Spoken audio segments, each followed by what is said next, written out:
everyone, welcome back. 4 days in a row. Here we go. And it is the European Tour qualification for event 8 and 9. How are we all on this wonderful Friday afternoon? How are we doing, Jack? How are we doing, K-Days? Hope you're both good. Good to have you. Good to have you in, everyone.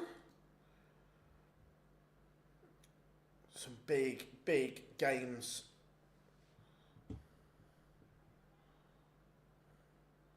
How are we doing? Ellis, hope you are good.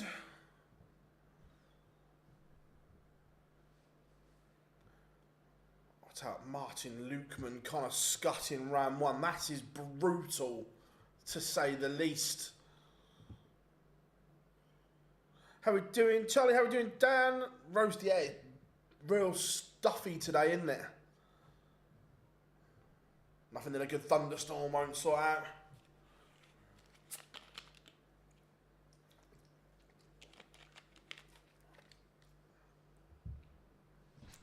So, looking forward to today's action.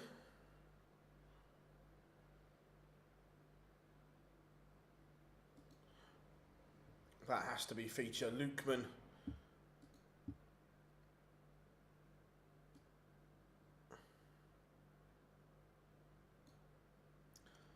Against Scott, that is brutal. How are we all? One and all. Hope everyone is good. Ed has Campbell. Yeah, I agree. Nasty game. How are we doing, James? Good to have you in. How are we doing, 80? All good?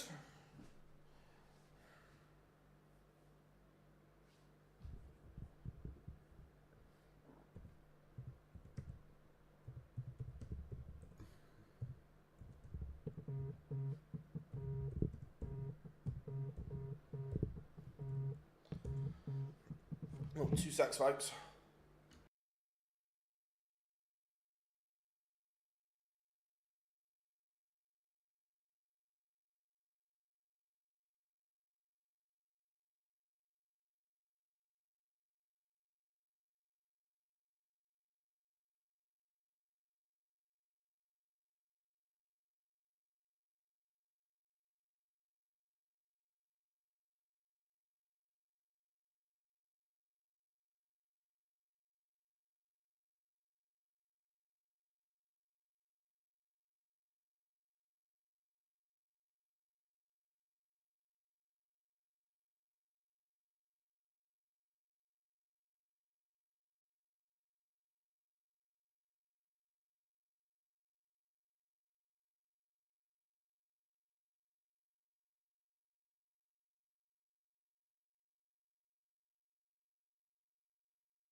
Sorry, folks. I'm back. Yes, I was. I had to take the call.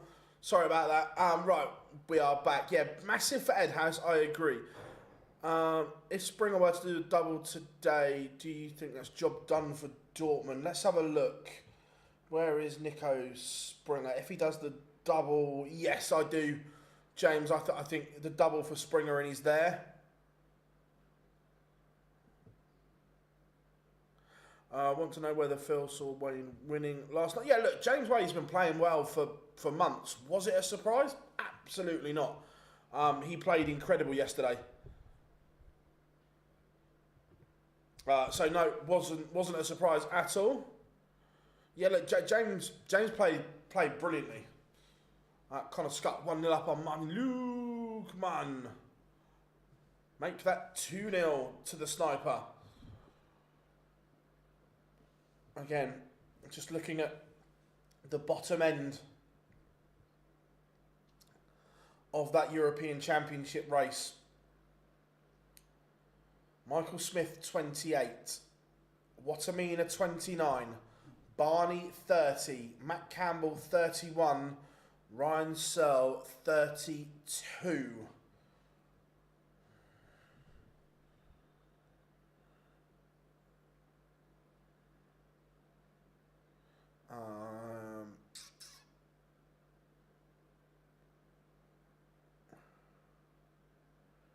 Yeah, especially in the final as well. There was some clutch finishing. Marvin van Velzen tuning up on Mario Van den Bohada.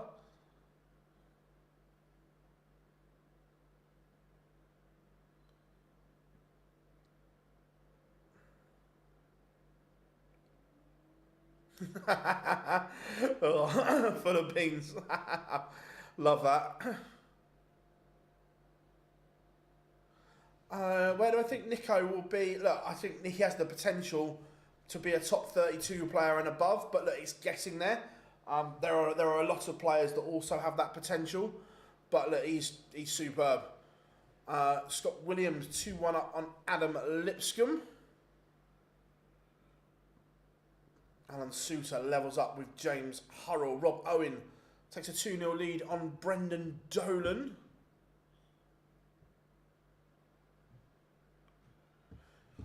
Do I think Dylan Slevin holds on to his card?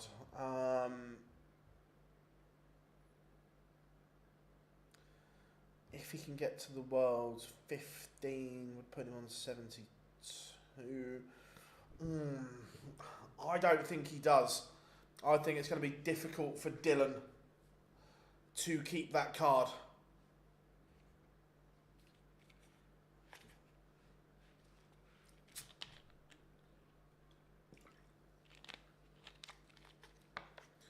Yeah, Jack, that is a surprise, James. I hadn't looked at that. That is a surprise. Richie Edhouse is 2-0 up on Matt Campbell, both averaging in the 96 region. Very good from the pair. Benjamin Drew Roy's continuing his good little run of form. He's 2-0 to the good. Dylan Slevin is 3-0 up on Karol Sedlacek. Slevin is just... he's not kicked on to what I thought he was going to. I remember when he first burst onto the scene and got his tour card up, he looked a real handful, and he's not kicked on to what I thought he was going to. Martin Lukeman has a leg back, but still trails Connor Scott.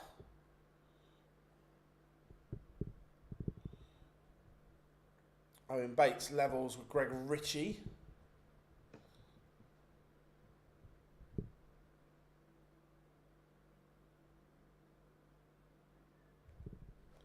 Rob Owen 3-0 up on Brendan Dolan.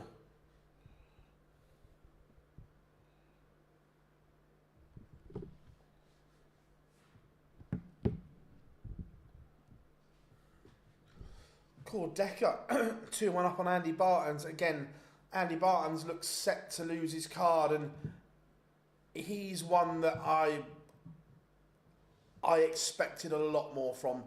The way he dominated and won that Lakeside Crown, I was excited to see him win his card, and it's just not happened, has it? Just not happened for the Beast.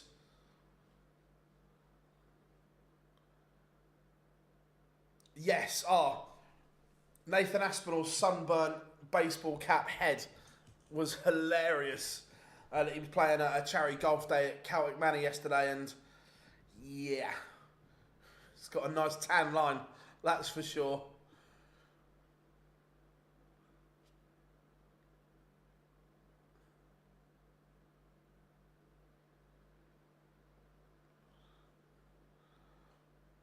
Lukeman has broken Connor Scott here. Effectively, we are back on throwing this one. Smash coming back into it. Yeah, Rob, it's an absolute belt. I was in tears when I saw the picture.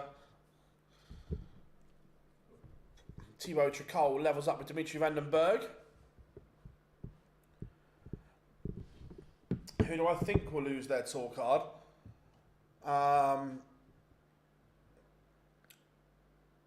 Beverage.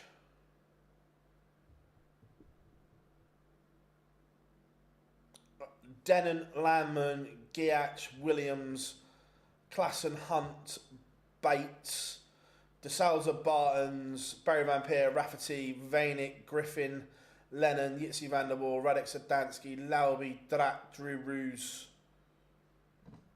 Oh no, sorry, Drew Roos, Grundy, Killington.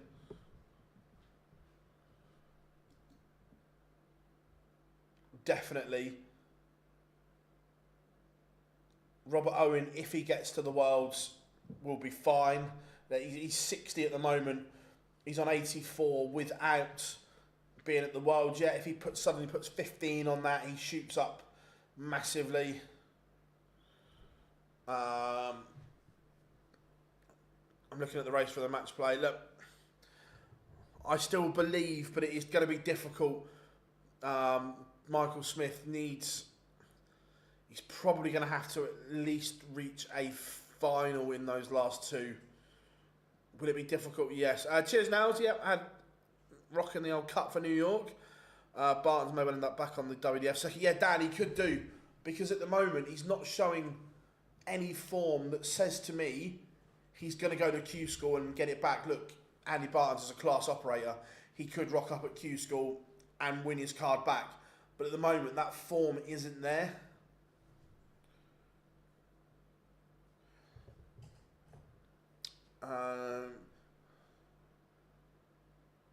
Bates could find his way into the slam. Yeah, I agree, James. James Wade, let's have a look. So, tour card race. At the moment, James Wade, end of the year, is provisionally world number 12. Let me have a look at the live order of merit. So he's defending money at the end of the year, James Wade. Look, he could, with a good run, he could hop up to world number 4 or 5, but he is defending. Let's see where he is defending that money.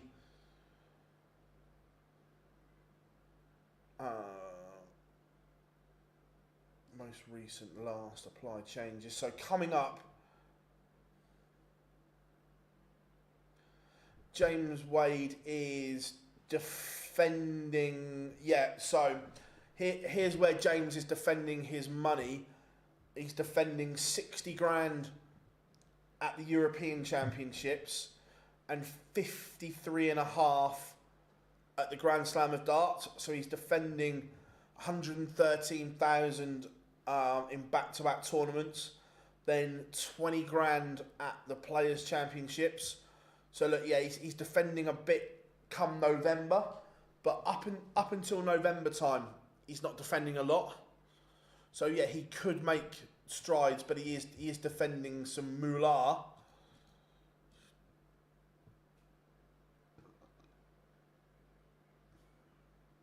That's for sure.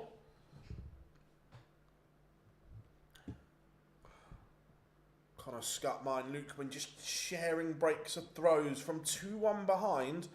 Adam Lipscomb has raced into a 5-2 lead over Scott Williams. Keane Barry beat Stephen Burton 6-1.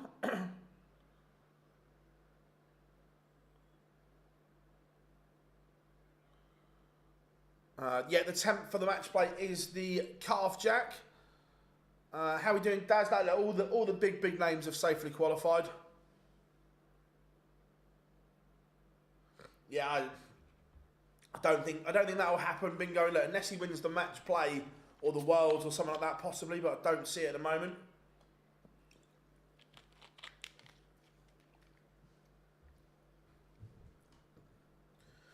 It is possible that Labanauskas could reach the last 64. Yeah. Is it? Let's have. Where is Laban? Where is Labanauskas? 22. So for Labanauskas to get into the top 64, He needs to find 64 grand. Unlikely, but possible. Do you think Jimmy Van Ski can reach the world? Yeah, he has the ability to. But he'll need to go through, as James says there, the regional qualifier to do so. Yeah, Jack, two Pro Tours before the cut-off for the match play. Look, Willie's playing well at the moment. Martin Lukeman is threatening to lead here. Connor Scott led 3-0. He led 4-2. Maybe about to go 5-4 behind. Yeah, those Euro Tours don't count towards qualification.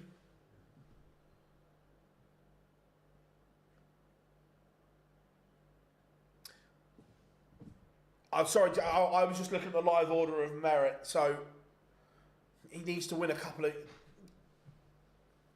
I think that cut-off will go up.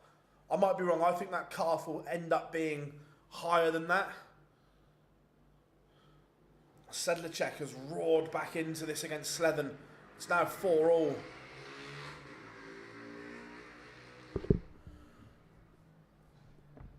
Nick Kenny levels up with Andy Bolton. Both players missing a chance here. You feel this has to go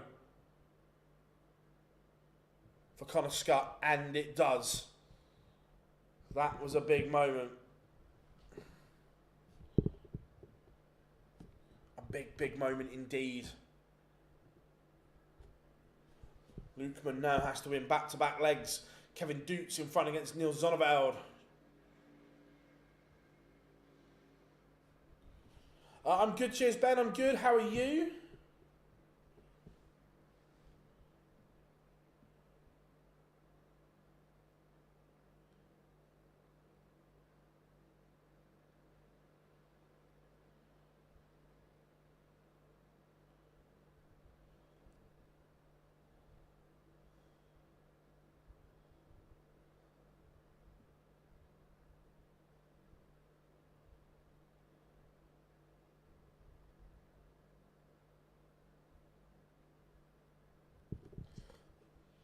And Rob Owen batters Brendan Dolan.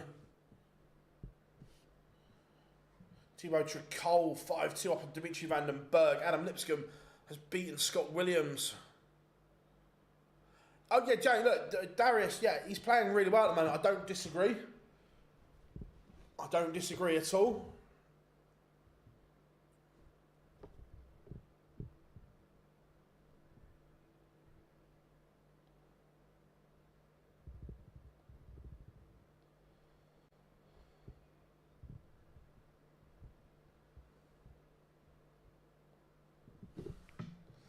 Jim Long 5-3 up on Gabriel Clements, and Clements is sinking like the Titanic at the moment.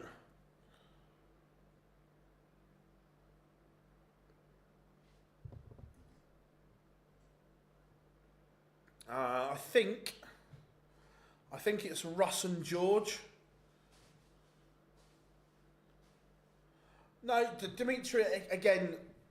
Dimitri's comments taken out of context. When he came back at the World Cup, he was asked, "Is this you back full-time playing in everything?" His answer was, "No, I won't go back to playing in everything." He's going to manage his calendar and schedule better. But as he was in the UK for the Pro Tours, it would seem silly not to...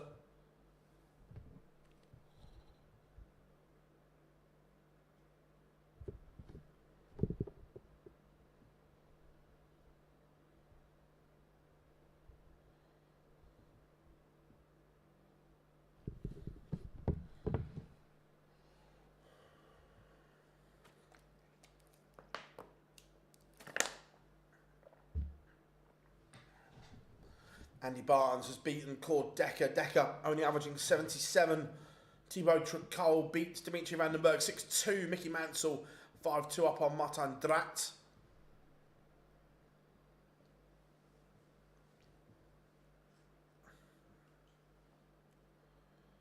Matt Campbell in a bit of bother against Ed House, the defending European champion, 5-3 to the good. And he's just beaten Matt Campbell 6-3. Here's one for you, chat room. Although this anomaly doesn't come up too often, but in this case it has. If you are the defending, or if you win the European Championship, should you automatically be in every European tour the following year? By winning that title, does that give you the right or not? Just throwing out an idea.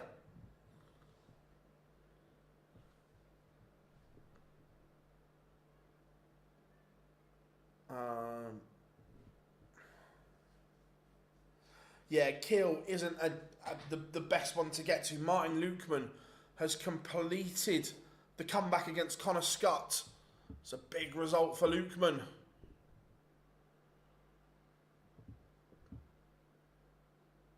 William O'Connor, Steve Lennon just getting underway. That should be good. An all-Irish affair.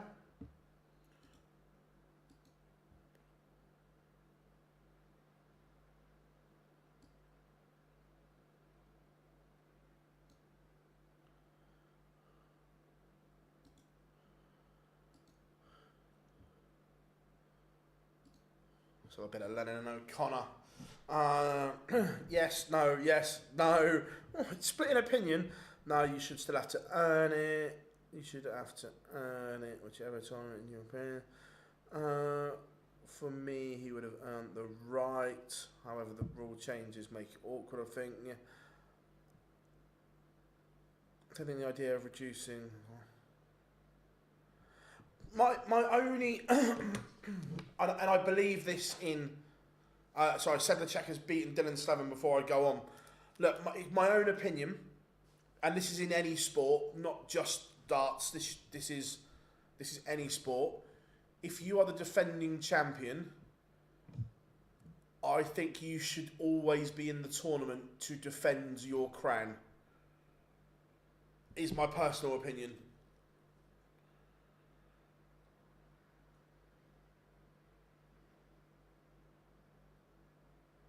The same as, again, I know it was never going to happen, but for me, Michael Smith should have been part of Team England at this World Cup to go and defend his title.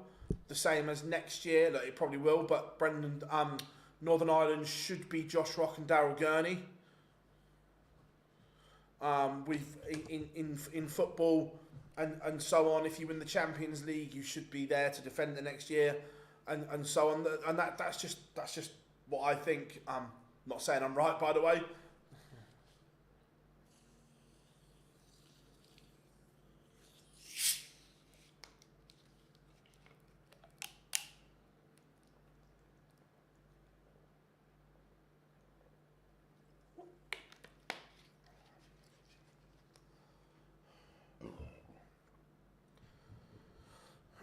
Should be Barton's been allowed to defend Lakeside. In my opinion, yes. Look, I appreciate there's a Tomlin order, the court ruling in place, but that has been waived in the past, so it's not as if we haven't seen it happen before. In my opinion, James, yes, he should have. Yeah, under the rules he's not been, but that has been waived in the past.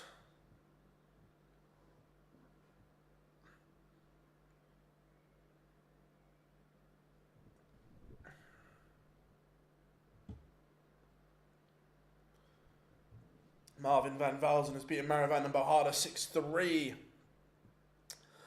Phil, what are your thoughts around New Zealand player Hopo Puhau? Hopo, again, he's got a high ceiling, but the problem is the range in his game is too big. When he's good, he's very good, but when he's off, he's down here.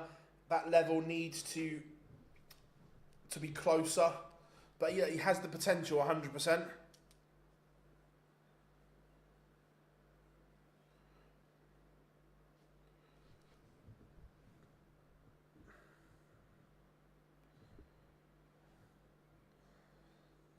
Nick Kenny in front against Andy Bolton, 5-4. William O'Connor, 1-1 with Steve Lennon. Lennon has missed the chance for 2-1. Mickey Mansell beats Martin Drat. Yeah, like I say, I'm not saying my opinion is right, and it's just what I think. And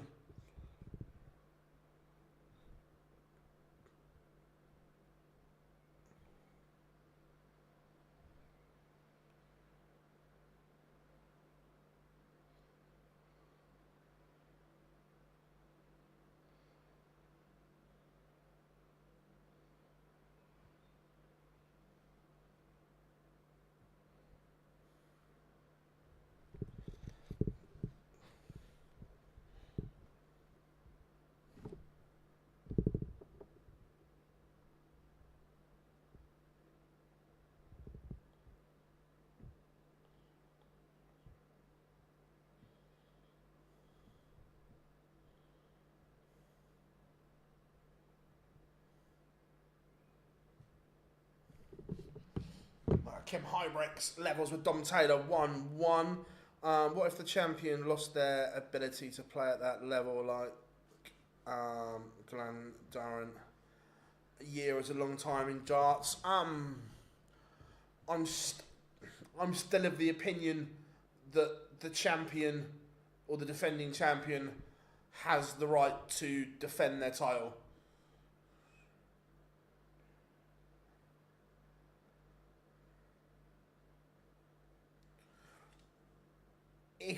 If they are pulled out by higher powers or so on, or they choose not to, that's different.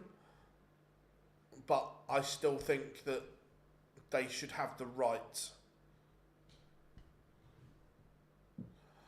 Bradley Brooks getting underway against Richard Veenstra. Steve Lennon levels it up with William O'Connor, 2-2 in the All-Irish affair of former World Cup teammates. Hopai Puhau is 2-0 up on Tavis Dudney.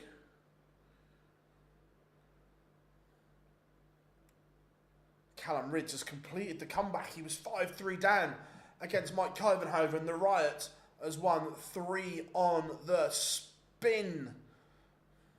Good from him. Dominic Grudish and Nathan Rafferty getting underway. Matty Denon trails Mensur Sulevic 5-4. Denon averaging 94, Sulevic 99. Very good from Sulevic.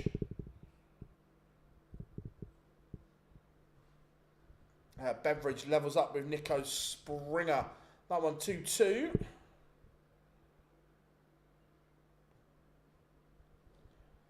Madas Rasma 1-0 up on Justin Hood.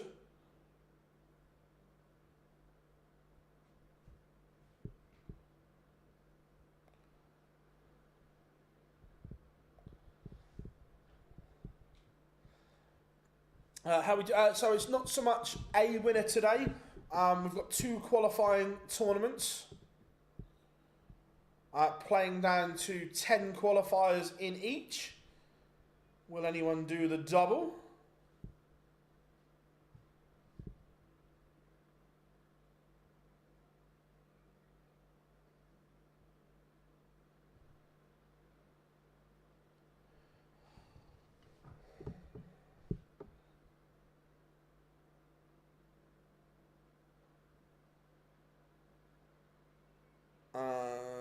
No, I didn't, Nico.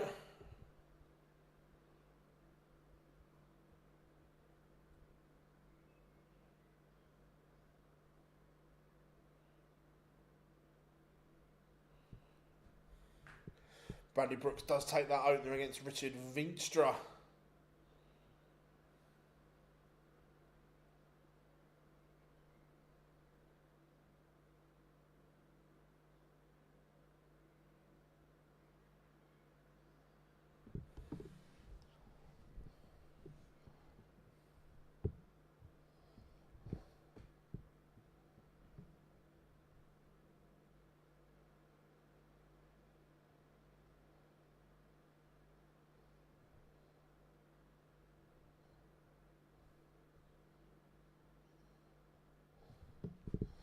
Nico Springer back in front against Beveridge.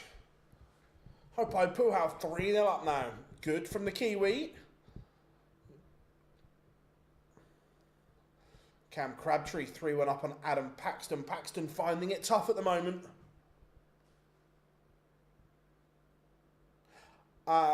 Nico, no, this doesn't affect the match play or anything like that, buddy. There's no such thing as a stupid question, mate.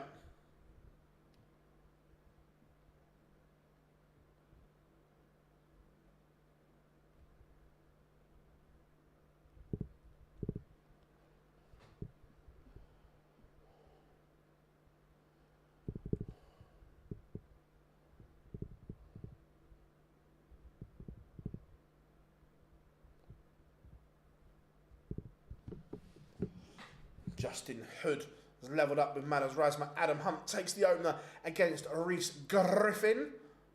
Ian White 1-0 with Leon Webber. Speaking of Hopo Puhal, someone said he was a professional golfer. I know he plays golf. To what level? I don't know. Is this the one for Riga? 2 seconds and I will tell you. Now, this one here is for Kiel. And the one after is for Antwerp.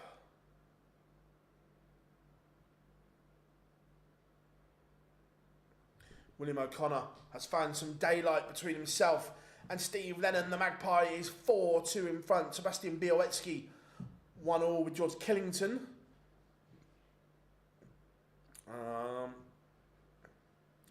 Do you see any players having a surprise one running the match play, maybe a semi-final? Do I? What would I class as a surprise run? No, I don't. I think it'll be boring. Hopo Puhal 4-0 up now.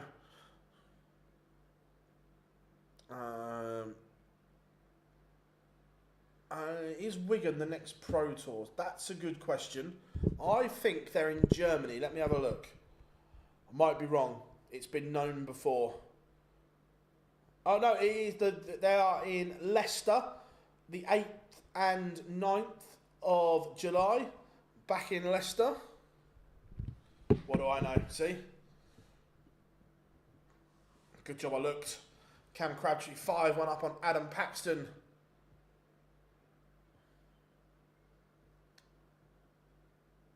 Hope Suits qualifies for the... Yeah, look, Suits on the Euro Tour is always good value.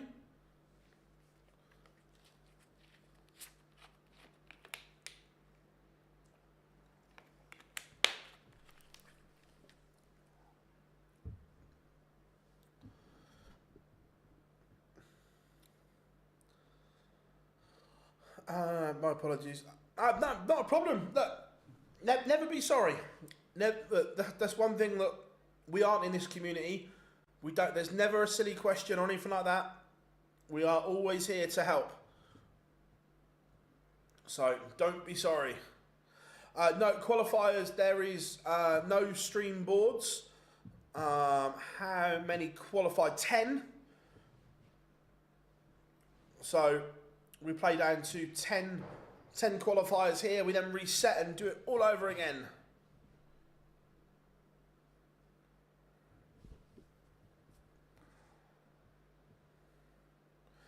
Yeah, look, Keane's very up and down, very hit and miss. When he's good, he's good, but he's not kicked on from that level. When he was 17, 18, we had massive expectations for Keane Barry.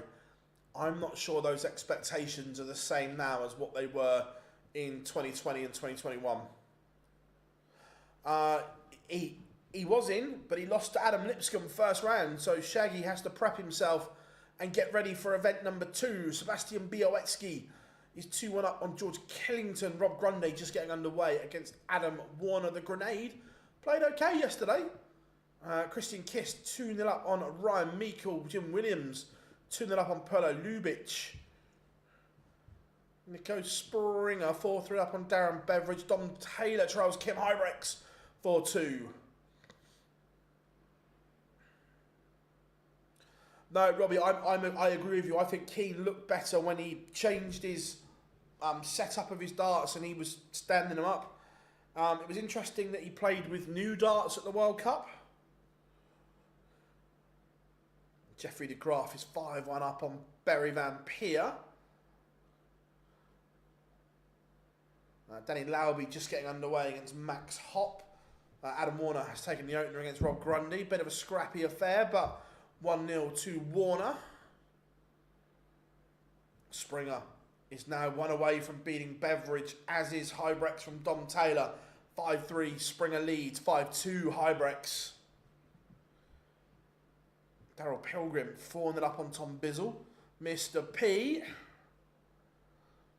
Is he going to be glad all over in a few hours? See what I did there? I know it was shit. Big Wesley Placia. That's interesting. Didn't Placia pull out of yesterday's Pro Tour?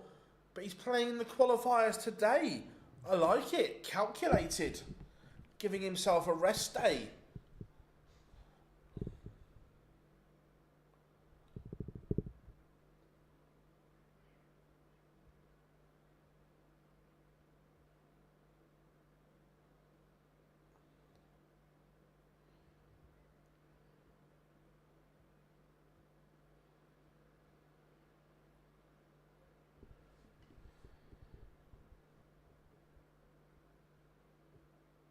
Where is this qualifier field? Yeah, it is in Kiel in Germany.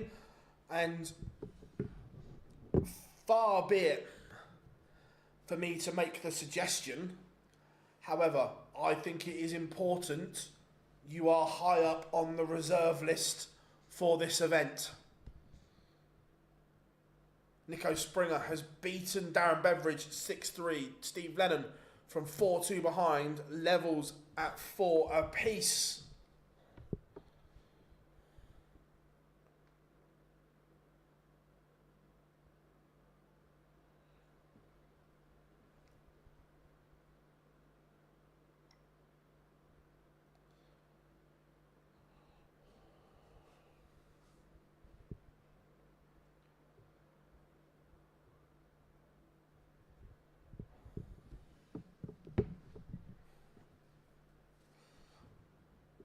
Kim Hybrex is a 6-2 winner over Dom Taylor.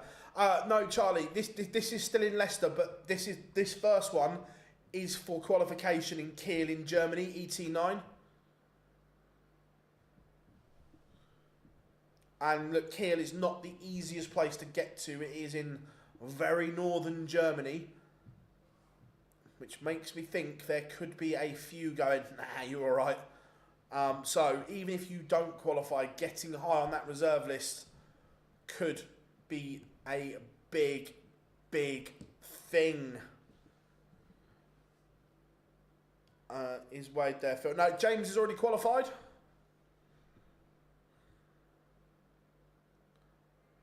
Apparently, new director of football is coming to a fellow. Was it Rome Affairs? Rob Fair. Ryan Meikle from 2 down levels with Christian Kiss. 2 hours on the train from Hamburg. For some prima donnas, Dan, it's a long way. We've seen Kiel be one of the ones that have suffered from pullouts in the past. Hobo Puhau was 161.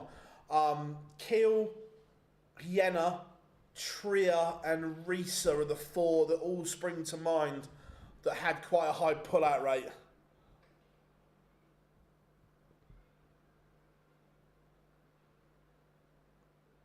No, Rob, I agree. It's not bad, but you know what dart players are like.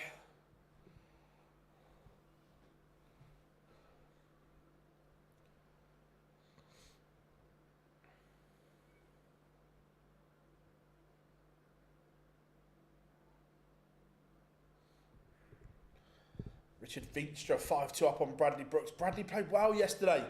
Not here though. Sebastian Białecki 3-2 in front on George Killington. Jeffrey de Graaf 6-2 win over Bergh van Peer. Jim Williams 4-0 up on Polo Lubic.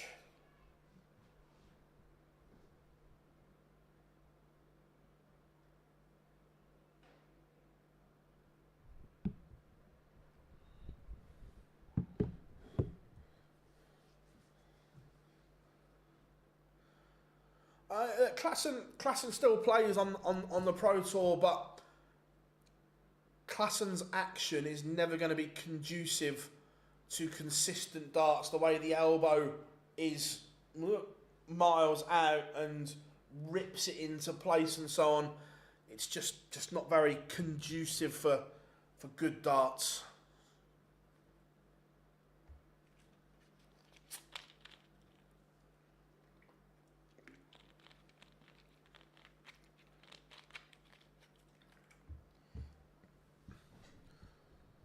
Ian White leads Leon Webber 3-2. Willie Borland won that up on Titus Canick. Adam Warner, despite Rob Grundy averaging more, he's 3-0 up. Yeah, TK, but when you say okay, Joe's a prime example that it's an action that you wouldn't coach. If you were in an academy trying to teach kids how to throw a dart, you wouldn't teach them Joe Cullen's way because there's too many moving parts. When it is on, it is incredible. But only one of those little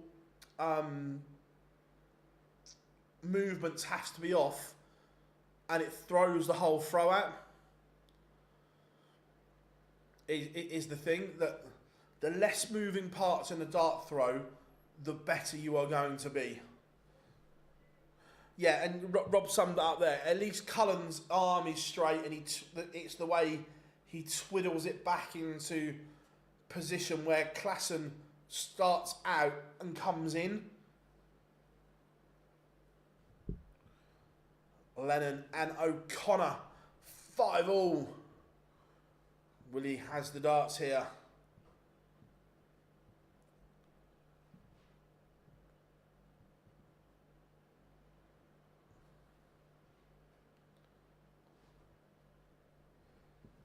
Darryl Pilgrim is a 6-1 winner over Tom Bizzle.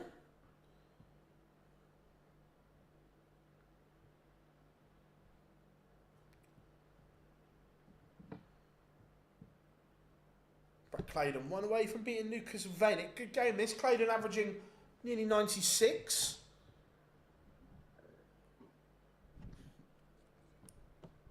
But all eyes on O'Connor and Lennon.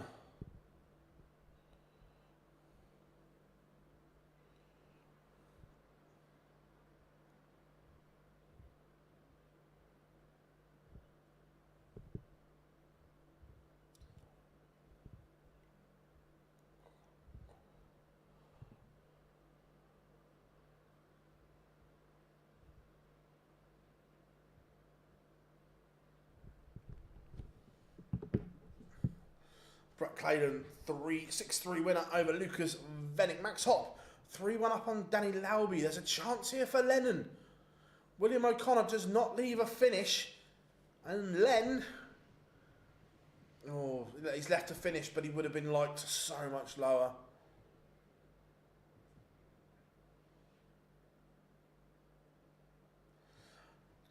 Partly TK, but there's also a reason why, in my opinion, Chizzy has never won a major title, and that's due to the technique.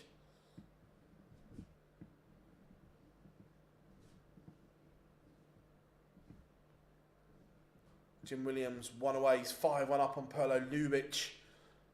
O'Connor, 76 to win it. Lennon will be gutted. 2 trebleless visits have cost him. And O'Connor marches on the Magpie.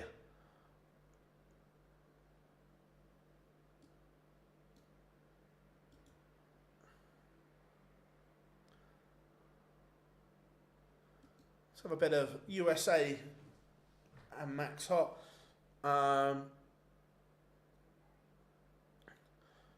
Suggest one significant change you'd make to the tour right now. First round expenses money. I know I keep banging on about that a lot. That's my soapbox one. What else?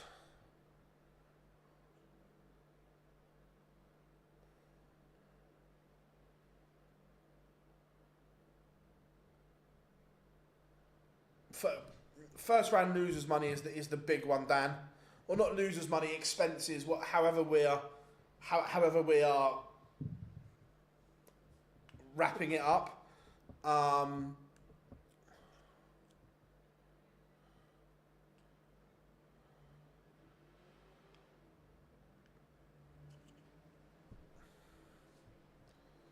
What else would I do?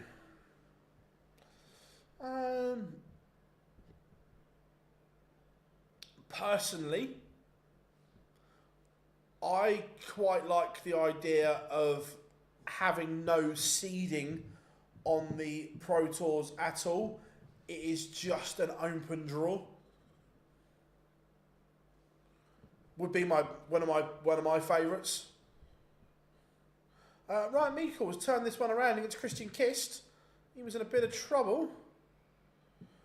My guess is player tried to improve their technique but didn't work. How are we doing, AD? It was good to see you at Froome, mate. Gary was in fine fettle. Where can I find?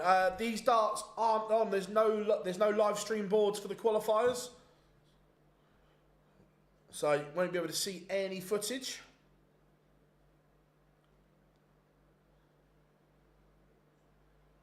Danny Lauby got himself back into this tie. However, Max Hopp has his throw under the cosh here once more.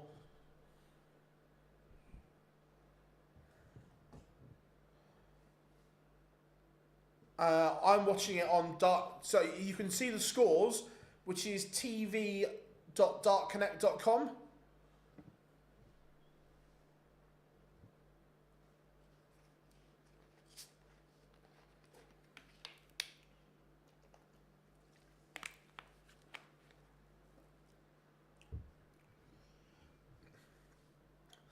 Back in sunny Winchester now, mate. Nice. Only 20 minutes down the road from me. Lovely city, Winchester. The original capital of England.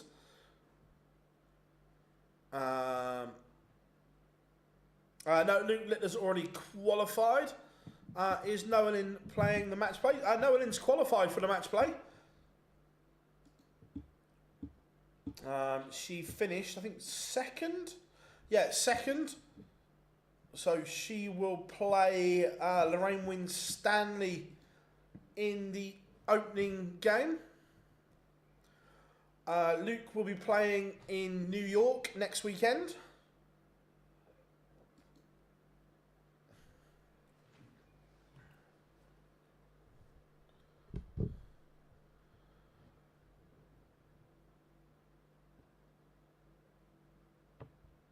Yeah, Danny Lauby does have a tour card at the moment. This is his final year. It looks like he's going to lose it. But yes, he does. Andy Barton's 2-1 up on Kai Gotthard. Yeah, he's not qualified for anything, Harvey, unfortunately. I like Danny. I think he's a really good player, but lacks consistency. Personally, I think there are far too many tournaments in Germany. You think... I don't have an issue with the amount of tournaments in Germany. The lack of tournaments in Ireland, Scotland and Wales is a separate matter, so to speak. But it's finding venues that work and so on. So, yeah, personally, I don't mind it. How we doing, Mark? Good to have you in. Oh, let me just shut that down. Would love to see another version of the UK Open. Just call it the PDC European Open. Yeah, no, I don't dislike it.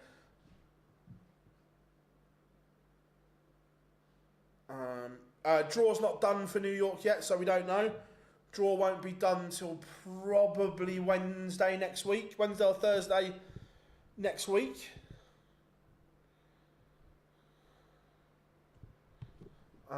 Bo will play Kirsty Vinnikainen.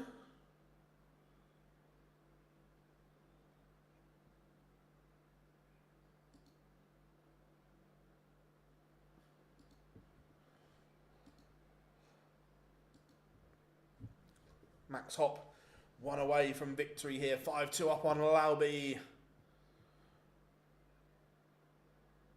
Are we ever going to go back to the city? After the news that dropped, Dominic Grulish has just beaten Nathan Rafferty 6-5.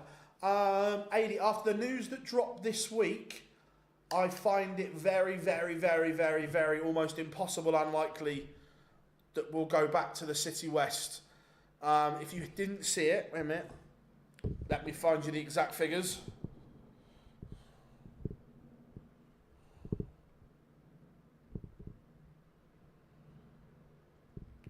So, here we go. The Irish government have just purchased the City West Hotel and Campus for €148.2 million. So it is now government owned. Sebastian Białowski is a 6-3 winner.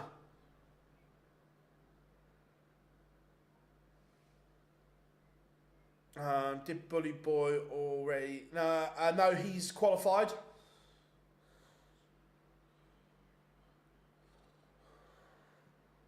I think. I'll look in a minute. Doubt myself there. What's my thoughts on the World Cup final in darts? I thought it was an incredible final. Going down to that nail-biting last leg. Loved every single minute of it. Great. Great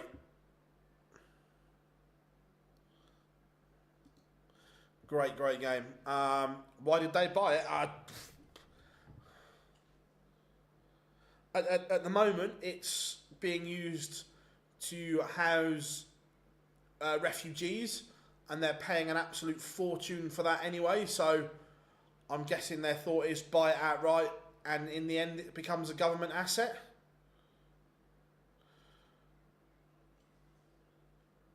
What was the first live tournament? The World Grand Prix. It was the 2012 MVG won the Grand Prix for the first time. Yeah, no chance.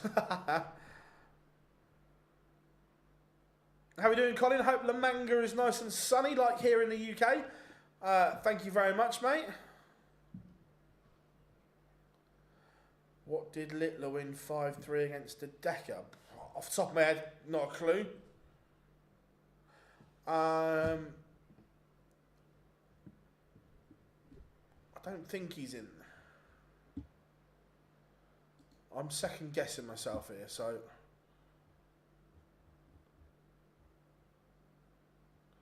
Yeah, Michael Smith already qualified.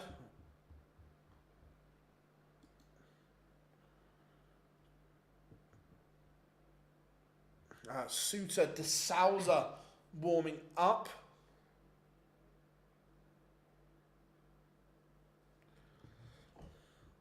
Keane Barry 3-1 up on Chris Landman. Oh, Barrel Pilgrim Martin Lukeman, I like that.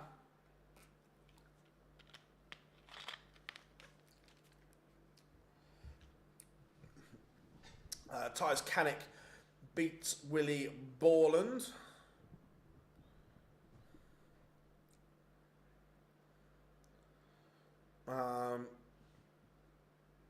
Do you know anything? I've only seen what's been put on social media. By all accounts,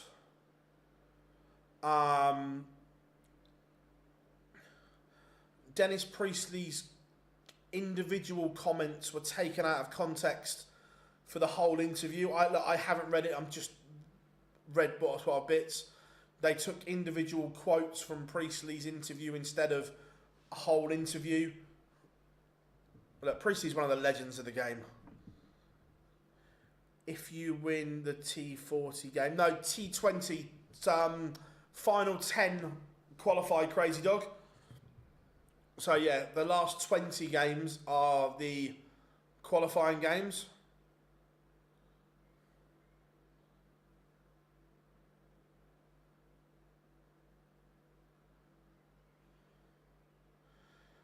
Where can you find the darts next weekend? It'll be on ITV at some point, but it will be live on PDC TV.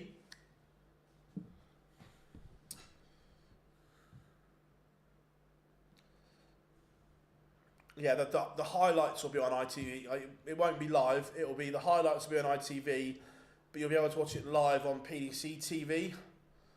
Do you reckon Littler goes to the World Cup next year? I hope so, but I don't think it's a given. But I hope he does. Would it be? It probably would, yeah. Not that I genuinely don't own one, but I would imagine so. This is good here from Keane, averaging 104.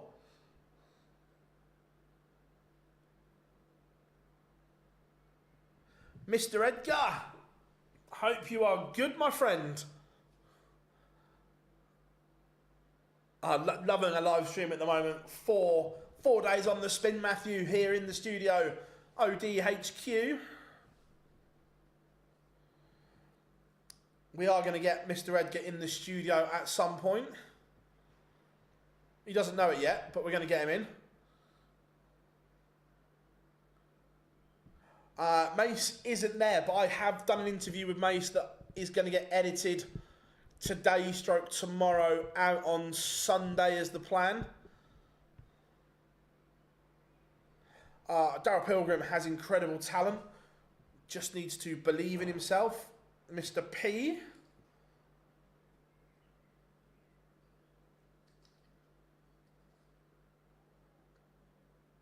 There's no dramas.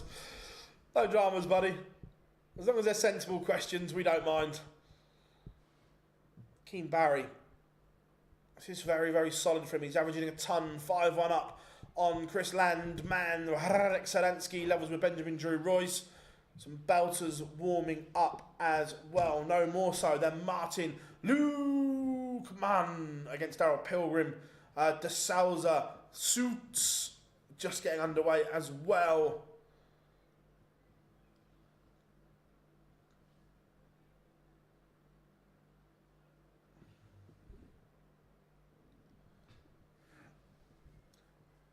Danny Oude Kauter 1-0 up on Nick Kenny. Jitsi van der Waal, Marvin van Velzen underway. Białecki, Edhouse. It's a tough game for Edhouse. Remember, the defending champion is not guaranteed to return to Dortmund.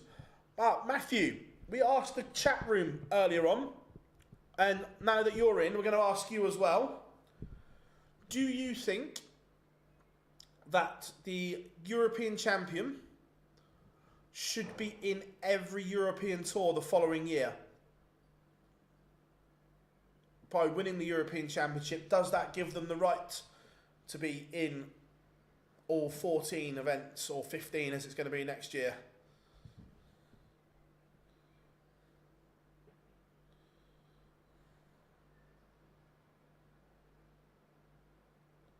How are we doing, Brock? Good to have you in, buddy. Owen Bates, Yellow Klassen, 1-1. The artist, formerly known as the Master.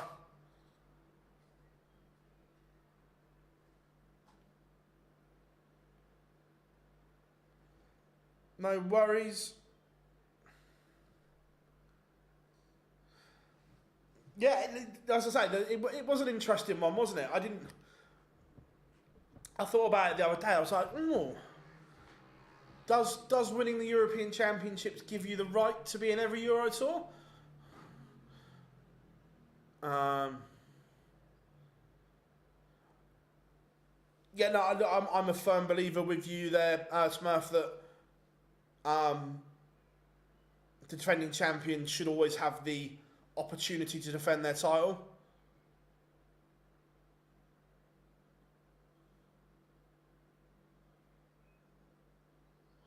How often has a player outside the top 16 won the end of season? Not very often, I don't think, Rob. Let's try and have a look.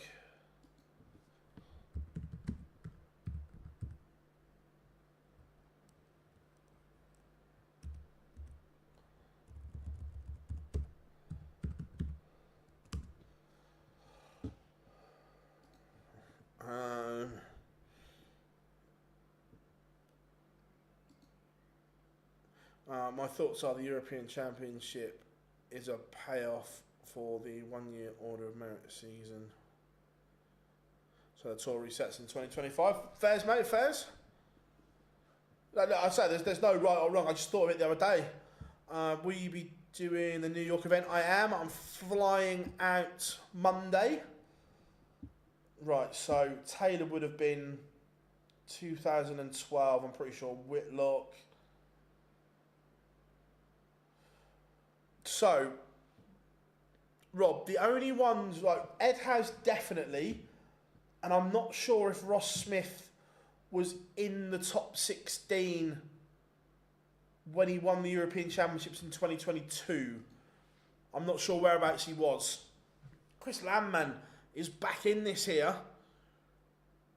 Keane Barry was cruising. Landman is back in it.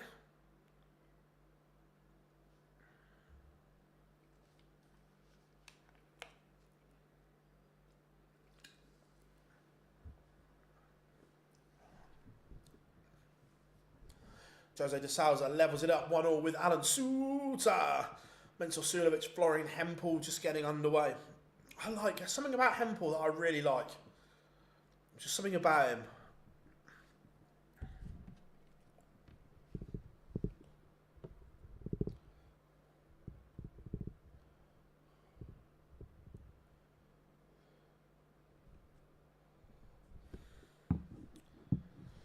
Radek Sadansky back level with Benjamin Drew Royce 3-3.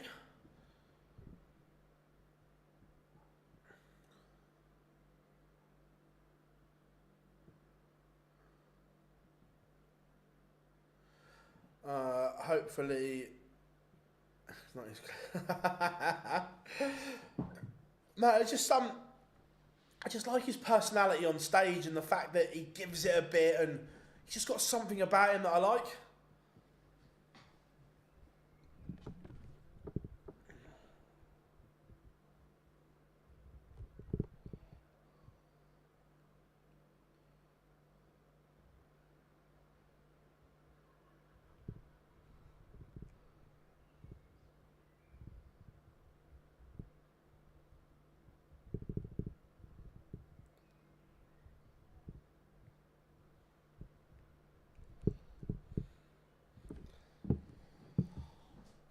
Right. Yella Klassen still trails Owen Bates. He has a leg back, but 3-2 behind. Barry is carving an opportunity in this deciding leg. Landman has produced an heroic comeback to get it to here, but now it is Barry's chance to win it, and win it he does. Keane Barry, a 6-5 winner over Chris Landman. Oh, William O'Connor against Keane Barry. What is it? Is this the All-Irish board? Willie's gone through Steve Lennon, now Keane Barry. We're trying to guarantee that we have an Irishman.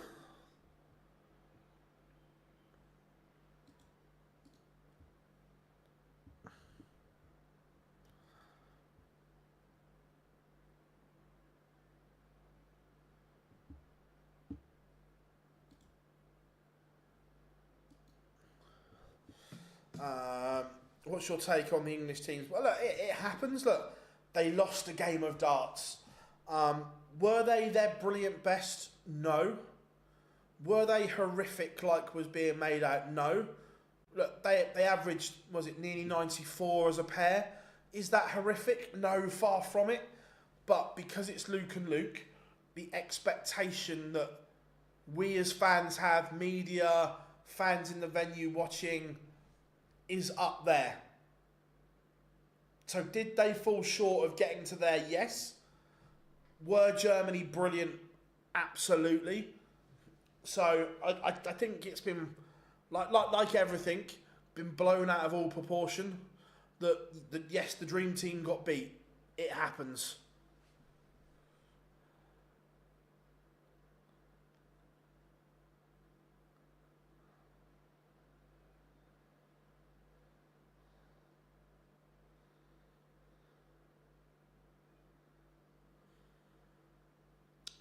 Benjamin Drew Ruiz has levelled up with Sadansky, 4-all, just getting underway. De Graaf against Bartons, Lukeman against Pilgrim.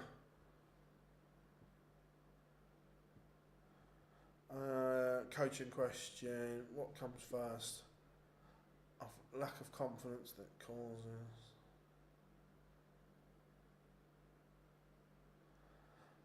My car breaks down, it goes to the garage. I don't try and fix it. I love that, Matt, I love that. No, Stephen, 100%, it's not woeful. It's been blown out of proportion because of the level that we see from them both.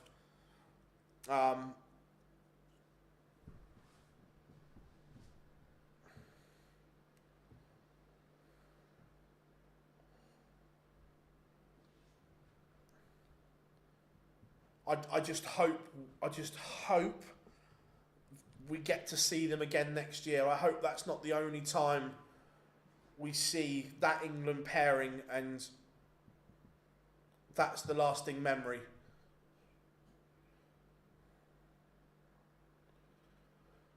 Adam Lipscomb, Kim Hybrex, Kevin Dutz, there it is, against Hopai Puhau, and Christoph Ratajski, Dominic Grulich all underway.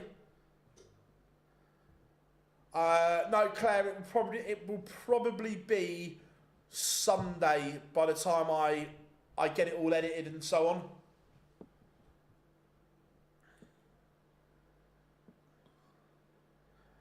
Yeah, look, the German pair, Schindler and Pietreczku, played brilliantly in that game.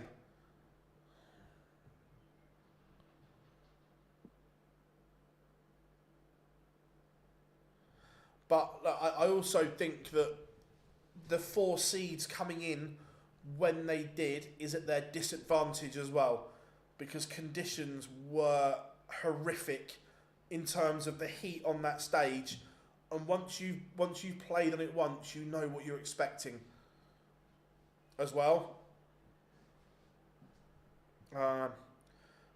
Personally, the more Luke avoids Germany, the worse it's going to be. Eventually he has to... Yeah, no, 100%, I get that, Rob.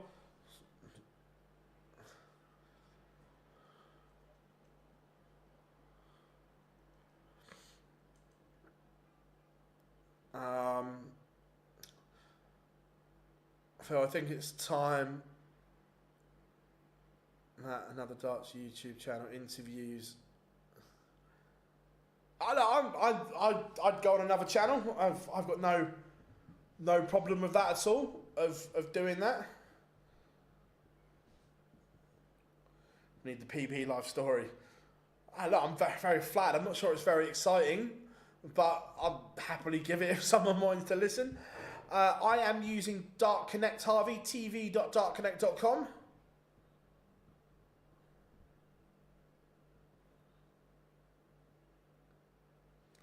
What new pairing at the World Cup worked better than you thought they would? What new pairing? I liked, well, the winners, obviously. I thought Northern Ireland were brilliant.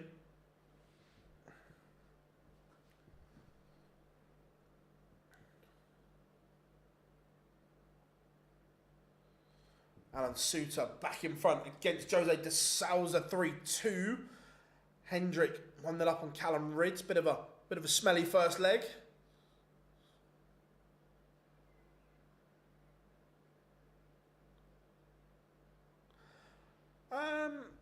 Yeah, I thought the Dutch boys play. I always had half decent expectations for the Dutch.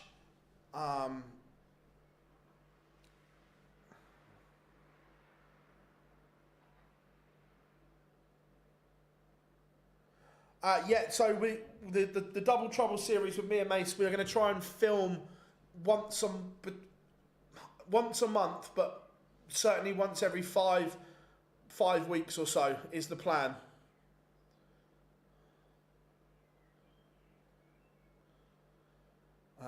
My darts Mount Rushmore, player Taylor, caller Spenley, chairman Barham. Thank you, Brock. Thank you very, very much. Yeah, I'm with you there. I think Van Veen wins a major. or a senior major. He's already won the World Youth title. Jelle Klassen is forcing a noble here against Owen Bates. That one 5-all. Ed has Białecki just getting underway. Daryl Pilgrim, Martin Lukeman 1-all. Danny Alder Kauter back to within 1 of Nick Kenny. Robbo and Nico Springer. Tough game that. 1-all. Callum Ridds quickly levels up 1-all with Stefan Hendrick.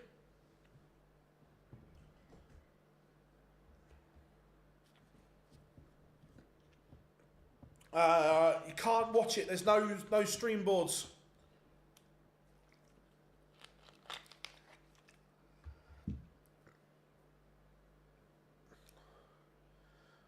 Does Wade win another Wade major? Never, ever, ever write James Wade off. James Wade is capable of winning TV titles still.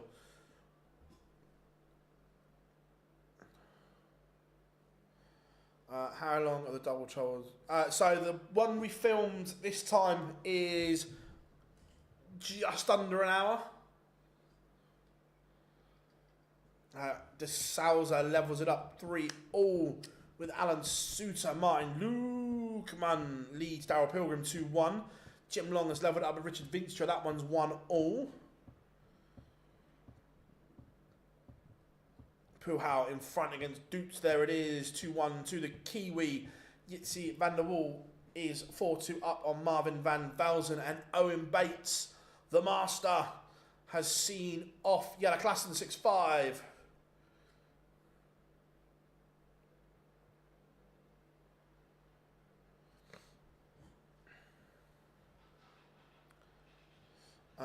Do you think youth darts will be what it... I know, I said this the other day, Claire, that we were talking about it, that I think Rod Harrington's greatest achievement in the sport is not what he did on the board, it's what he did off of it with the setting up of the youth tour, which then turned into the development tour and so on. That lasting legacy will never be forgotten from Rod.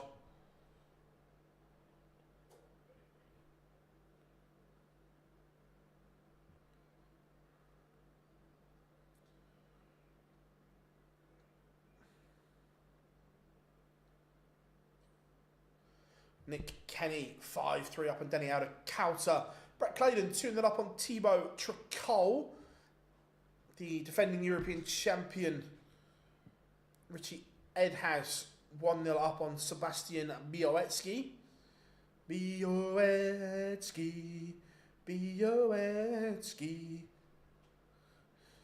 Martin Lukeman, 3-1 up on Daryl Pilgrim.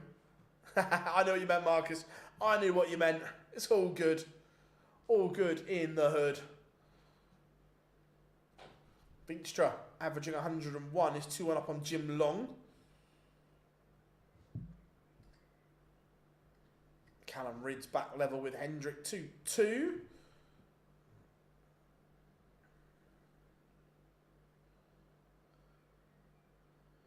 What's your views on Manley? And look, I as a person, I like Peter Manley. He's always been good to me. Some of the things in that interview, personally, if they are his own personal thoughts, not a problem at all, because everyone can think that way. Some of the bits that was said, I don't agree with, and I don't think he can have that stance as the PDPA chairman. You have to be looking after all players, not just the select. So I don't think it was great. From my point of view, it was amazing. But from his, not sure on that one.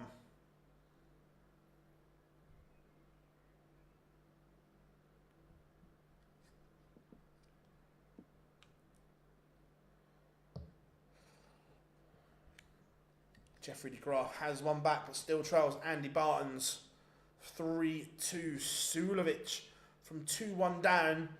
The Austrian has won 3 on the spin. Leads Florian Hempel 4-2. Białecki levels it up with Edhouse Placia. 1-0 up on Mickey Mansell. Titus Kanik Draws level with Cam Crabtree, 2 apiece on board 14.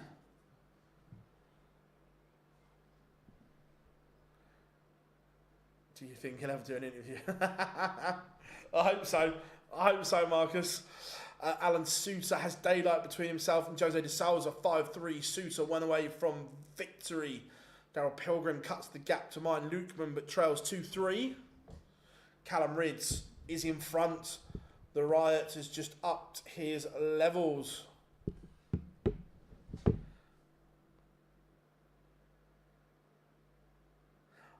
Why do I feel this is on your list? I've got no idea what you're on about, Matt. No idea what you're on about. Me? Would I dream of it? So, Matt. Yinsi van der Wal has beaten Marvin van Velzen 6-2. Brett Claydon 3-1 up now on Thibaut Tricol. Ratajski 4-1 up on Dominic Grulish. The Polish Eagle averaging 108. But yeah, you are correct, Matthew. It is quite near the top of the list.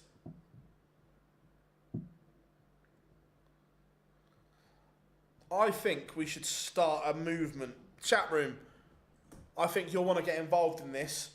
I think we should start the petition and nomination process of Mr. Matthew Edgar to stand for chairman of the PDPA.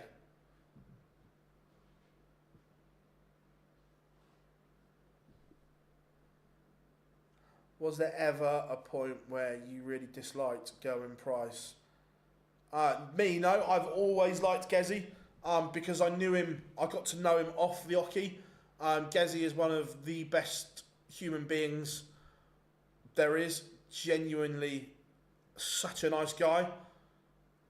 Like, top class.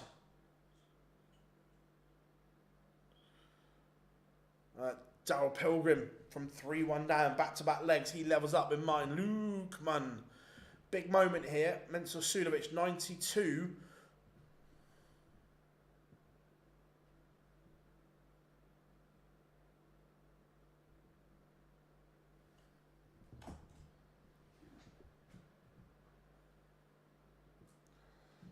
I don't think so, Stephen. I might be wrong, but I'm pretty sure that he could stand as long as he's got a proposer and a seconder. Then it would go to a vote.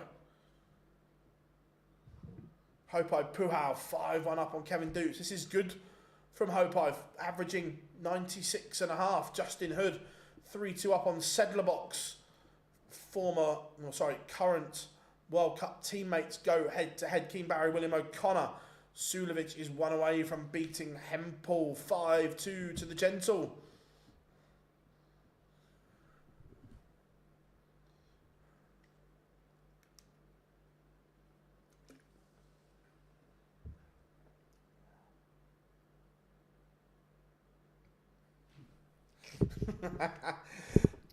Oh, I love that, Matthew. Love that.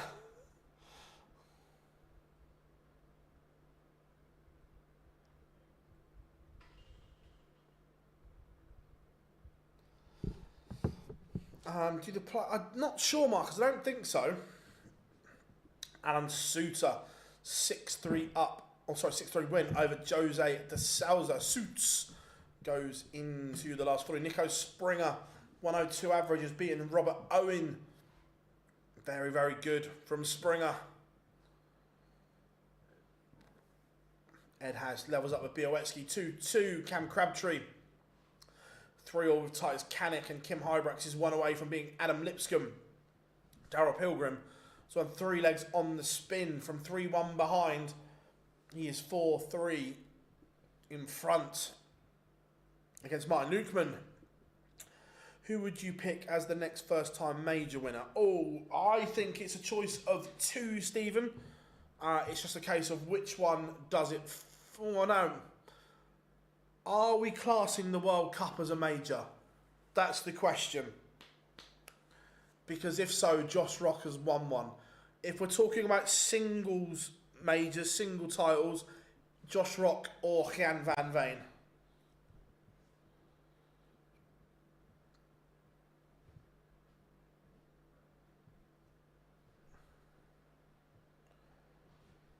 Jim Long has leveled up against Vinstra. 3-all in that one. Kevin Dutz has a leg back against Puhau, but still a long, long way to go. Yes, I was about to say, Rob, they're all televised titles. Florian Hempel looking at 8-8 to prolong this tie, and does, but now Mensur Suljovic will throw for a 6-3 victory. Jeffrey de Graaf has levelled up with Andy Barton's 4-all.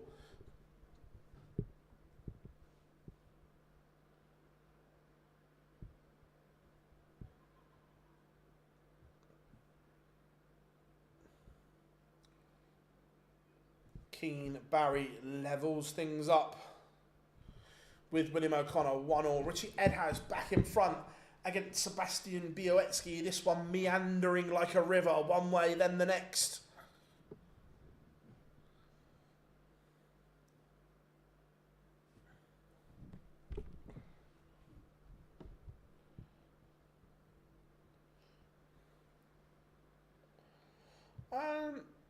I'm not sure, Stephen, to be fair.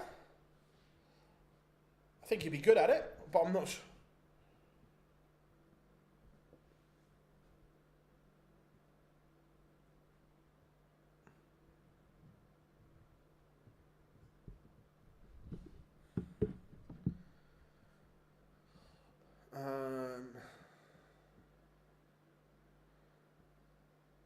It is, Rob. Plenty of H2O on the go.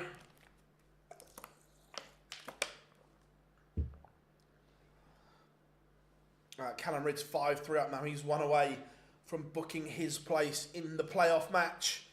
The Riot.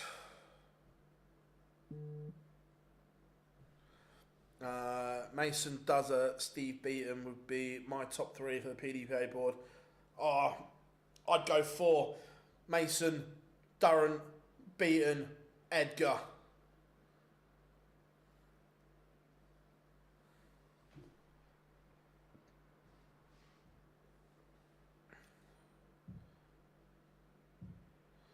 Mensur Suljovic has beaten Florian Hempel 6-3.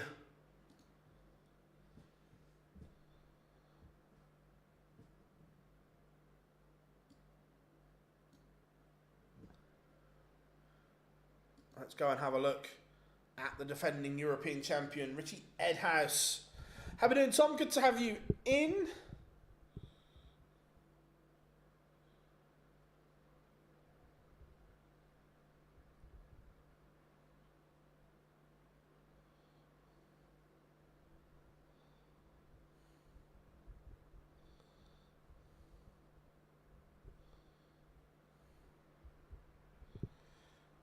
Pilgrim 1 away from victory.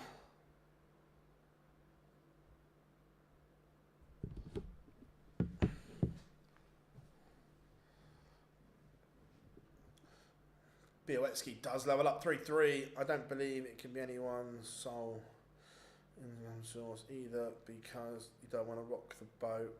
No, I agree. I agree, Matt, and that's half the issue, that people don't want to rock the boat. I'm with you.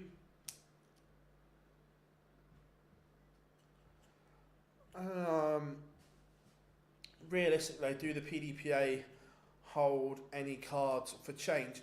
Yeah, I think they do, but they have to get the players on side, Rob. Now,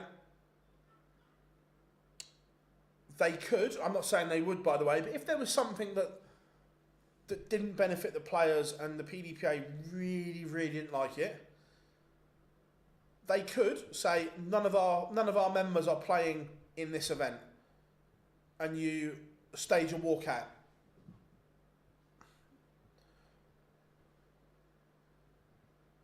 And things like that.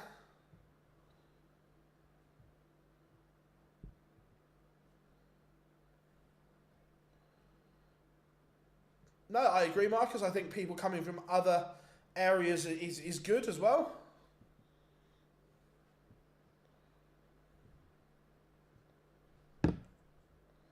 Callum Ridds has beaten Stefan Hendrick 6-4. The Riots into the playoff game. Jim Long tied 4-4 with Vinstra. Titus Kanik has just gone through. Couldn't see who it was again. Disappeared too quickly, but Radek Sadansky 2-1 up on Jim Williams, and Białecki has just broken Edhouse to lead 4-3. Bolt has a chance here. Keane Barry 2-1 up on William O'Connor. More games warming up. Max Hopp, Mensur Sulovic, Ian White, Alan Suter, Adam Hunt, Owen Bates, Ryan Meikle, Yitzi van der Wall, Adam Warner, Nick Kenny. They are all last 40 matches. William O'Connor does make it 2-2 with Barry. I'm not talking about Barry from EastEnders.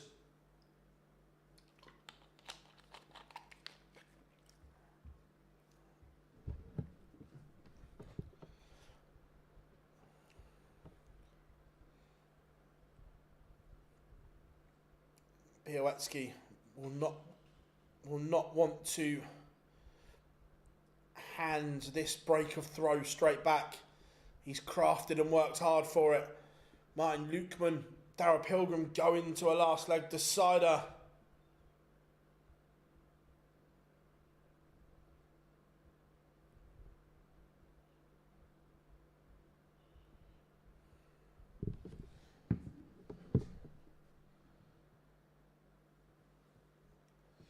Poor visit from Białecki's been punished here. 140 minimum needed from the young Pole. That's a disaster. 4 visits, 41, 121, 59, 48. He is handing the opportunity back to Edhouse. Sadansky 3-1 up on Williams. Is rhythm going to be a dancer?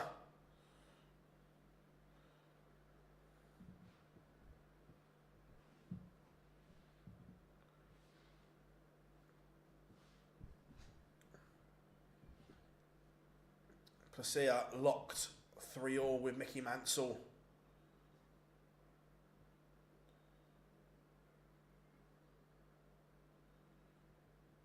It's a great opportunity for Edhouse there. Just narrowly not taken. Now Białecki, 92 to hold. Jim Williams, 5-4 up now on Vinstra. The gentleman could be about to book his place in the playoff game, and that is a fabulous finish from Sebastian Białecki under extreme pressure.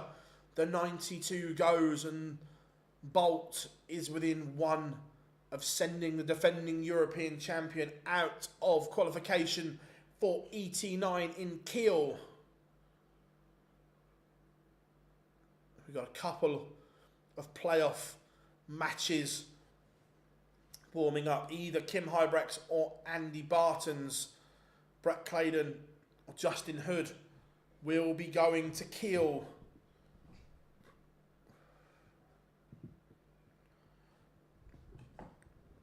I'm going to check in on this last leg decider between Lukeman and Pilgrim. Pilgrim down to 68 on the Lukeman darts. 144 for smash to rescue victory. Not gone, but now Darrell Pilgrim 68 for a 6-5 victory. Lukeman is left on 88, but Pilgrim has mismatched darts. Lukeman for the steal. Darrell Pilgrim will be kicking himself. Martin Lukeman for victory.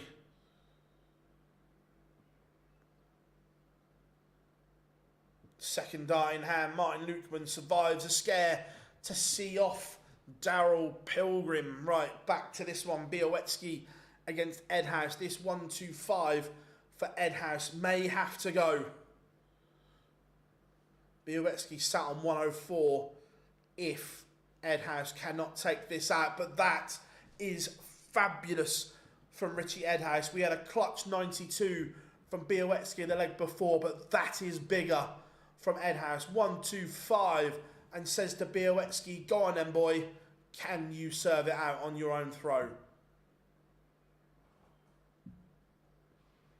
What a moment from Ed House. And then Białecki comes up trebleless.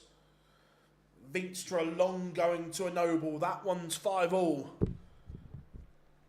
This is just starting to warm up here.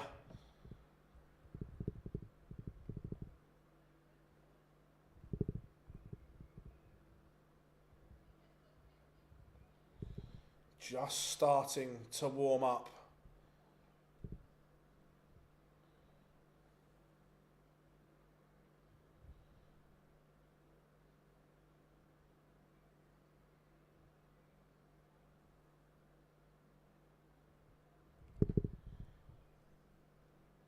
Białecki needs trebles, and that is not trebles.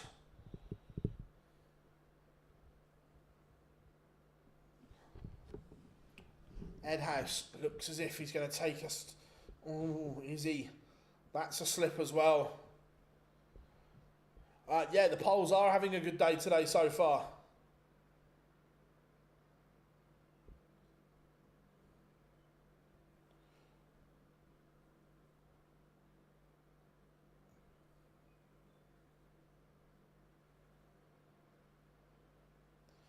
Now, Białecki 110 to see off Ed House.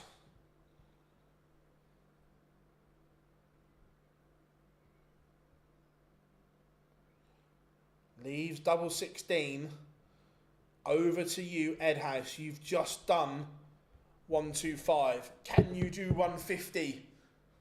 Vinstra has completed the comeback against Jim Long. Flyers sees off the gentleman. Now, Białecki, this is your moment. 3 clear. Match starts in hand for Sebastian Białecki. Taken, Bolt, sees off. Madhouse, the defending European champion, will not be an ET9. Kiel will not be his destination.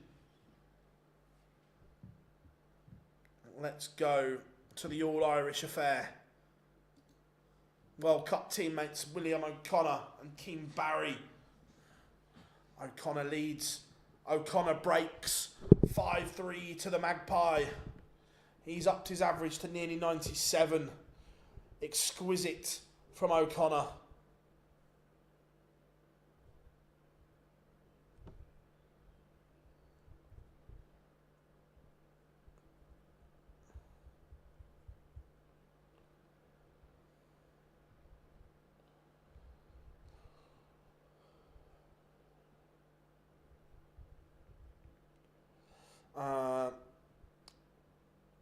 Sedansky batters Williams 6-1.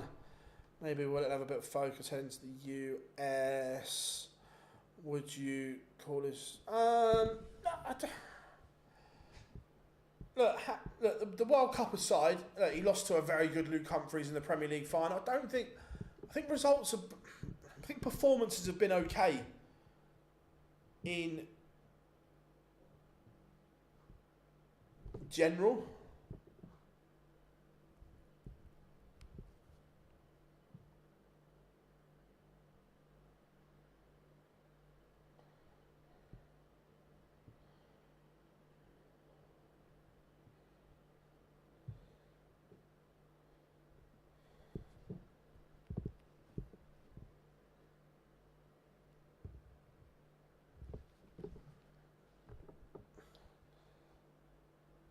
No, 100%. Look, you are going to have ebbs and flows, peaks and troughs in your career. That there's always going to be ups and downs.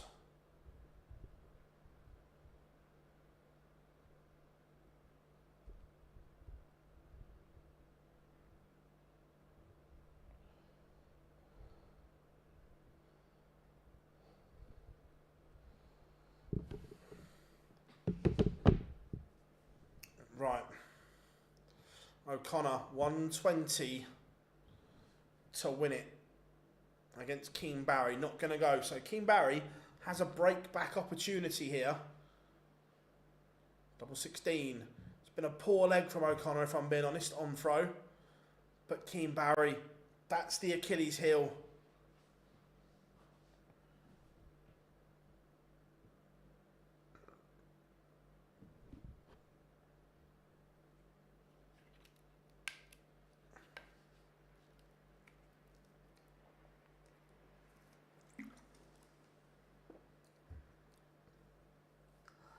both missing doubles. Placia is forcing a last leg decider against Mickey Mansell. Oh, Keane Barry. That's a doubling disaster. And William O'Connor does seal victory. Barry will be kicking himself. Had a huge chance there.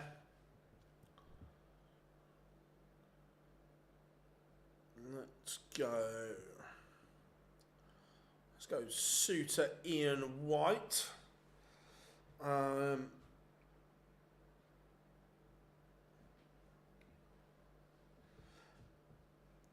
Let's pronounce like the English word, keel. Cheers, buddy. Thank you. Yeah, no, he agreed. He hasn't played that much since the Premier League.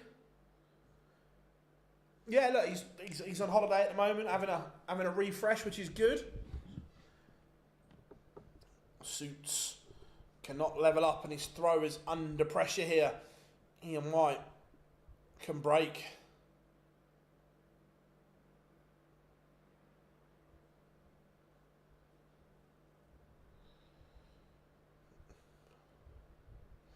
.104 is no gimme.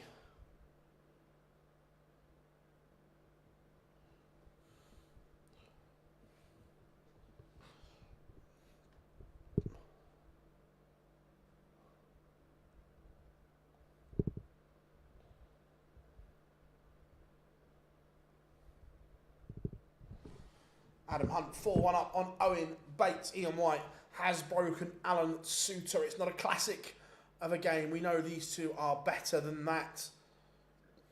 An all-Polish clash for a place at ET9 will take place. Białecki against Sadansky. Mickey Mansell has beaten Wesley Placia 6-5. Big Wes will not be going to ET9. Lukeman against O'Connor. Oh, tasty.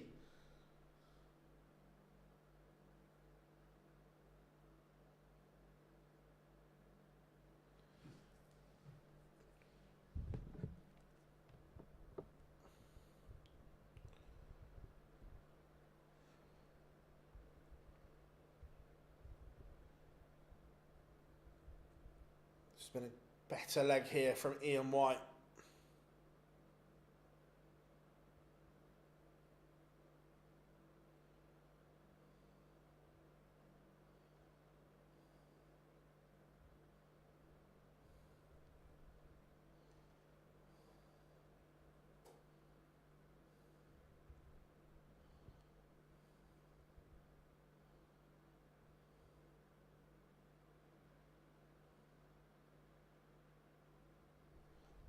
Right, where were we? 136 for Ian White for a 3-0 lead. Suits on 1-2-1. Better leg from Suter, disappointing.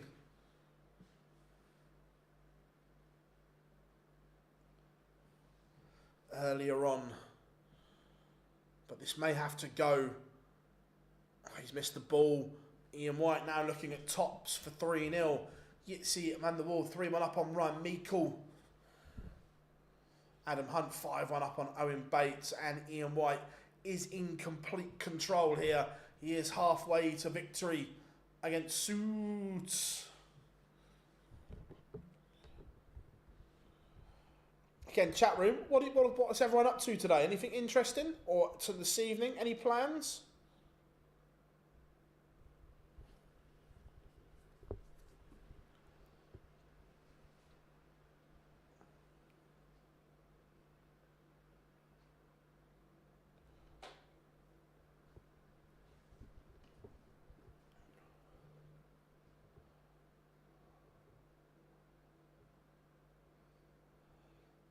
I think that Alan Suter needs something here. Got the mother-in-law over. Oh, I love that, Charlie.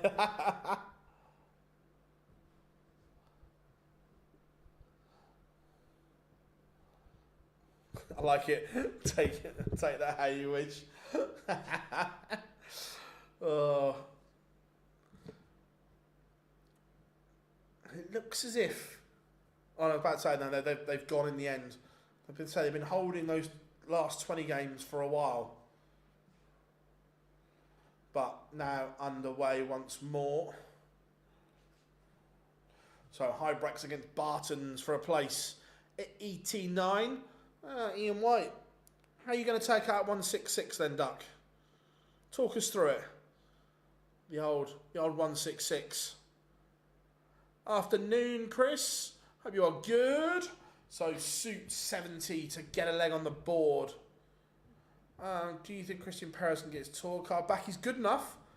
But can he commit to doing the tour 100%? I hope so. Suter has missed again. 74 for 4-0 to the Diamond.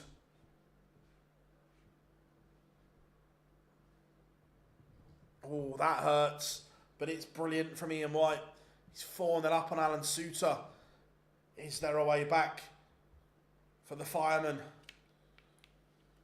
Or is he about to go up in smoke?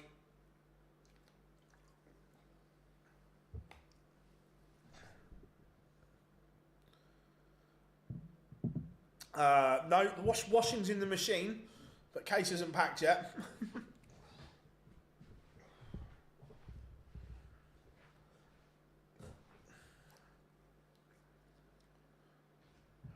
Adam Warner, 4-2 up on Nick Kenny. Adam Warner getting to a Euro Tour would be a bit of a surprise.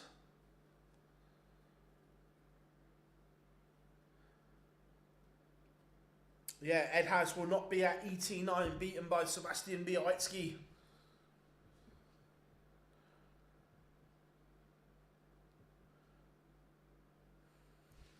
Having nightmares. Yeah, 3 weeks at Alexandra Palace. Oof.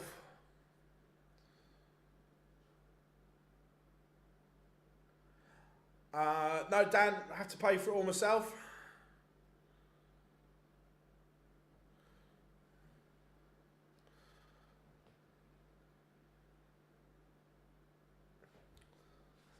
No, not breaking the cycle. I say that now.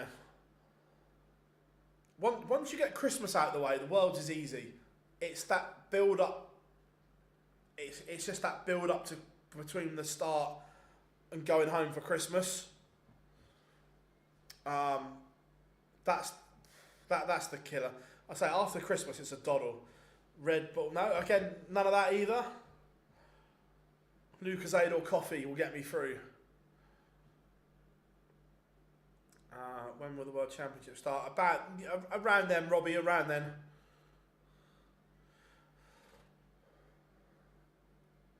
The last day, the 23rd.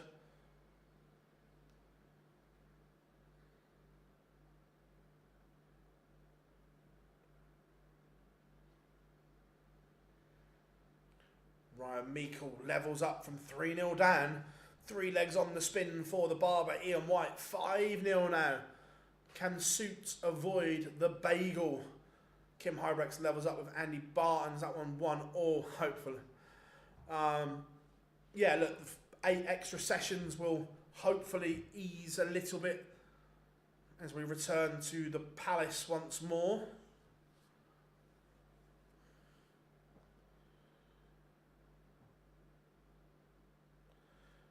Is this the first of... Yeah. So yeah, this is the first round of qualifiers. One of the final games is underway. Kim Hybrex against Andy Bartons. The winner will go to ET9. The rest are all warming up. Hop Sulovic, White Suter, Warner Kenny, and Meikle van der Waal. They're all last 40 games.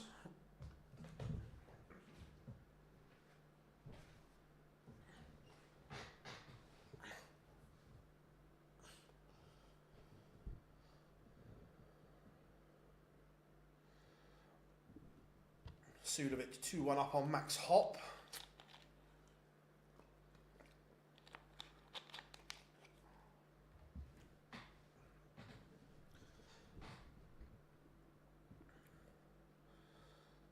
And Suter leaves a finish. Ian White, can he leave a finish and just put a bit of pressure on Suter here?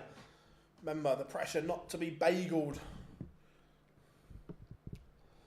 No, I'm pleased we've got one more year of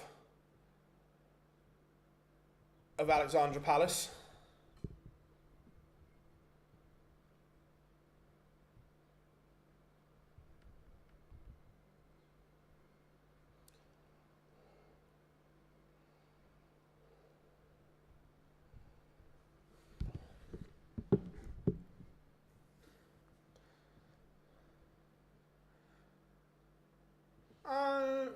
No, it's out there, Chris. I've not leaked anything.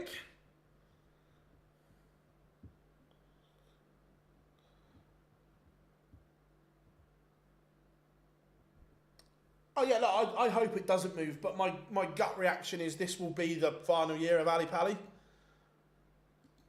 Unless they can make the big hall, the grand hall, whatever it's called, usable. If that is not an option, I think it moves. Ryan Meikle, 4-3 up now, 4 on the spin.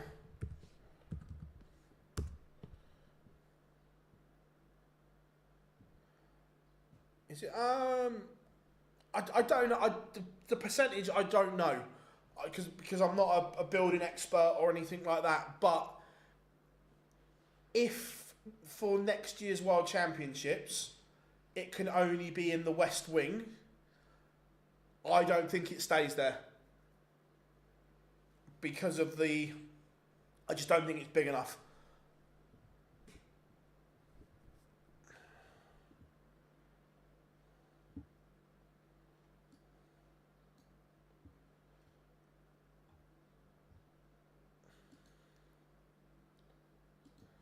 But in an ideal world, it would be great if they could make the Great Hall usable, and we just stay at Ali Pali and go into the big hall. But I don't want to say I'm not a building expert or anything like that, so I don't know the ins and outs of what work that would take.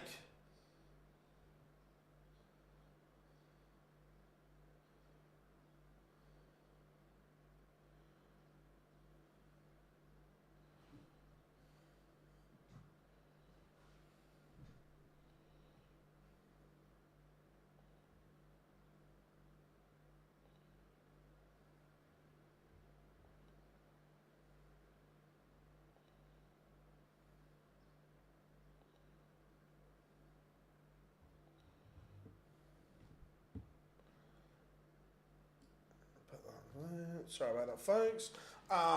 Ian White, 120 to win it, and win it in style. He does.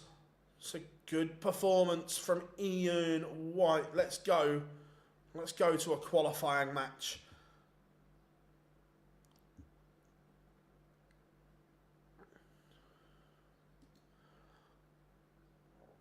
Let's go to Hybrex Spartans qualifying.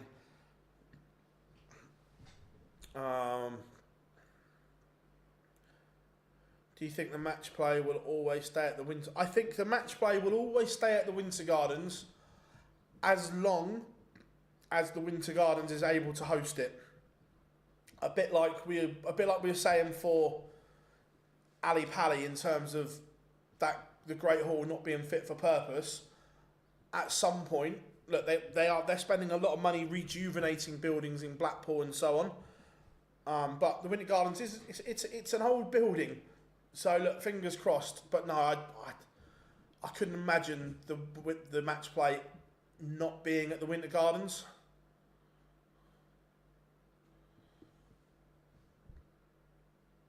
Yeah, right. It is iconic, but if the building wasn't fit for purpose and they may have to look in terms of major venues, the match play. The Winter Gardens is tiny. They could move it and sell more tickets, but you'd lose something, I agree, that iconicness of the Emperor's Ballroom wouldn't be the same anywhere else. Justin Hood is Justin's a decent player. Currently 1-1 with Brett Claydon. Sorry, I missed a bit of yesterday. Is Bully Boy? No, he's definitely not at a match play. He's currently not in a qualifying position, but there are 2 events to go. And again, Barney is in a qualifying spot at the moment, but isn't safe yet.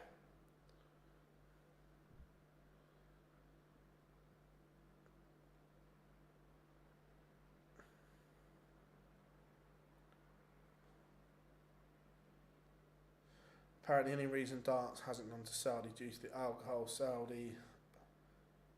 But Barry said that was the main reason that darts isn't in a Saudi yet. But yeah, look, there is a licensed premises in Saudi now, so.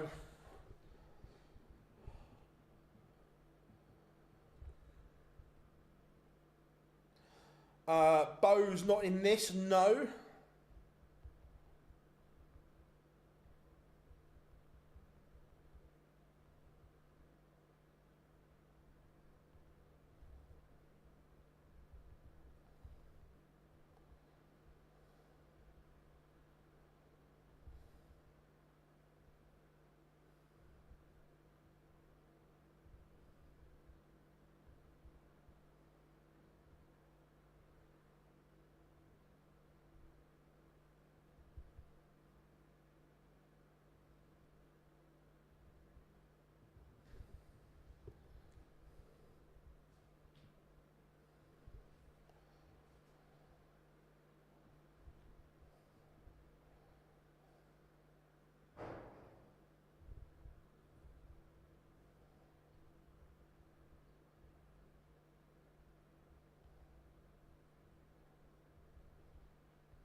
You get Steve Van der Wall gets one back against Meikle, but Meikle's still on the hill. Barton's has wonder. We'll never know because we don't have pictures. Has he just come low on tops for 160? But Hybrex 120 to go within 1 of qualifying.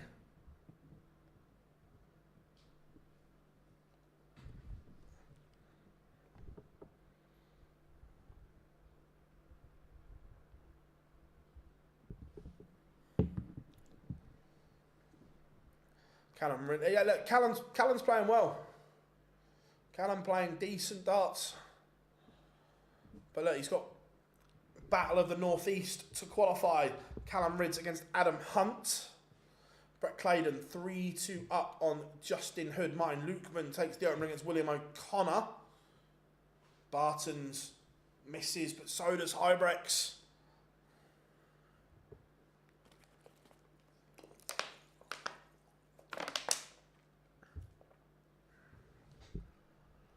Martin Lukeman has doubled his advantage. 2-0 against William O'Connor. Max Hopp, Mensel Sulovic 3-3. That's the round before though, as is Meikle and Yitzi van der Wall.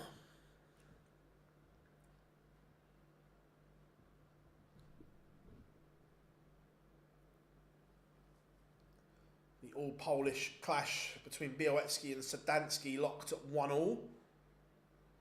Barton's will sense an opportunity to break back here. Hybrex trebleless visits in his opening 2 visits, but Barton's doesn't punish. Titus Kanik 3-1 up. There could be 3 poles qualify for ET9. There will definitely be 1. Kanik is 3-1 up, and Ratajski will face Adam Warner. Białecki back in front against Sadansky.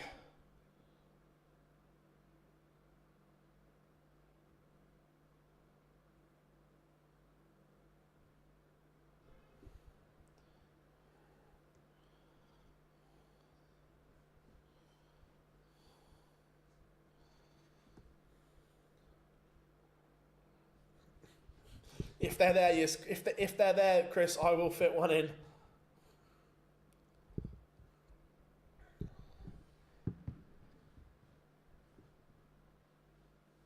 Jesse van der Waals levelled it up with Ryan Meikle. That one's 5-5 now. Rids Hunt getting underway. At the end of the day, Robbie, it's one of those ones that Barney has asked permission, and the PDC are the ones that have granted it. So I've got no problem with it. I think it's good, and I genuinely hope that this is the first of many times we see players being able to play elsewhere. I hope this is the first of many. I'd love to see tour card holders be able to play at the Super Series. Look, I get not the top 32, but maybe, I don't know, from 48 to 128 or something like that. I think it would be great. Then I'd love to see lower tour card holders being able to go and play in the ADC events, some WDF events. I think it would be great. No, Chris, they were at the they was at the venue last year.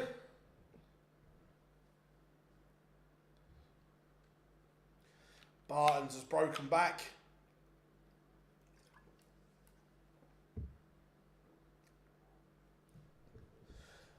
Białecki has broken. He's 3-1 up on Sedansky. Martin Lukeman 4-0 up on William O'Connor.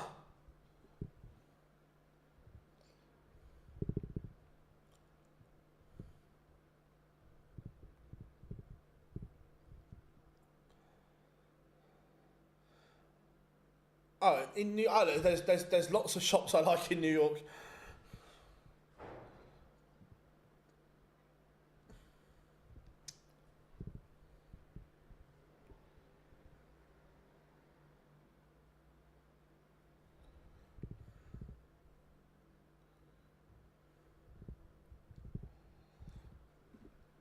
Callum Rids has broken. He's 2-0 up on Adam Hunt.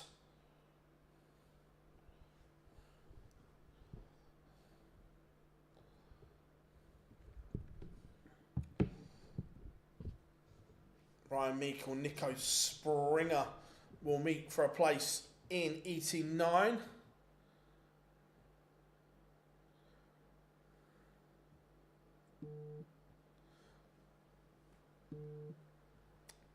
Not this year, Robbie. I'm hoping to go down under next year.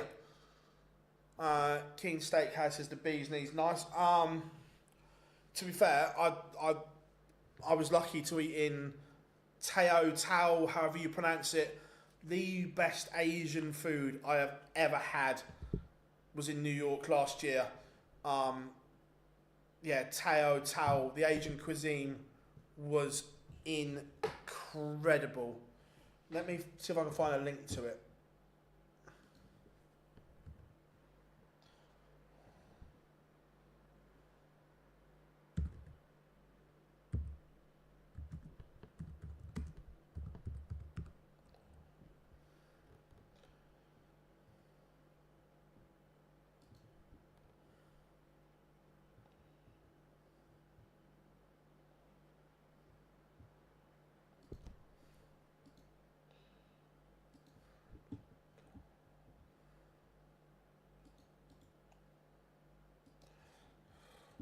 Right, so if anyone loves Asian cuisine, that food there is absolutely incredible. Callum Rids, 3-0 to the good. Andy Bartons could win it here. How much was your flights? Yeah, so to be fair, I actually got a really good deal on flights. I got them in one of the sales. Yeah, direct Heathrow to JFK. I think I paid $560 return.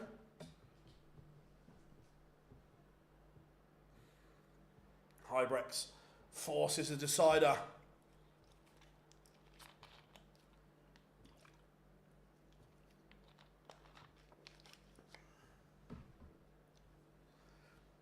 The Beast against the Hurricane.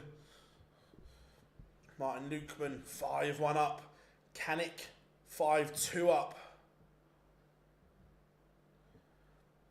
Yeah, Dan, really good deal on the flights. And as well, Pete from the CDC have got us for the hotel is expensive because it's Manhattan, but have got us an incredible deal on the hotel as well. For Manhattan prices, it's incredible.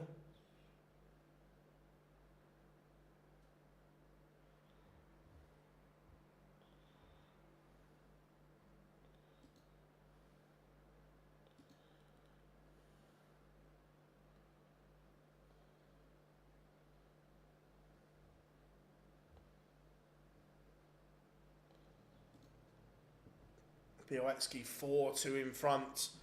Andy Bartons has had a mare in the deciding leg. 2 trebleless visits, and then he leaves a bogey number. The Beast has messed up. Callum Ridds 4-0 up and cruising his way to ET9. Mensur Suljovic max top feels like it's been going on for 4 days. They're both averaging mid-90s as well. It's not been poor. It's just taken a lifetime.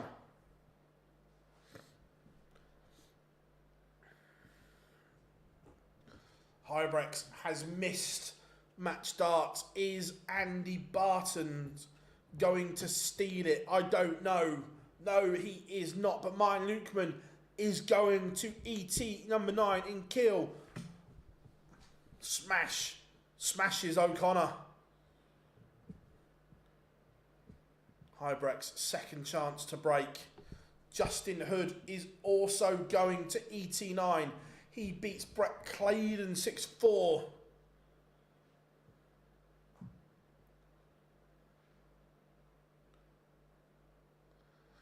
For the want of a better phrase, Kim Hybrex has fucked it. Goes round the houses, and Andy Bartons is going to ET9. The Beast beats the Hurricane. But Kim Hybrex will look back and go, yeah, I got that one wrong.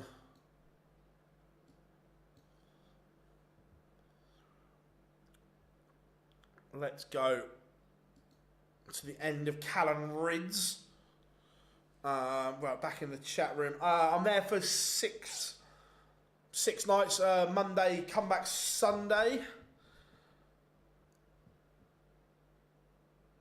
Talking 5-10 a night normally. Yeah, so Dan, we are staying in the New Yorker. So right opposite MSG. And we've got it for 225 a night, which is incredible. I haven't been down under, but it's on the list. I think next year, hopefully. Yeah, but I agree, Barnes has been disappointing.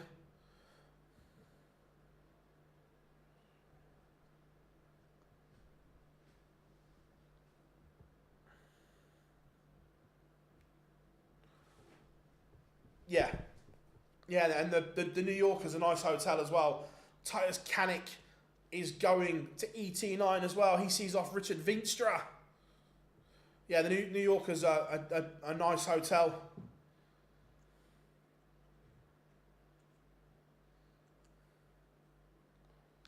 Ian White 1-0 up on Mickey Mansell.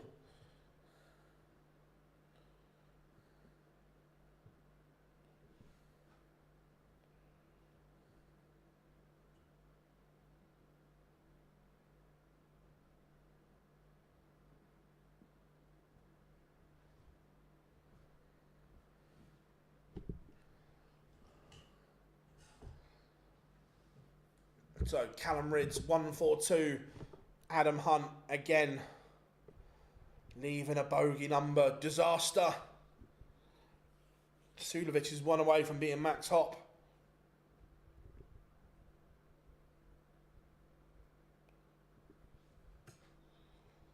So 57 for Ridds for 5-1.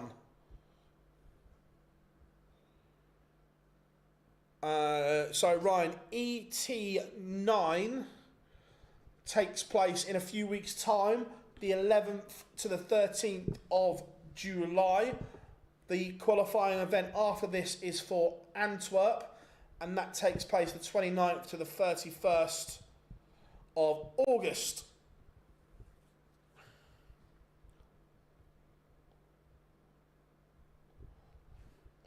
Białecki is one away from qualifying.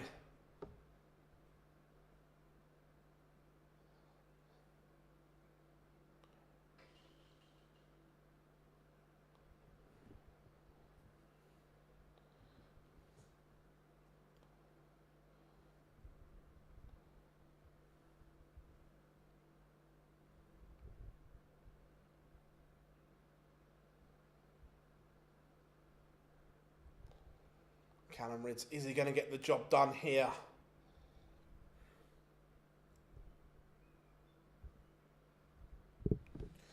Max Hopp forcing a decider against Sulovic. Yeah, it could have 3 poles. Ratajski 1-1 with Warner. At the moment, Kanik already there, and either Białecki or Sadansky will be there as well.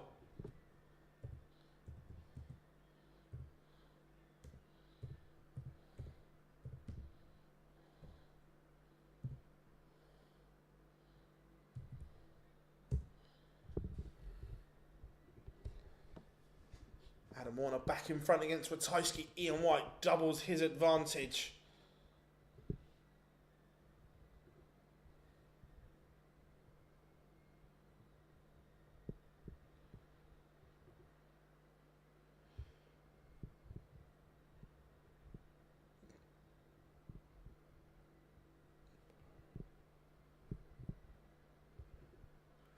Callum Ridds, 6-1 winner. The Riot is on his way to Kiel.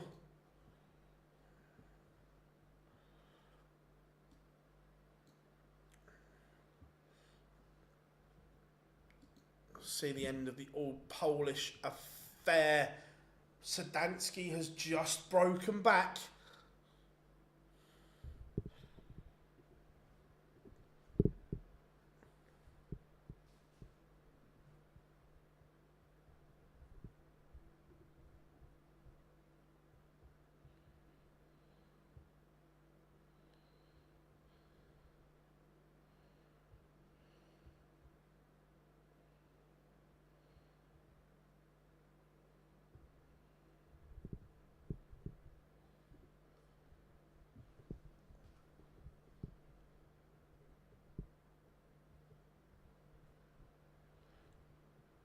This would be a disaster if Białecki loses from here.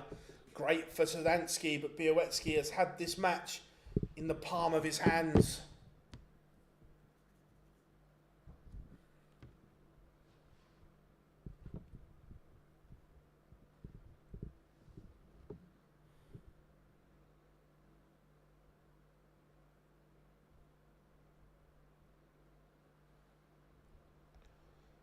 Białecki needs a big visit here.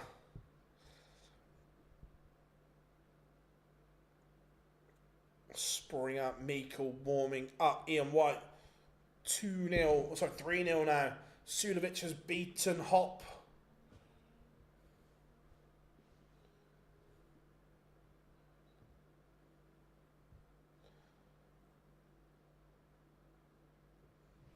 Our feature game is getting a little bit nervy from both.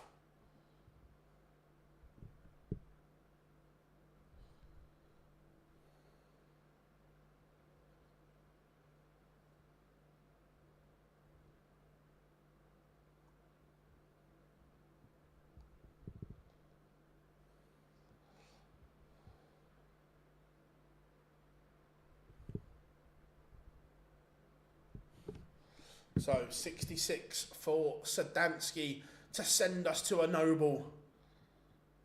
Mrs. Białecki, this is your winning chance. You should get 1 match start. You may get 2. If you don't get any, you fucked it up.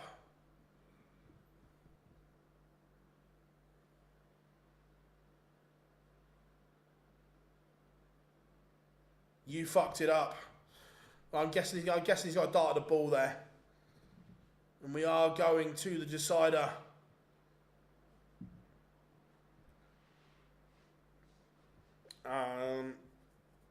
How does the first reserve work for the Euro Tours? So, no, not board 1. I'm sure it's done on... Someone will correct me because I haven't read the thing, but I'm pretty sure out of all the losers in the final game, it's then done on your ranking. I might be wrong with that, Marcus, but that's what springs to mind off the top of my head.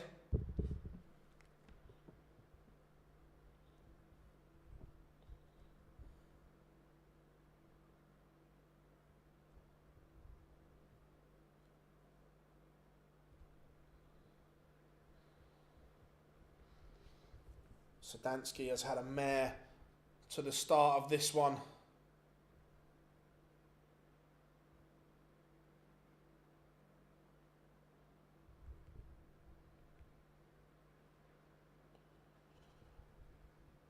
Białecki does not want to give him an opportunity.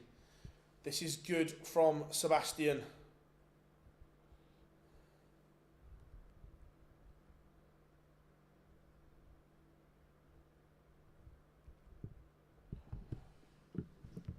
It's a 2 treble visit for Sadansky, but it may not be enough. A ton gets Białecki to a nice finish. That's better. 80 points away from booking a place for Sebastian. Mickey Mansell has a leg on the board against Ian White. Now, Białecki, 80. You remember he's missed a match start at the ball already.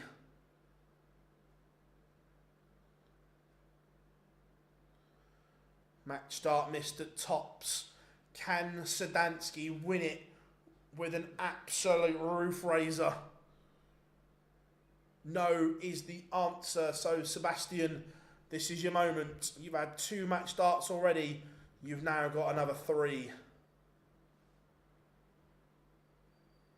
Only needs the one. Białecki Bolt is going to kill. Sebastian Białecki is going to ET9. He joins countryman Titus Kanik there as well. And Ratajski is in a bit of danger because Adam Warner is 4-2 in front. Let's go there. Probably Marcus. Yeah, thoughts on Priestley? I think it's been blown out of all proportion. Brad, to start with, Priestley's interview and those specific clips were taken out of context. When you listen to the whole interview, Priestley says a lot of good things in there, and there are a lot that agree with his point about the MBE, and he wasn't saying that they haven't been incredible. What he was saying is it's been given out too young. Not that what their achievements have done aren't good. Do I think Luke should have reacted the way he did? No. But let's just it's one of those, isn't it? Yeah, I've not just this instance, Brad. I spoke. I spoke about it yesterday that I think these honours are given out far too easily to sports stars in general. When you see cricketers being handed OBEs for winning an Ashes series, it's like, no, that's not what it was meant for. Yeah, I'm just not a fan of the whole process.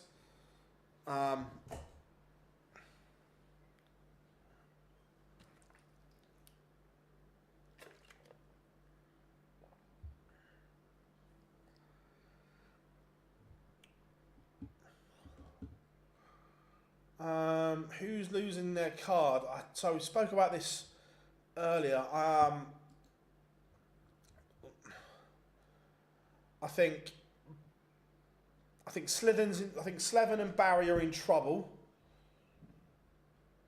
but not guaranteed to lose, but have a lot of work to do. I think Beveridge, Dennant, Landman, Williams, Klassen, Hunt, Bates, De Souza, Bartons, Vampire, Rafferty, Vennick, Griffin, Lennon, and so on all miss out.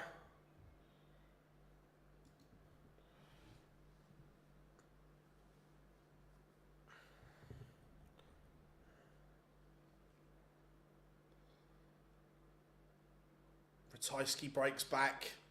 Big leg for Christoph.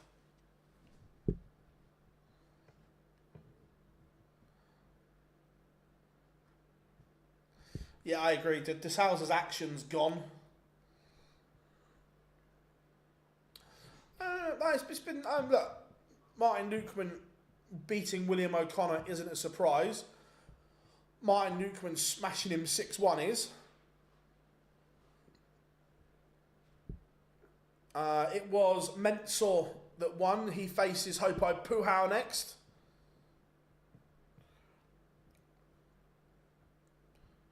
That's the last playoff game as we will. Already qualified for ET9 are the follows: Justin Hood, Sebastian Białecki, Andy Bartons, Martin Lukeman, Titus Kanik, and Callan Rids have all qualified. Playing, Nico Springer is 2-0 up on Ryan Meikle. Ian White 4-2 up on Mickey Mansell. Our feature game on screen at the moment is probably about to go 4-all between Ratajski and Warner, and then Hopai Puhau against Mensur Sulovic.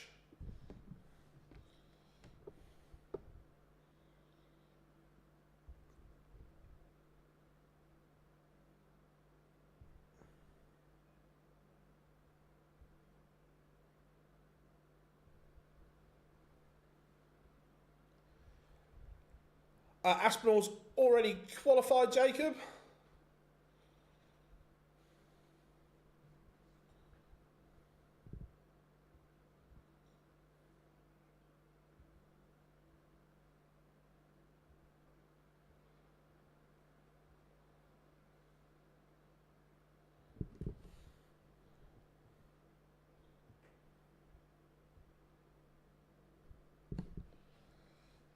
Nico Springer 3-0 up now on Ryan Meikle. Yeah, look. The Souza, look, the action and all that is in bits at the moment. When does it start? So this is qualifying for July.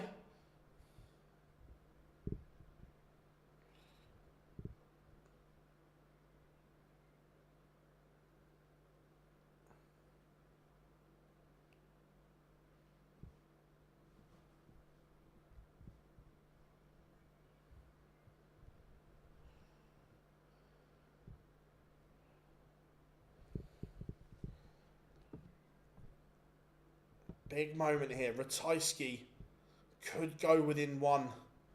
Remember, he was 4-2 down. This is for 3 on the spin. Misses the ball.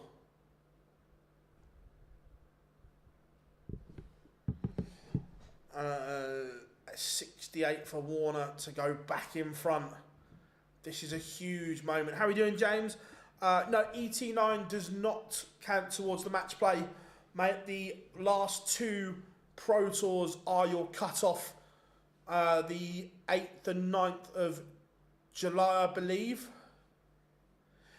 Yes, Ryan, qualifying for ET10 starts straight after these are done. It's a big finish for Adam Warner. He needed that. He's on the hill. Ratajski will have to win back-to-back legs.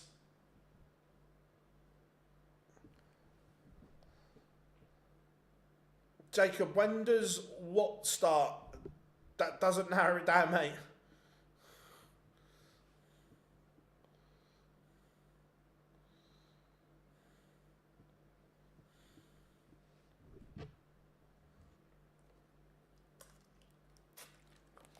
Puhal Sulovic just getting underway.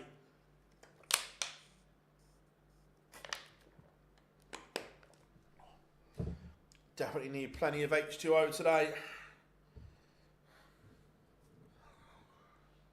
Mikkel has a leg on the board. Ian White one away from beating Mickey Mansell. Looks as if Ratajski, the thing these players are qualifying for, not till July and August. So this event here is ET9, which is the 11th to the 13th of August. The qualifying event that starts after this is for ET10, which is the 29th and 31st of August.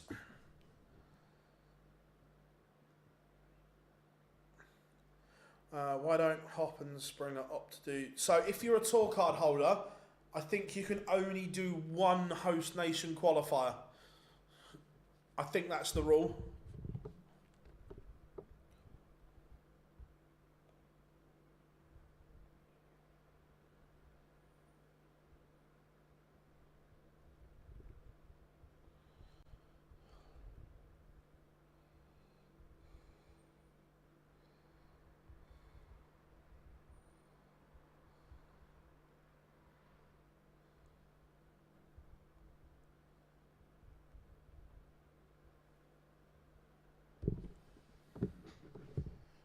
Last leg decider, Ratajski against Warner, and they both start trebleless.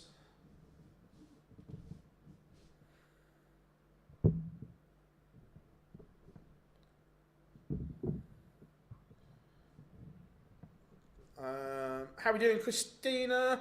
Ryan, what will happen when Gurney and Dolan retire? Oh, what's that? Look, I think Gurney's a long way from retiring yet, Ryan, but look, there are other young talents such as Nathan Rafferty, just one that springs from the top of my head.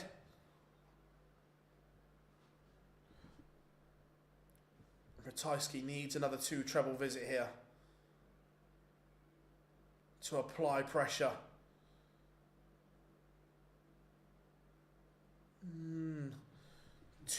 Right, Warner has the darts, 2-4-6.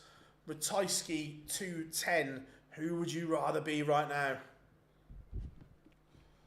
Well, after that troubleless visit from Warner, you would rather be Ratajski.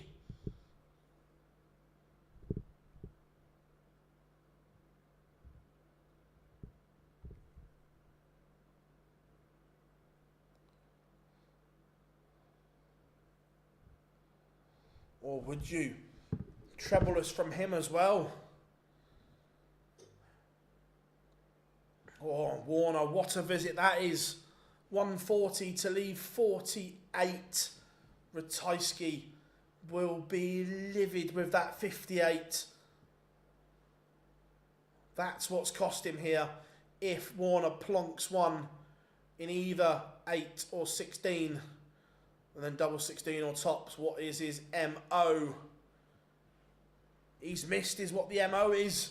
2 match starts have come, and they have gone for Adam Warner to qualify for ET9. Now, Ratajski has it in his own hands.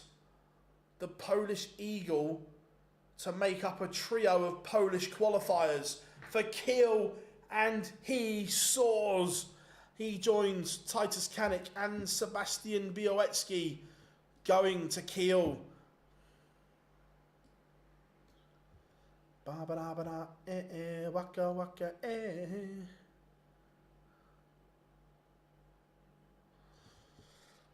Ian White might be about to win it. Mansell's from North, but why this badge?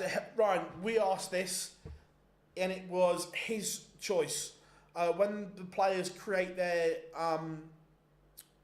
Dark Connect profiles, it was Mickey's choice to have the Republic flag.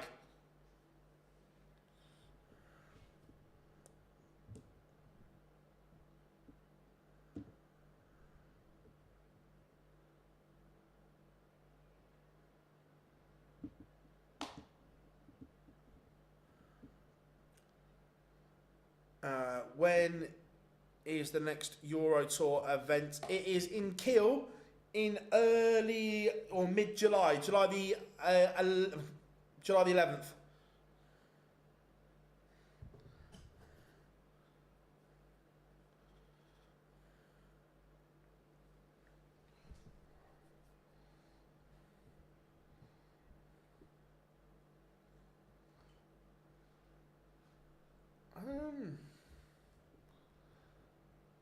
Mansell is higher than Barry, but so Mickey Mansell is from Northern Ireland, not the Republic. So although he chooses to use the Republic flag, he's from Northern Ireland. That's why Keane plays for the Republic.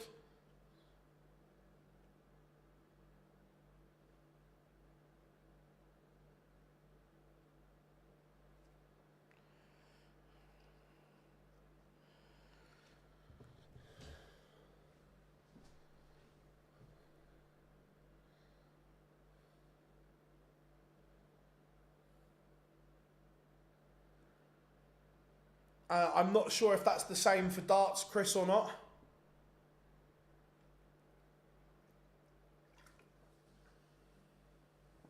Mickey Mansell is back in this contest with Ian White here.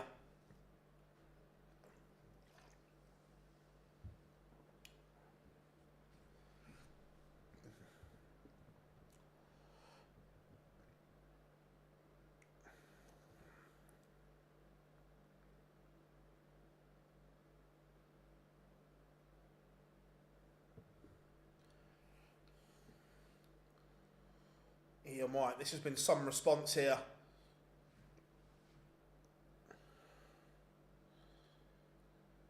Hopai Puhau is 2-0 up on Mensur Suljovic.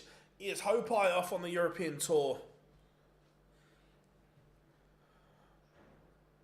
Double 18 for Ian White.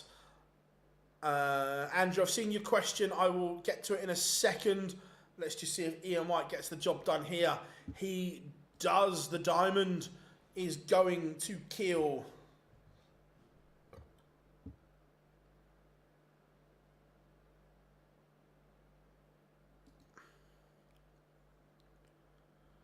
Can Ryan Meikle rescue the situation? Suljovic has one back.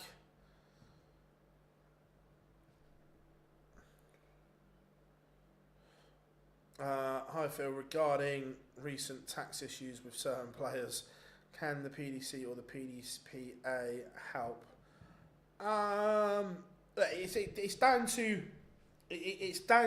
the players ultimately, but I'm pretty sure that there would be help.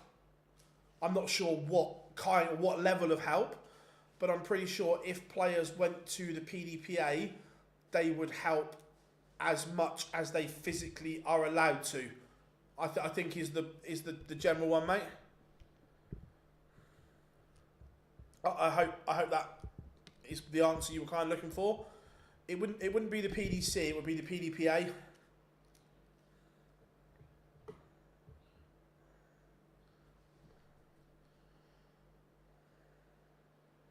How we doing, Mike? Good to have you in, buddy.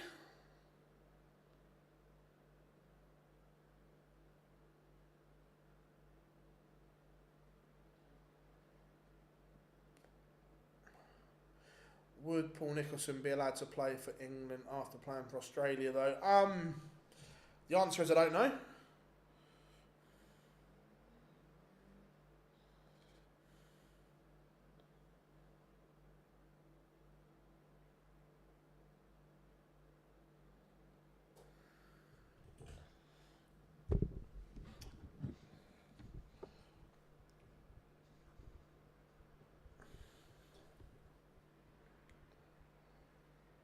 Yeah, Mike's super busy. It's good.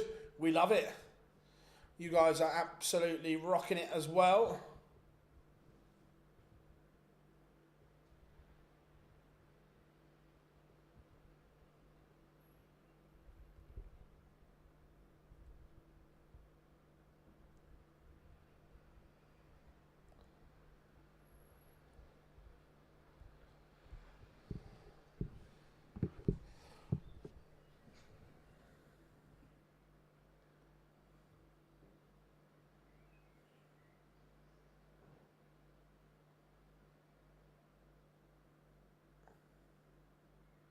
No, Dimmy is not retiring.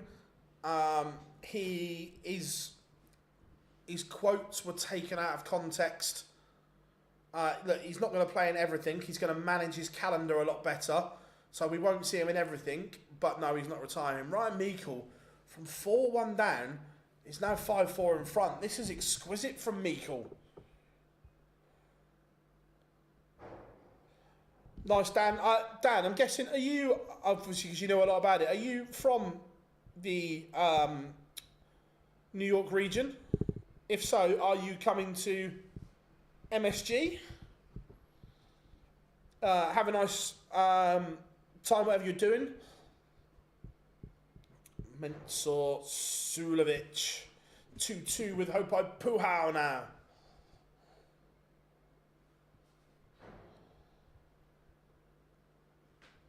Meikle will want to find some trebles here.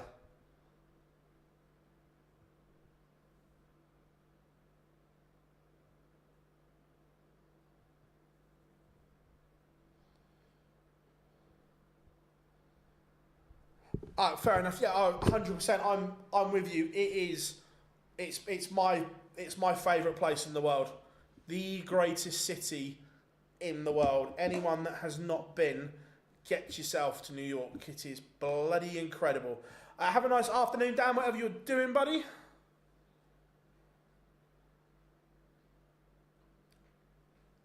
To be fair, Mike, Florida is on my list of places to go. I tell you what, this is exquisite from Meikle, the 174 setup.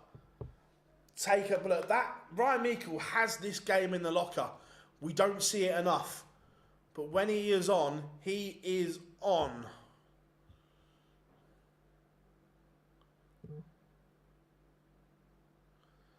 So the final qualifying spot will either... Wait a minute. Let's address this. Mensur Sulovic kicking off the leg with a 170. The big fish.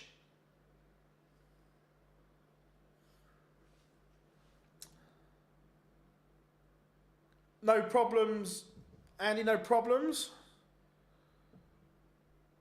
Yeah, superb from Meikle. No, Christina, I'm from the UK, but heading to America, heading to New York on Monday. How many places? So I've been to New York multiple times. I've lost count. Then I'm very lucky that I've been all round California, San Francisco, Vegas, LA, all around that area. So I spent in 2017, I spent 4 weeks. I flew to San Francisco, spent 4 or 5 days in San Francisco. Then I drove down Highway 1 to LA, which was incredible. Then spent 4 or 5 days in LA, but I did like Santa Monica, Hollywood. Then went down to South LA, Huntington Beach area.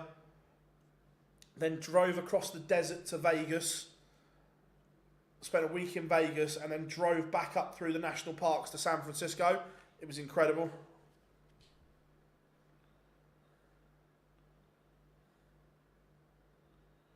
Do you think Kim Hybrechts can keep his card? Yeah, I don't think he loses it this year. I think he's done okay. Hopai Puhau has missed a huge chance there. Yeah, I heard Demi. No idea, mate.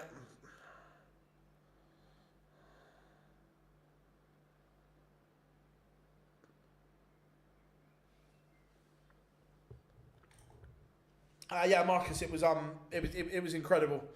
I loved San Francisco. Was an amazing city. I got to go to Alcatraz, Golden Gate Bridge, Fisherman's Wharf, and all that. It was mustard. San Francisco.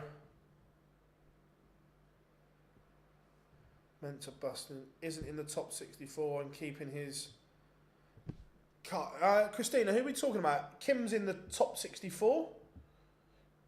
Or have I... Kim is... Yeah, Kim's 57 on 88 grand. I don't see him dropping out of there. You need to go out more.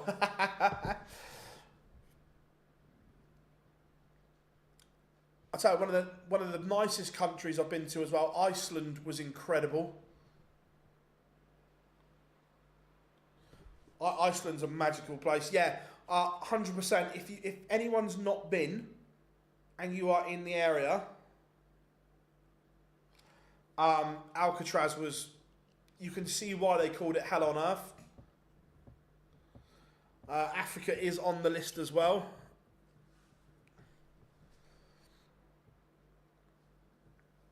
Yeah, Iceland's stunning. I've been to Copenhagen, Christina.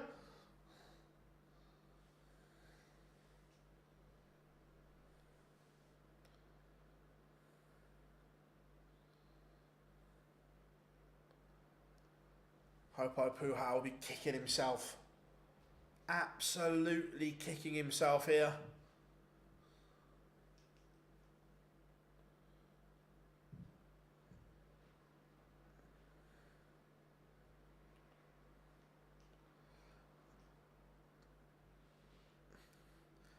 Yeah, I had a little flutter whilst in Vegas, Marcus. Rude not to.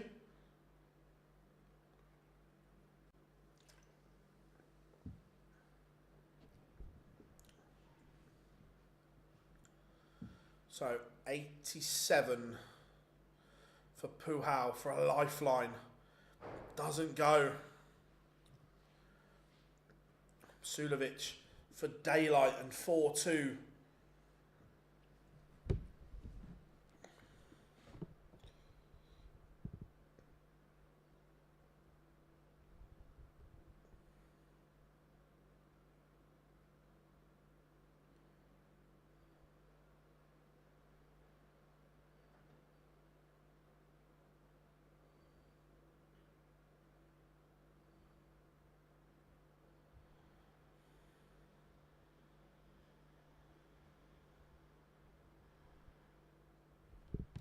And Puhal levels, probably the right scoreline in the end.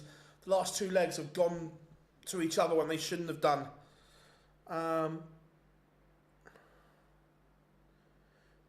Is it true that the venue's own security are responsible for crowd disorder? Yes, it is. So the PDC security are in charge of the pit, as it's called, inside the barrier and getting the players to and from. That's the PDC's security's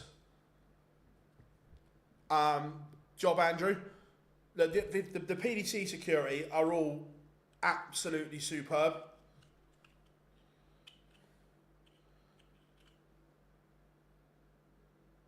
A lot of good people work for EPS and the PDC security guys. A Euro tour in Iceland would be incredible. Hope you have a good day, Christina. Always a pleasure.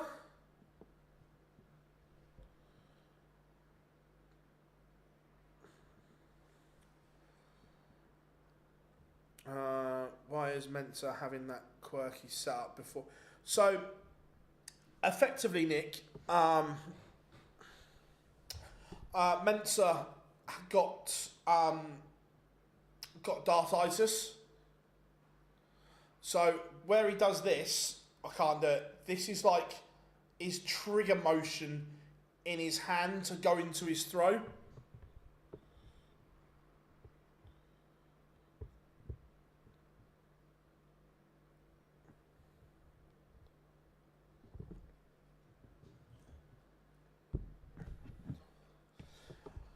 Yeah, Mensa said that, but now he's on fire again, isn't he?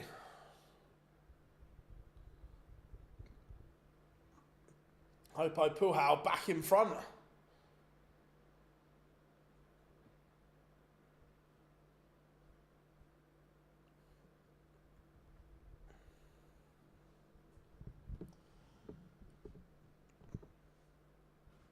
big couple of legs here.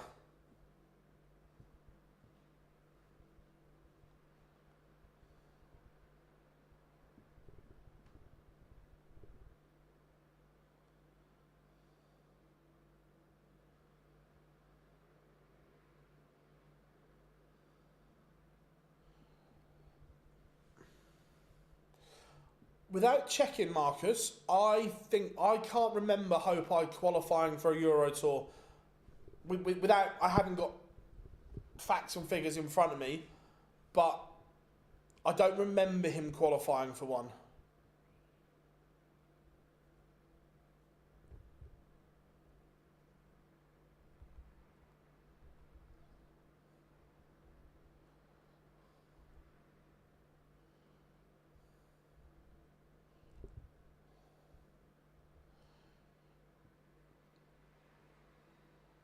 I remember Poho did play him one this year. Cool. Like I said, I haven't got any things. I watched that many darts. I forget bits.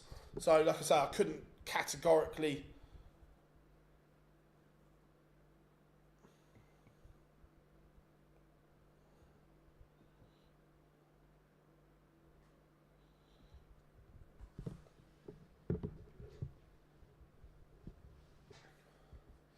Sulovic leaving the old 165.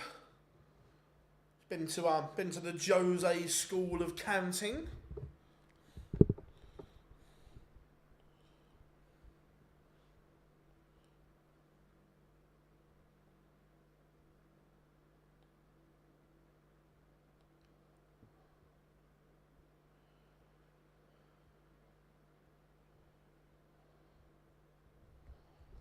We are level 4-4.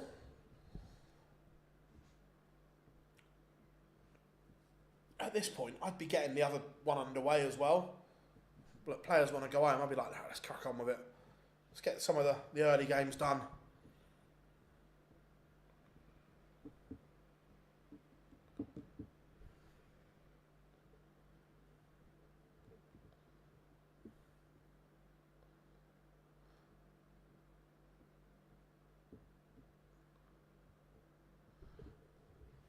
This one, it's a case of who's going to hold their nerve.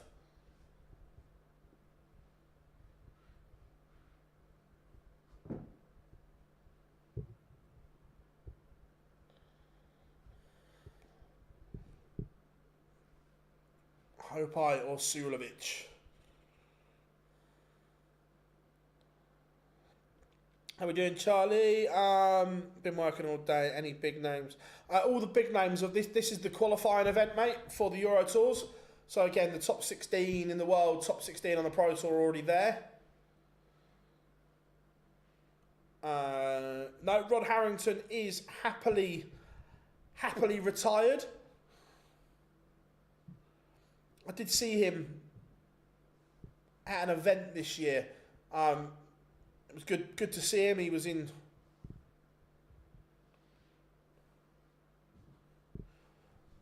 fine spirits.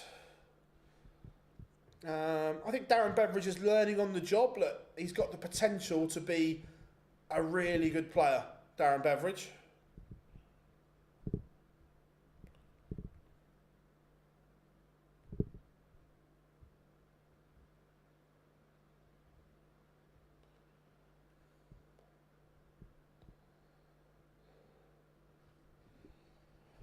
I don't think Sky removed him. I think it was Rod's choice to step away from broadcasting.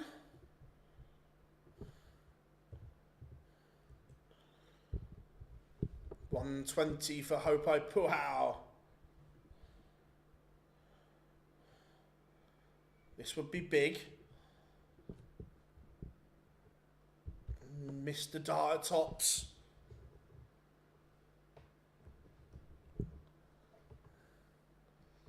Sulovic going to go one away. He is 5-4 to the gentle. Sulovic is closing in on victory.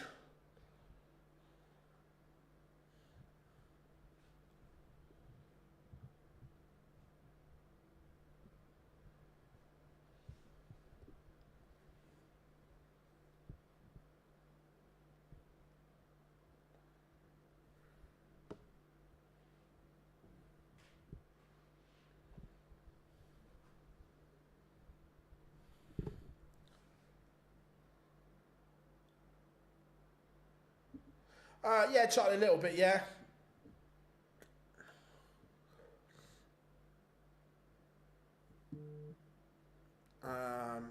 Yeah, no, Rod was good. In regards to Puha, I checked, played in 2 Euro Tours last year. Cheers, Tom.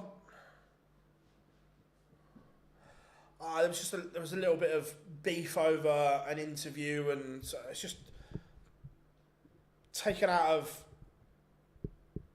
context, as always.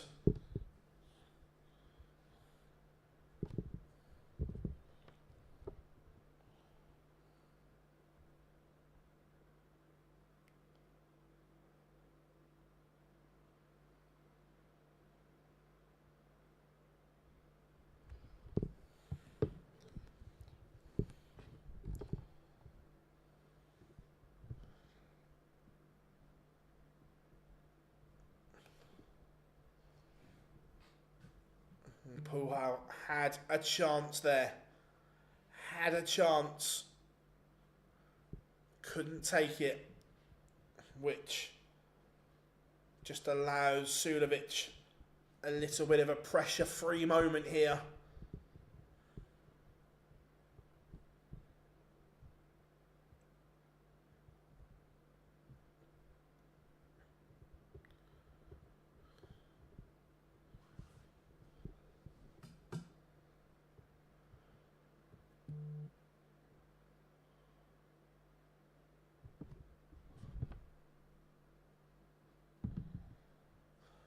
So 117 for Mensur Sulevic to see off Hope I Puhau. And he goes. Mensur Sulevic is over the line. It was a test of endurance in the end, but it is Sulevic who takes his place. So your 10 qualifiers for ET number 9 are as follows: Justin Hood, Sebastian Białecki, Krzysztof Ratajski, Ryan Meikle, Andy Bartons, Martin Lukeman, Titus Kanik, Callum Ridds, Mensur Sulevic, and Ian White are your 10 qualifiers for Kiel in Germany. Now we have another one. We aren't done yet though, are we? Because we are jumping straight in to the qualifier for ET10 in Antwerp. Yeah, hope I has spent more time over here.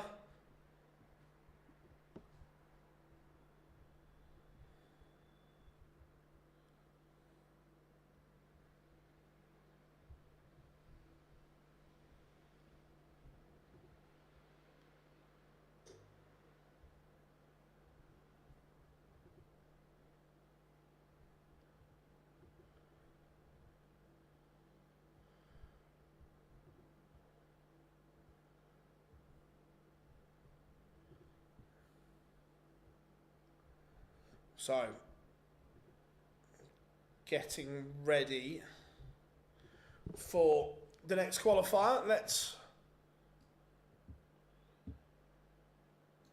get some bits changed.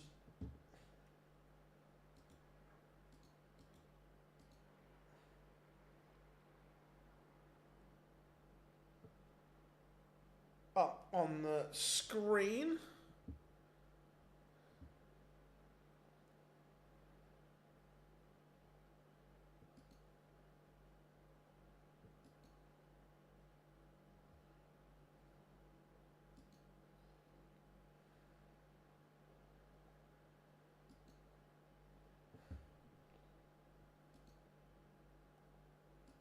That one I need, yeah. Qualifying 10.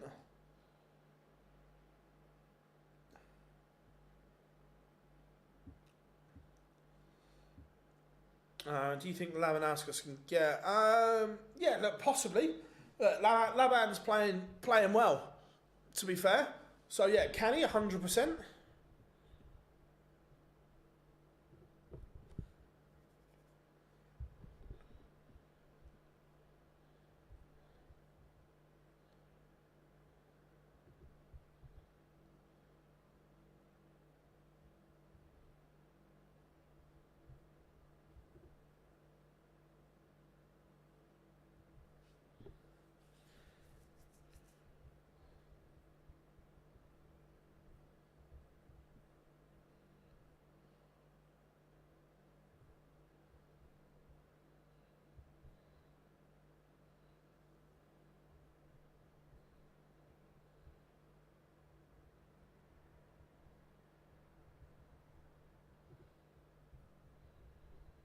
Right, that's that one there already. We will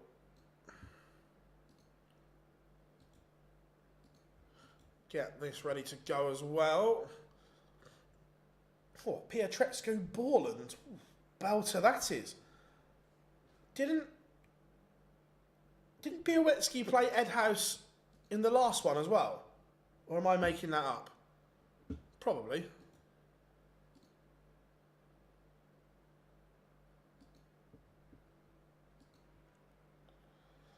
Hurrell Ratajski, that's a horror tie. There's some Dom Taylor, Keane Barry. Oh, there is some absolute honkers here.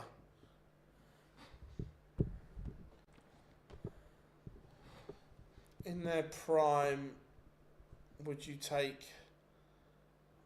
I don't know. Tough one.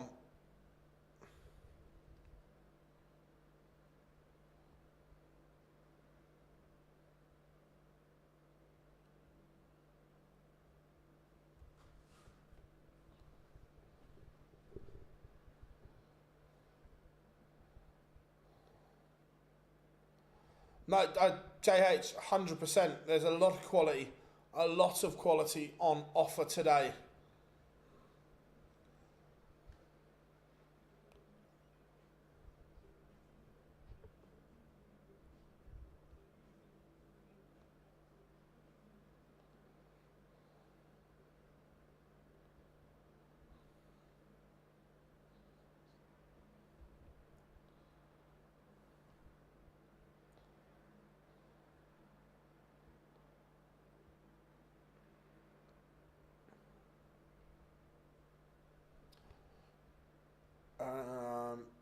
Right, first game has gone live, which is Dylan Slathen against Owen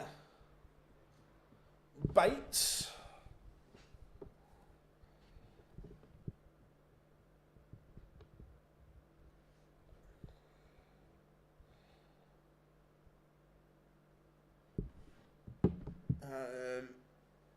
Does Bobby George's new book repeat a lot?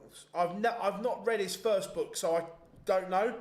I really like this one's good.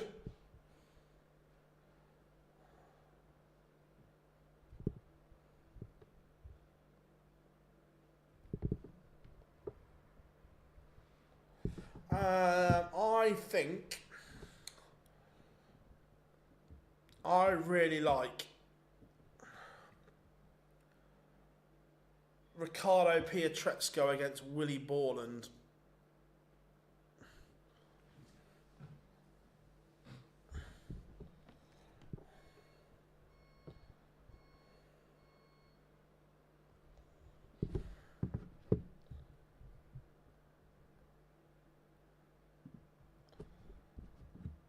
Right, so qualifier for Antwerp, 29th till the 31st of August.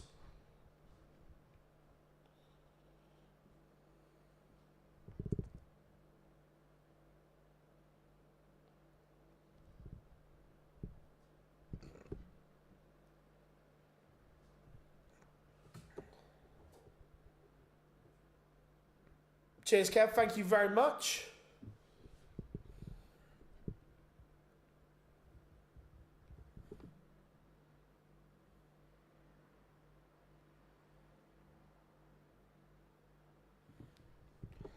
Right, we are good to go, I think. Everyone, yeah.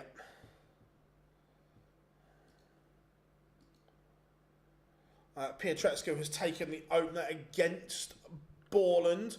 Slathen 1-0 up on Bates.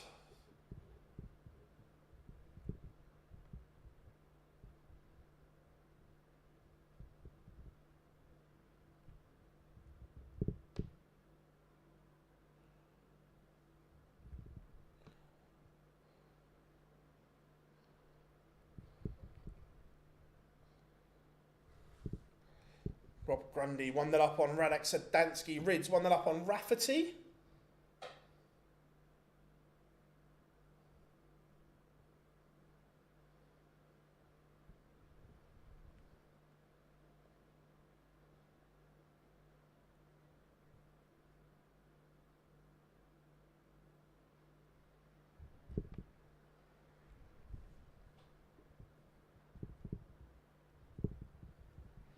Dom Taylor takes the opener against Keane Barry as well.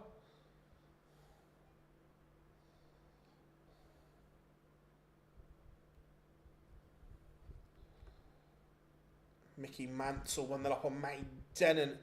Any news? I'm not sure what Roby's doing now, to be fair.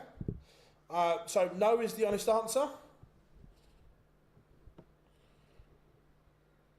I remember his daughter was very ill at one point. So look, family life takes over, doesn't it?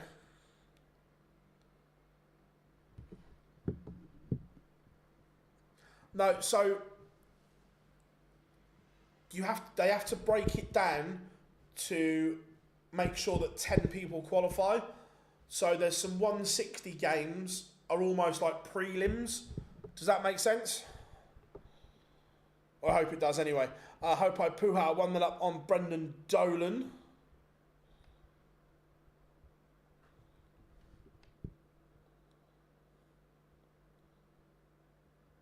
Kai Gotthard level with Gabriel Clemens 1-1. Pietreczku doubles his advantage over Borland.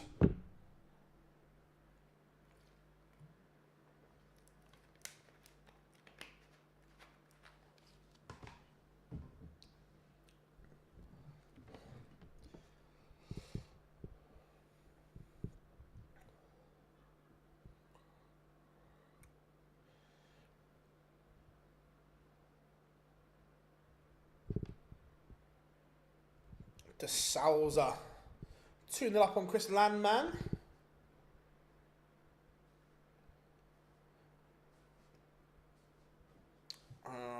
Vinstra 2-1 up on Doots.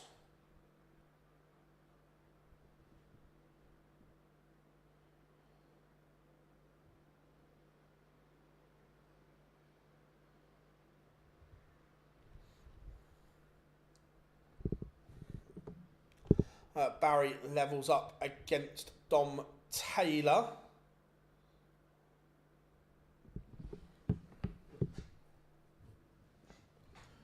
Mansell averaging 111 right now.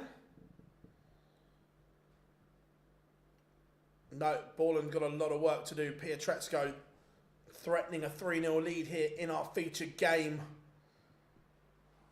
Rusty Jake 2-0 up on Adam Lipscomb. Pietreczku does convert and is 3-0 to the good. Reece Griffin levels up with Leon Webber. Sebastian Białecki 1-0 up on Richie Edhouse. It would be a bit of a disaster if Edhouse didn't qualify for either. He missed out on ET9. Cannot miss out on ET10.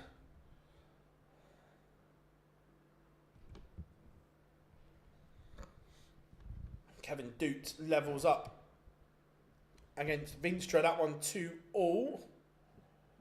Brendan Dolan pins Hopai Puhau back. That one's 1 apiece.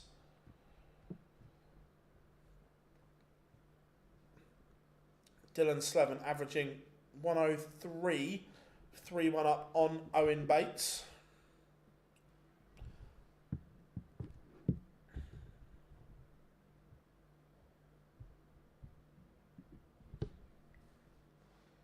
Cam Crabtree 3-0 to the good. Someone said, I can't remember what was my opinion on Cam. Cam can play. Look, he's still raw, he's still young, he's still learning. But he can go on and do some damage.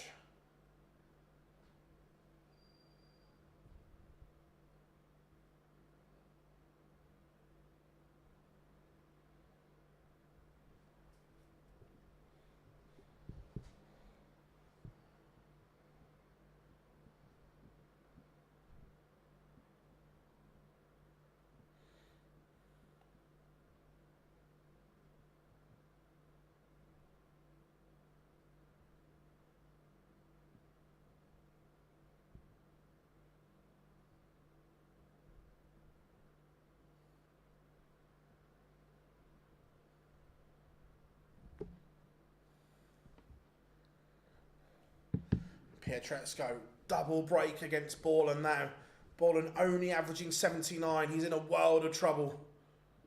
Absolute world of trouble.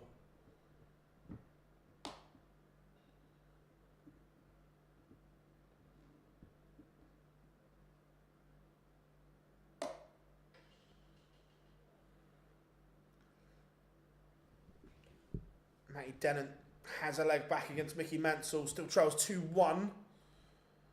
Dominic Grudish is 2-1 up on Jitsi van der Wall. Cam Crabtree 4-0 up now in his match, averaging just shy of 99. Landman has a leg back.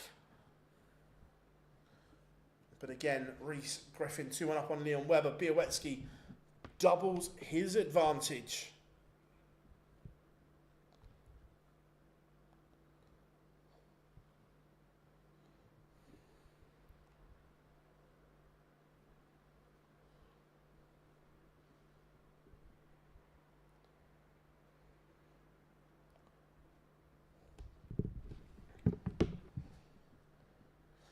Daryl Pilgrim 2-1 up on Victor Tingstrom. Christoph Ratajski looking to do the double. He's averaging 108 against James Hurrell, and he's 3-1 to the good. The Hillbilly not doing a lot wrong. He's averaging 107 at the moment. Martin Lukeman 3-1 up on Denny Alder-Kauter.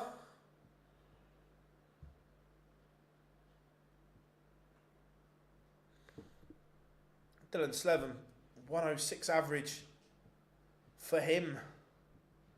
Białecki, 3-0 up on Ed House. It's looking like it's going to be a disaster for Ed House.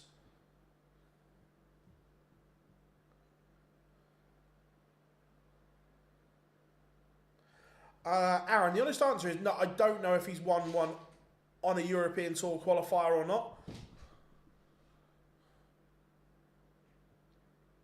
How are we doing, Dave? Good to have you in, buddy. Yeah, so we've had the qualifier for ET9. This is the qualifier for ET10 now, my friend. Hope you are good. Hope you've had a good day. Clements back in front against Kai Gotthard.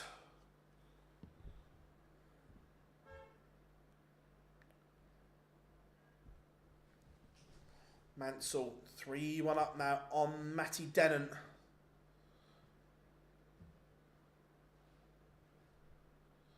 Puhau 3-1 up on Dolan. Dolan's averaging 91, Puhau 83, but is the Kiwi who is in front. I knew you were going to ask that, Rob, so I will tell you.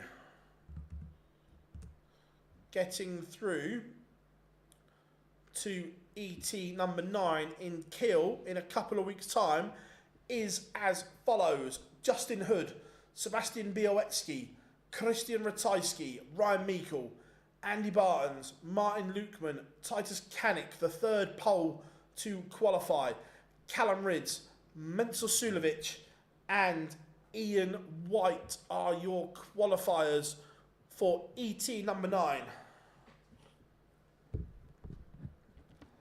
Lukeman 4-1 up on Denny Alder-Kauter. Just been set up a new Wi-Fi. You got some posh new Wi-Fi, Rob? Some fibre optic stuff?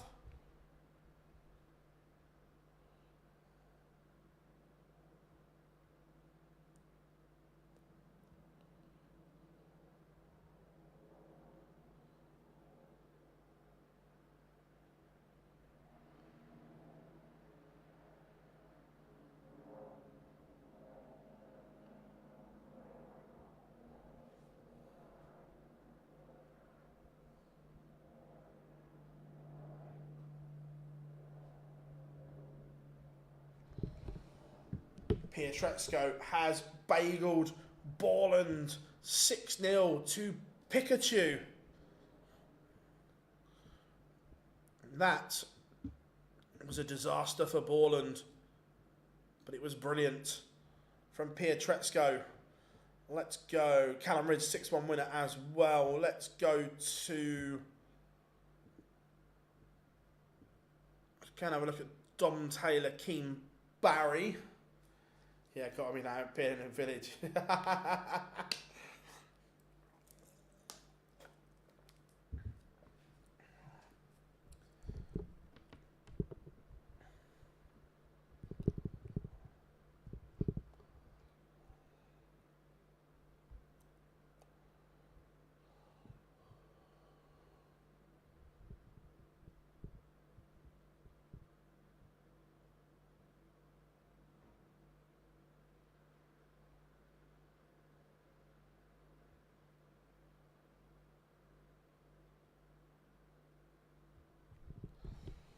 So Landman has a leg back. The Sales are still 4-3 in front.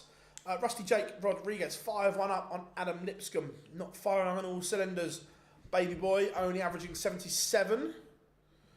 Ratajski 5-1 up on Hurrell. 107 average for Ratajski. Edhouse has a leg on the board, but trails Białecki 4-1.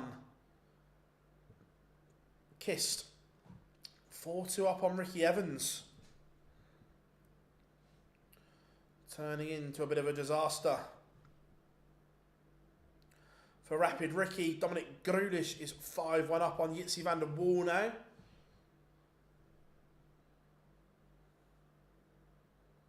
Cam Crabtree, 1 away from victory, 5-2 in front. Keane Barry has broken Dom Taylor, and effectively we are back on throw. No, yeah, look, it can't be a good state of mind. I agree, Marcus, but again, that comes back to Q School and are you ready? Aren't you ready? Look, he won his card, so. But I remember seeing him play in Portsmouth at the Super Series and just thought he was he was okay, never really spectacular. So I was surprised when he got a card. Back-to-back legs for Edhouse against Białecki. Hope I Puhal 5-1 up on Brendan Dolan. Dolan getting battered. Grundy 5-1 up on Sedansky. Rhythm is a dancer, won't be doing the double by the look of it.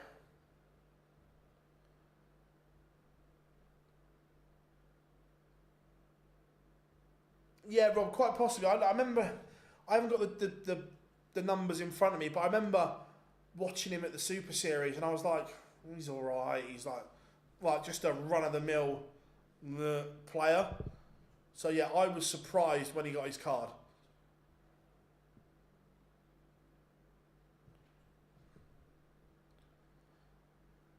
Clements has a bit of daylight between himself and Kai Gotthard. 5-3 to the German giant Dutz. Sends us to a bagel against Veenstra. 5-5.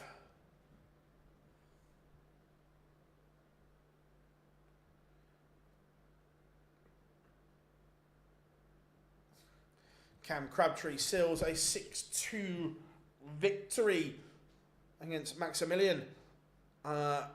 Barry 4-all in our featured game. Back-to-back legs for Dynamite. Baby Boy has gone. Rusty Jake is a 6-2 winner over Lipscomb. Warming up Lennon against Scott.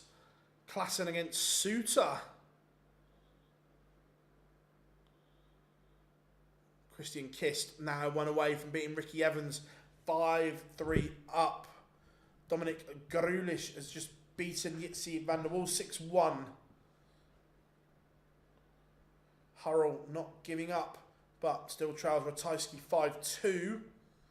Brett Claydon levels it up with Thomas Lovely 4-4. Białecki has stopped that mini Edhouse charge. 5-2. Bolt leads. Rob Grundy batters Sedansky into submission 6-1.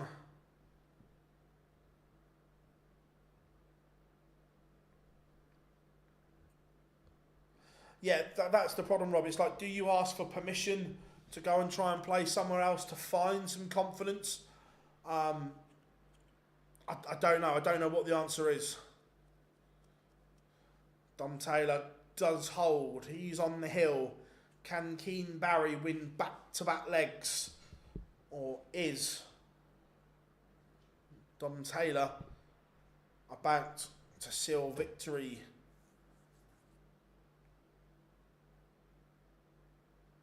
Chris Landman in front against De Souza. He's turned it around. De Souza not going particularly well right now. Dutz has beaten Veenstra 6-5. I genuinely not got a clue what happened to Cristo Reyes. He's loving life in Tenerife still.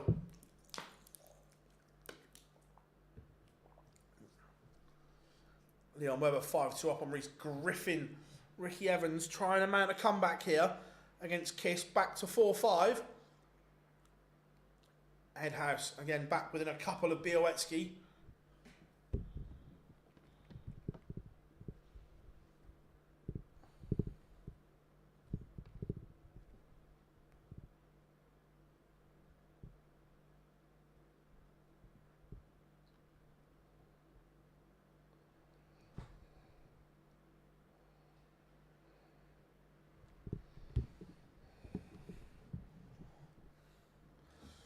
William O'Connor 1-0 up on Greg Ritchie.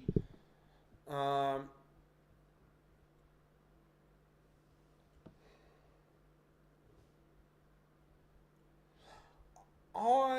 might be incorrect with this, Rob. I thought you could enter WDF events as long as they weren't streamed or televised, or have I got that wrong?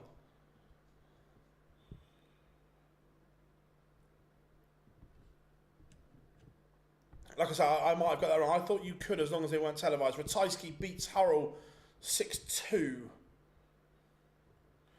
Alan Suter takes the opener against Yella Klasa. Matty Denon, he's back in this. He levels up 4-4 with Mickey Mansell. Daryl Pilgrim still trails Victor Tingstrom 4-3. Just getting underway. Steve Lennon, Connor Scott. Christian Kiss beats Ricky Evans. No fairy tale comeback for Rapid Ricky Evans. Keane Barry has messed his lines up, and that could cost him. Białecki has beaten Edhouse. The defending European champion misses out on ET 9 and 10. How costly could that be?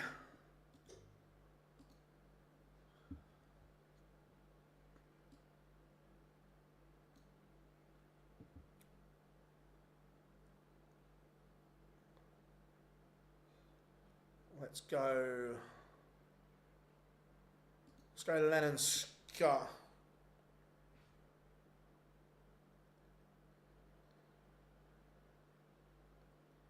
Yeah, like I said, I thought they couldn't enter the singles because it was streamed. I might be completely off with that.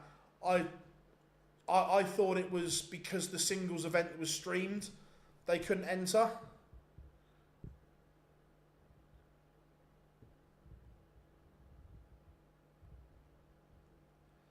What do you think about the European champion?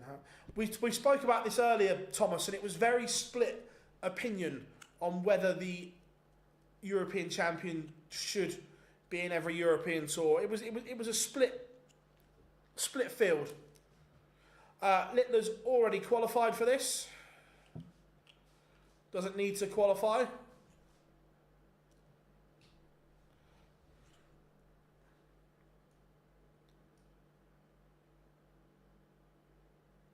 And Lennon takes the opener and breaks the Connor Scott throw. Mickey Mansell back in front against Matty Dennett. Thomas Lovely sees off Brett Claydon 6-4. Madaz Razmar just getting underway against Darren Beveridge. It looks as if all the 160 games are now done, which is good. Thomas Lovely seals a 6-4 win.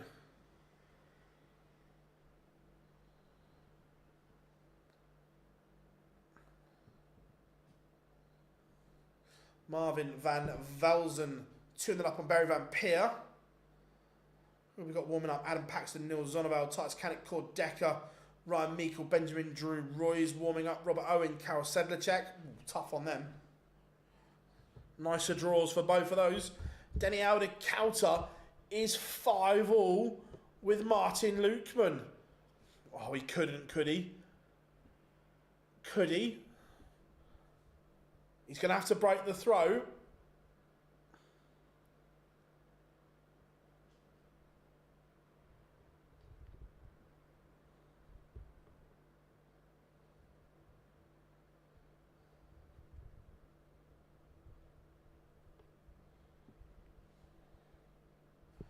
And then he starts 26. Denny.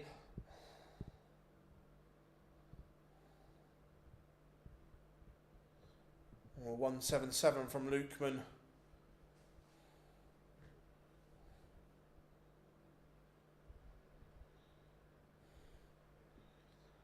Looks as if Martin Lukeman is going to break Denny Aldecalter's heart in a last leg decider.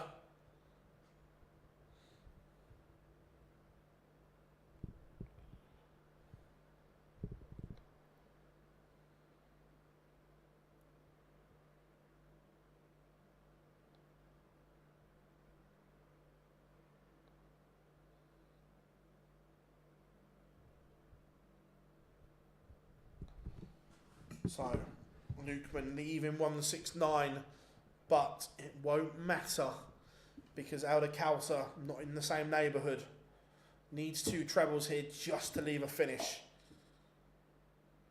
Doesn't. So, Lukeman has 6 starts to win it.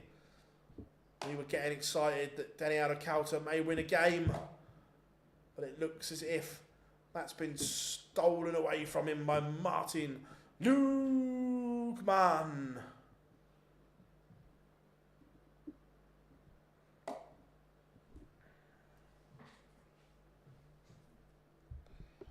Misses doubles, but will return.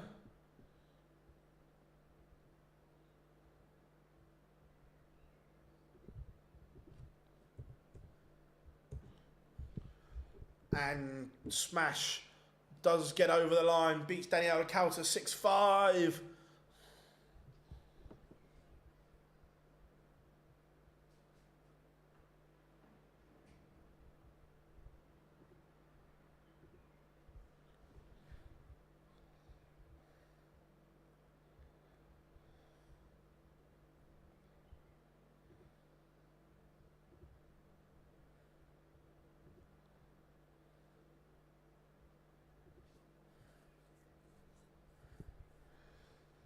William O'Connor 2-2 with Greg Ritchie.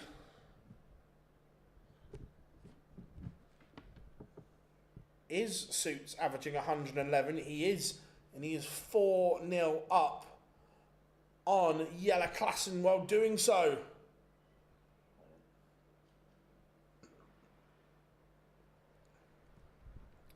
Steve Lennon back in front against Connor Scott.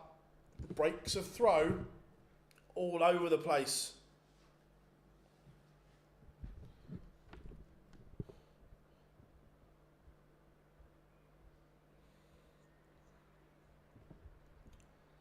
Mike Kyvenhoven. Where's he gone? Why was I looking at Kyvenhoven? I don't know. Oh, Texas against Tavis Dudney.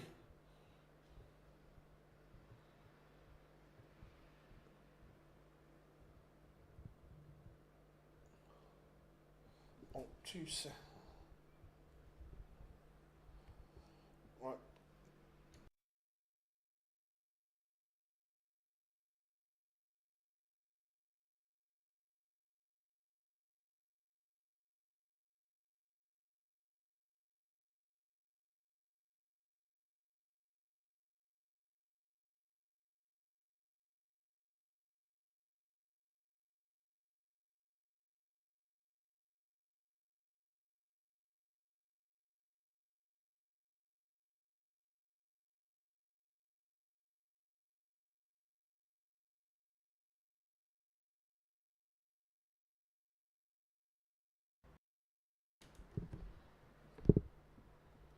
Sorry about that, folks.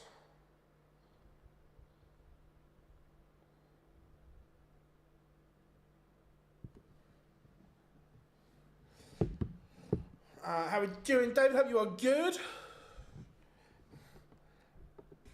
Just doing a bit, thinking of Martin Lukeman.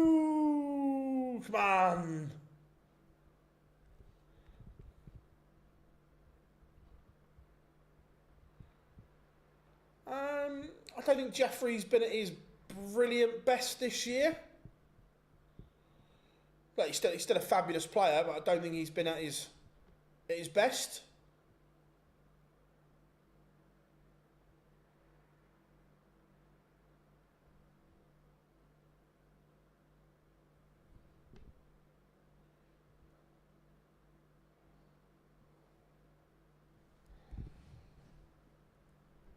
Lennon 3-1 to the good on Connor Scott.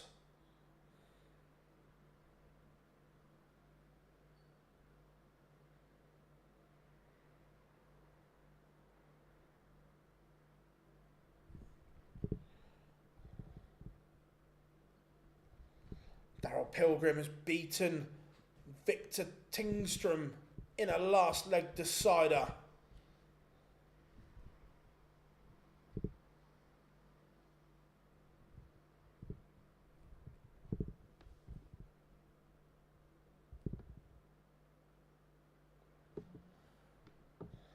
Andy Bolton 1-0 up on Jeffrey de Graaf.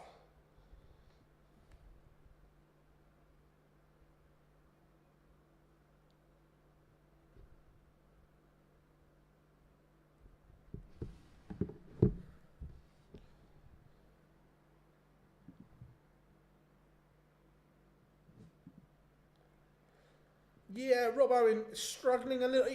He played okay in the last one yesterday, but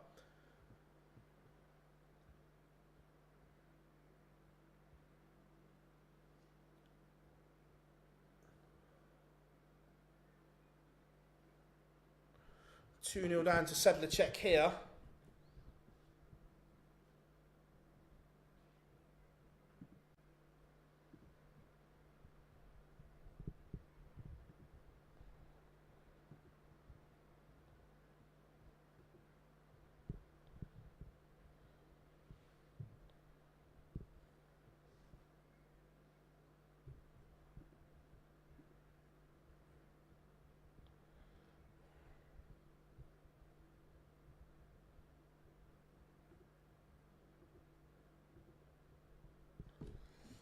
Greg Ritchie has one back, but still a lot of work to do here against William O'Connor.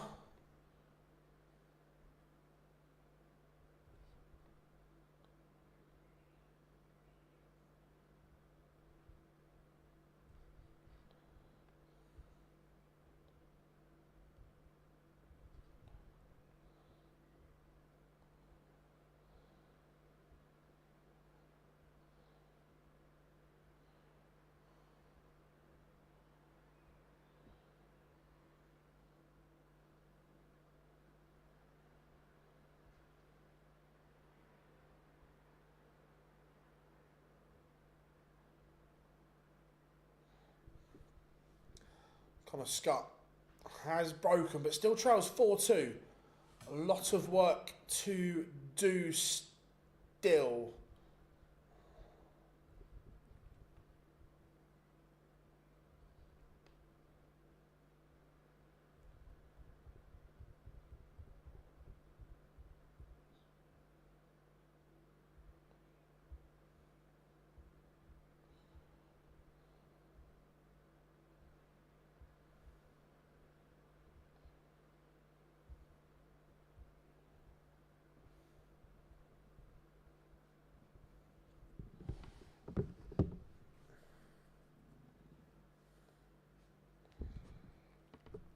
Vennick 1-0 up on Springer. Ian White 3-1 up on Adam Hunt.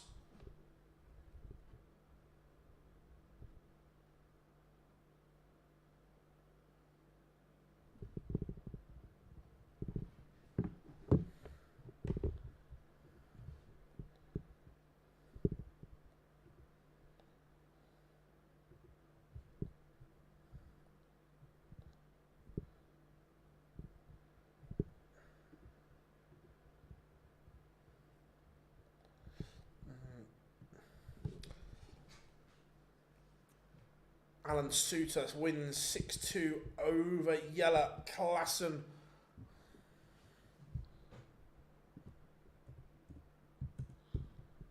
Nick Kenny 1-0 up on Mentor Sulovic. Connor Scott with a ton finish there. He needed that. Needed that indeed.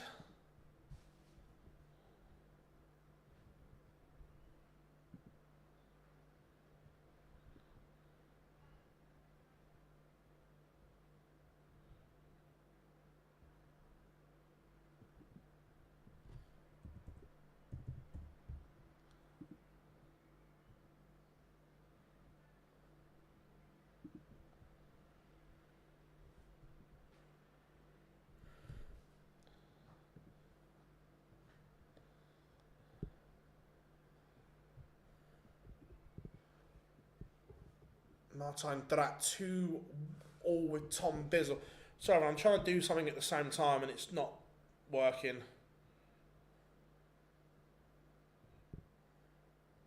Which is a bit annoying.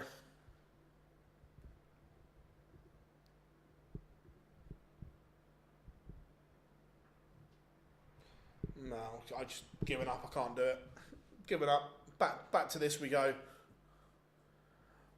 Who do you think between Campbell and Hempel? Or I think Matt Campbell has a higher level, but I trust Florian Hempel to be maybe a little bit more consistent than Matt Campbell.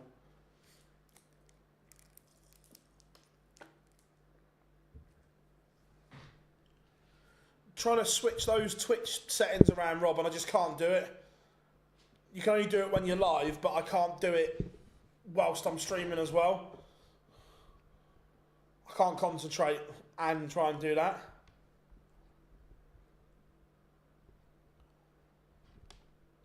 Where have you read that, Chris?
Yeah, I knew a couple of weeks ago, but was sworn to secrecy. But yeah, I've just looked; it's out there now. Yeah.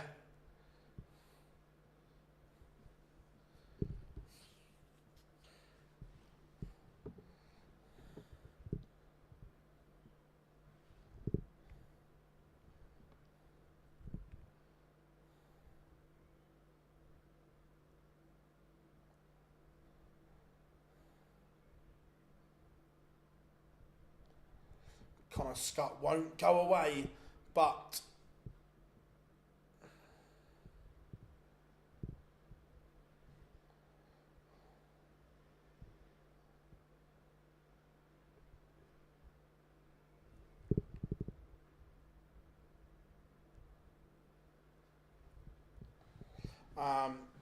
Greg Ritchie has levelled with William O'Connor.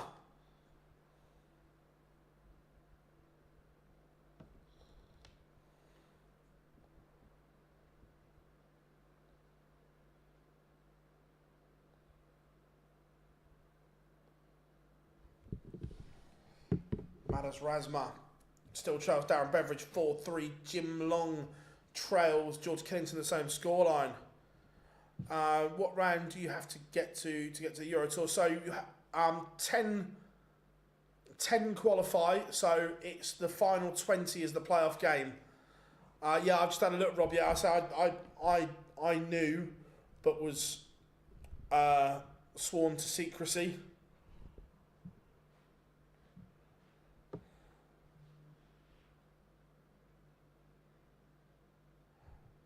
So the top 16 in the world and the top 16 in the Pro Tour order of merit have already qualified. Connor Scott has broken back.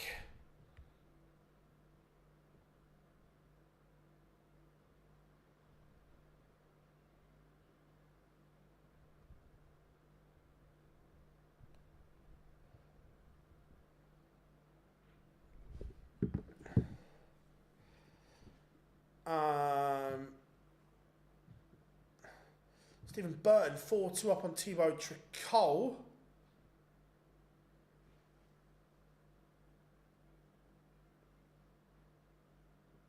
Yeah, Chris, it was over a month ago. William O'Connor sees off Greg Ritchie in a last leg decider. Yeah, it was.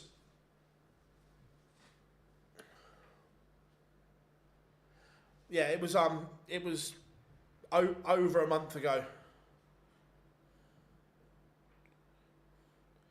Sedlacek one away from the finishing line against Robert Owen.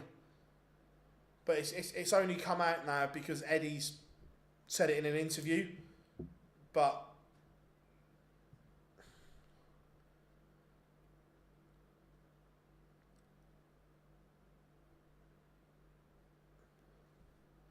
I think it was a couple of weeks before the Premier League finals.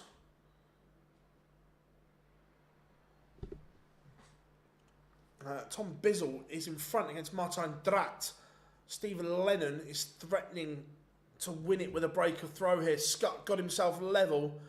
Brandon, you'll feel, what is the best place to buy a board? If you want a premium board, mate, the best board on the market, in my opinion, is the Winmore Blade 6 triple core. That's the best board in my opinion. Match start missed again for Lennon. Scott, can he win it with a tongue topper? 120 is the MO.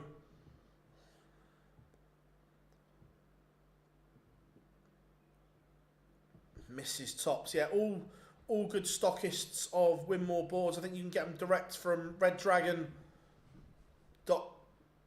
or .co.uk, whichever the site is. Steve Lennon has beaten Connor Scott. No Euro Tour for the sniper, but Len carries on. Where are we going? That one's about to finish. Let's go.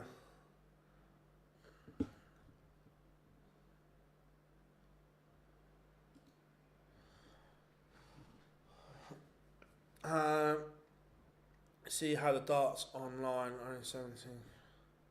No, the actual physical dart is all about what you feel comfortable with, what weight, what type of barrel. That's all on you. There's no preference. In terms of if you are just starting out, what I would say to you is I would get a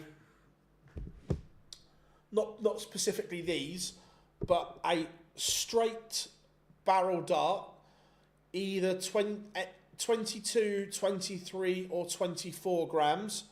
They don't have to be expensive.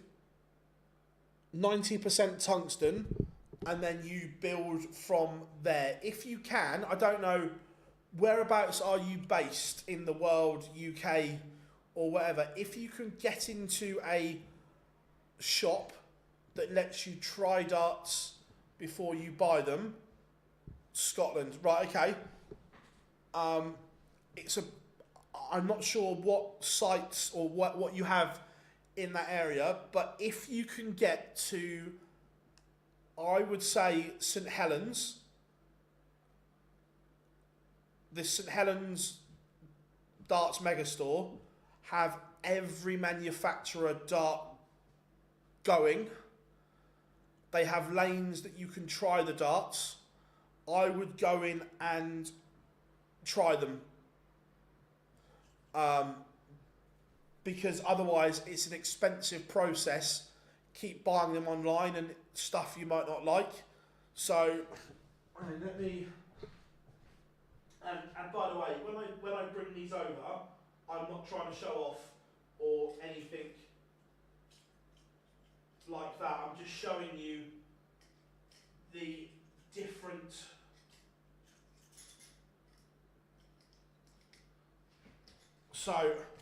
because we're filming some content with these. So I showed you a straight barrel dart.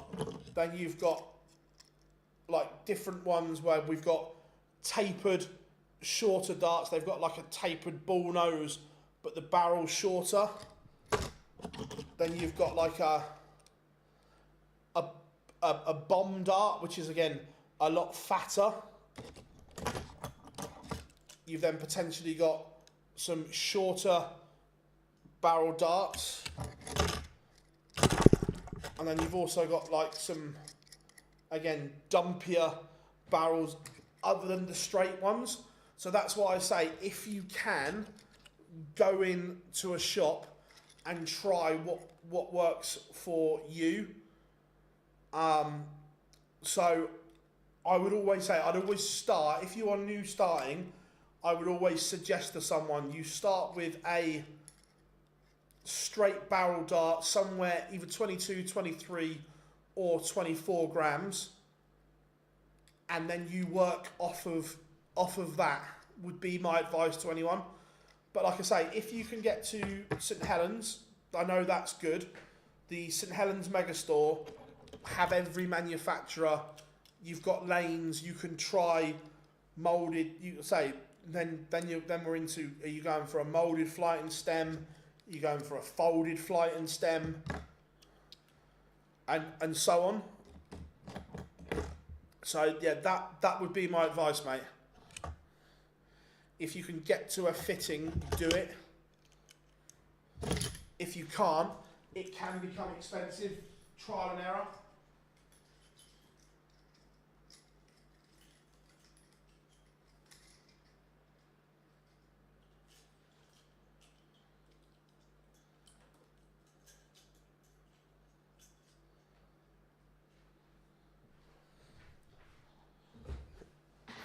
Anyway, Florian Hempel is 5-2 up on Matt Campbell.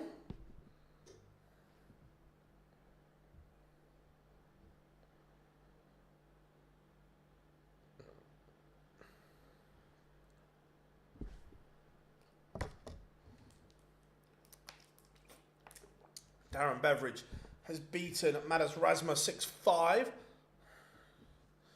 Benjamin Drew Rouge beats Ryan Meikle 6-4 as well.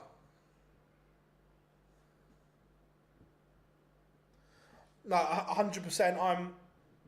I'm with Rob there. You don't have to go out and get a expensive set for them to be the best for you. Max Hopp is a 6-2 winner over Stefan Hendrick. 100. I think Gary wins a TV tournament this year. It might be for my sins, but I think he does.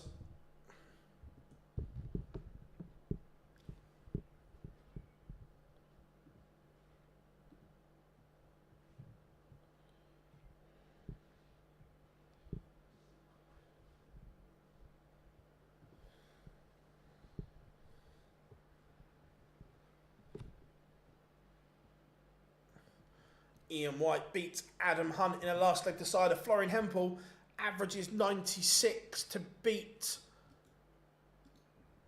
Matt Campbell 6-2. Very good from Hempel.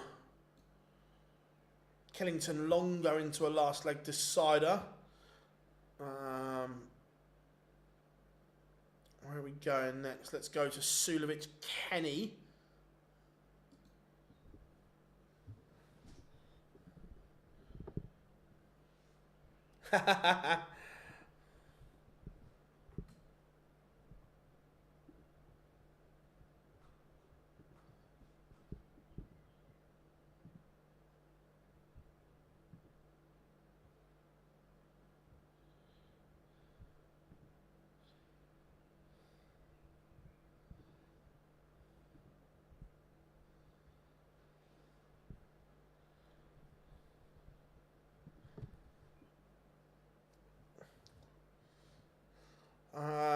So it's 10 from this one, Muchos.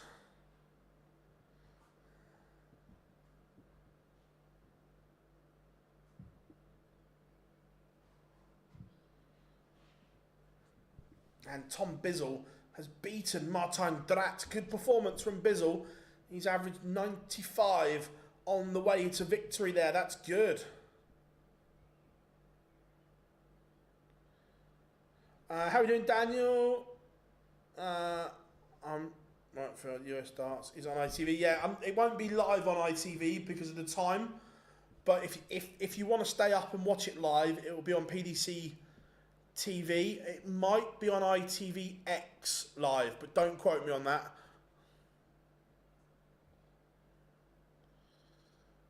Nick Kenny has a leg back. Look, Price could win the match by 100%. No.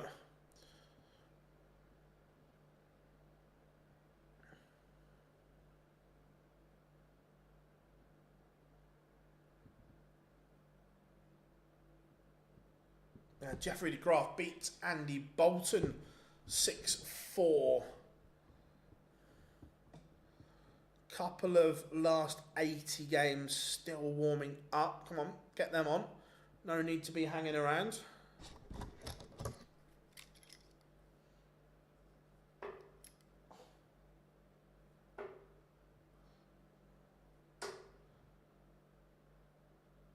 What do you reckon I scored, everyone? Have a guess.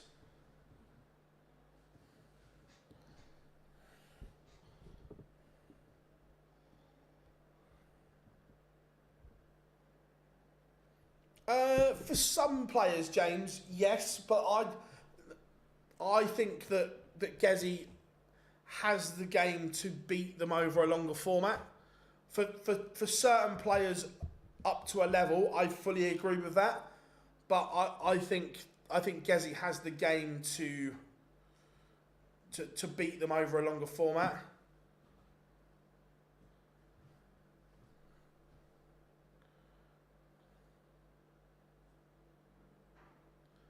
Jim Long has beaten George Killington in a last leg decider. The gentleman.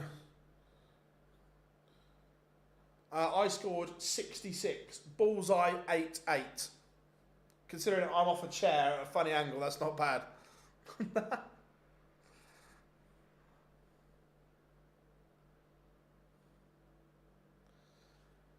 Dominic Grulish 1-0 up on Wesley Pasea. Lucas Vennick has beaten Nico Springer. Good result for Vennick.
Where were we? Back into the chat room. You guys have been on fire today. It's been great. 41. Yeah, I see a small number of players that can definitely. Yeah, and like I say, they're not all. Some of them can beat them over the short format, but there is a group of players that can beat them over the longer format, and I certainly put Gezi in that bracket. There's definitely going to be one of those Adrian Lewis type always gets. Yeah, no, I got so much time for Luke and Luke. Got to admit, being an American, I love hearing you Brits cry about how. No, 100% David, I like that. Big fan.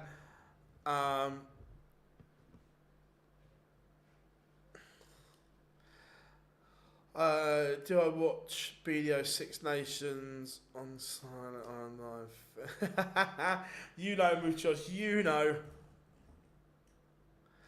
How come Ricardo had to... I'm guessing, Daniel, that for ET number 9, they have already had or have already been confirmed players that are pulling out. So Pietreczku jumps up, would be my guess.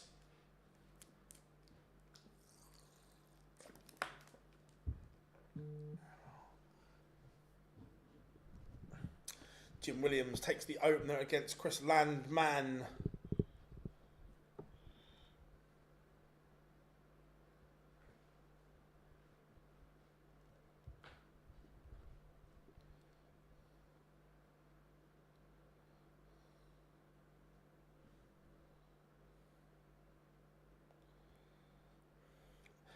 How do you feel about... good in spells, not consistent enough, Jacob.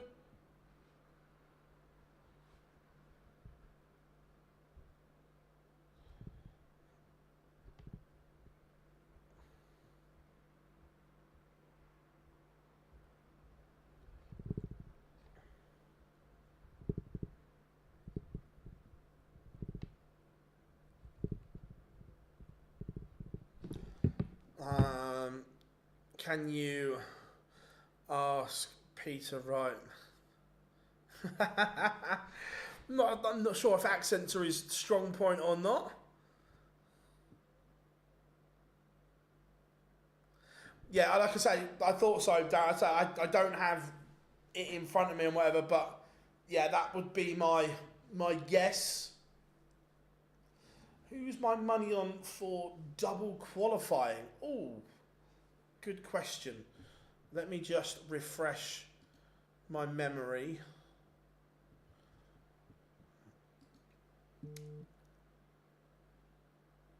Callum Ridds or Białecki? That's what I'm going for.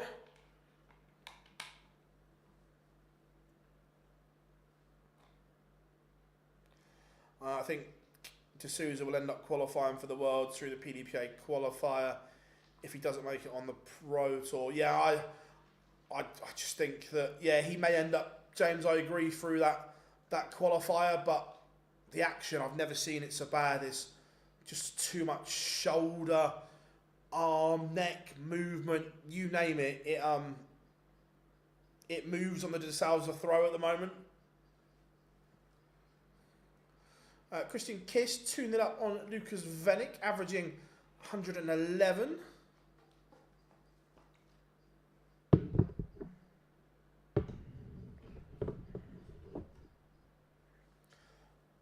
Do you know Nathan Gerbenfield? He's a good player. Yeah, I know Nathan. He is good. However, I will say he's not kicked on as much as I thought he was going to at the moment. Does that make sense, or is that fair?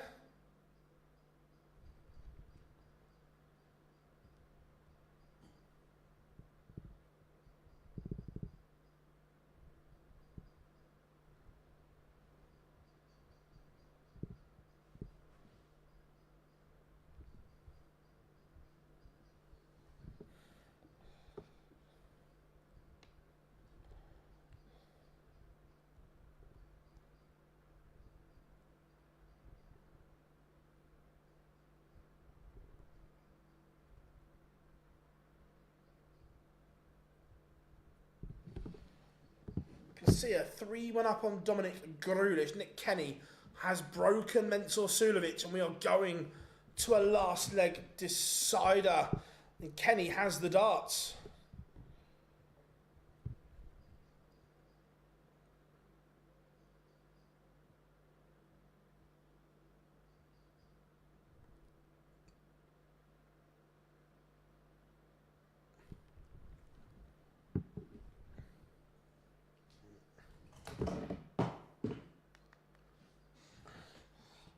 Breaking the place.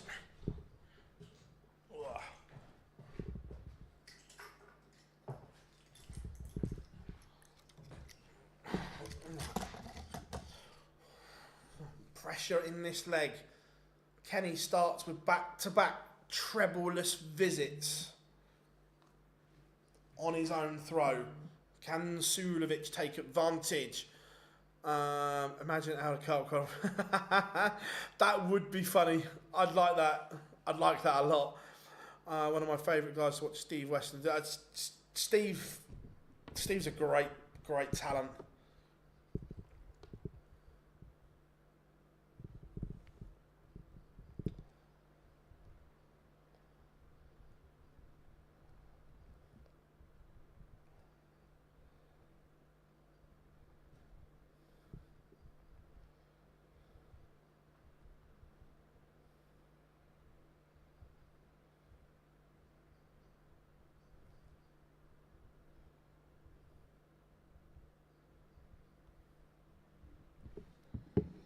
William O'Connor, again, he's going through Irish players today. 2-0 up on Dylan Slevin.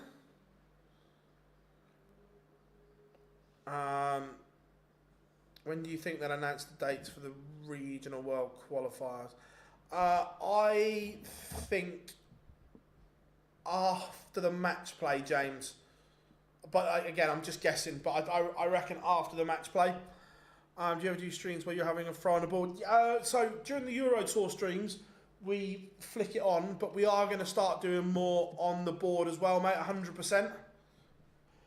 Gob film, I think, again, I need to edit it. Gob filmed some content up here on the board a little while ago as well.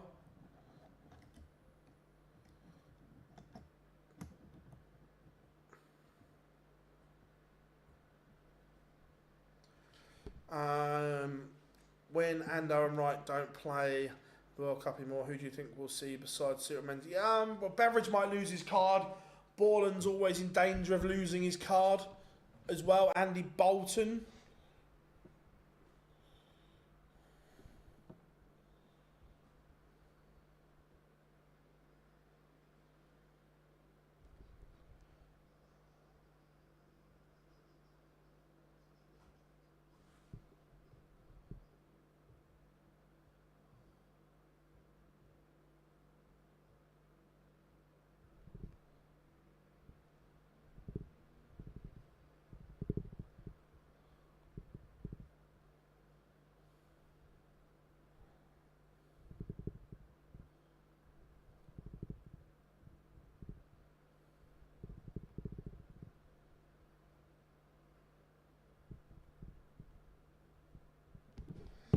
Lennon 2-0 up on Crabtree.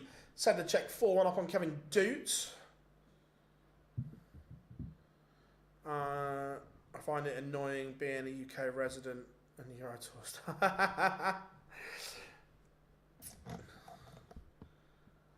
I think Mitchell Larry in a decade could do. Nice, James, nice. Yeah, just let the kids watch the darts. It's fine. We won't say anything. Menzel Sulovic breaks Nick Kenny in the decider. Disaster for Kenny. Got himself a level and then couldn't punish.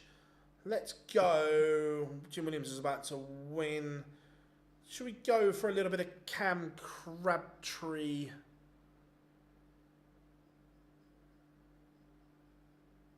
And Steve Lennon.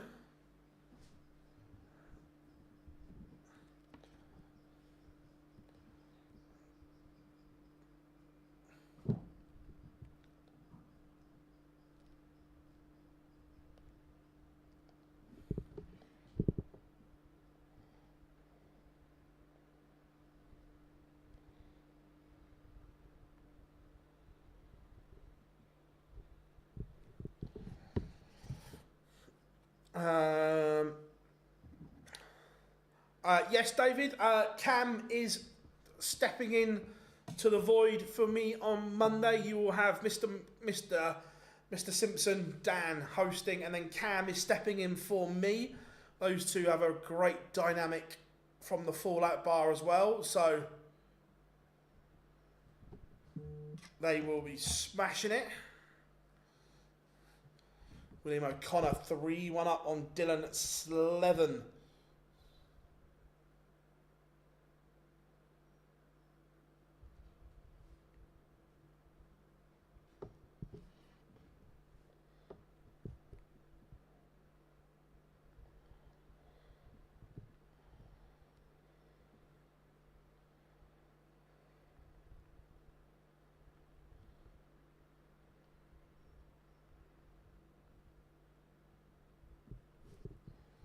Darrell Pilgrim 1-0 up on Florian Hempel.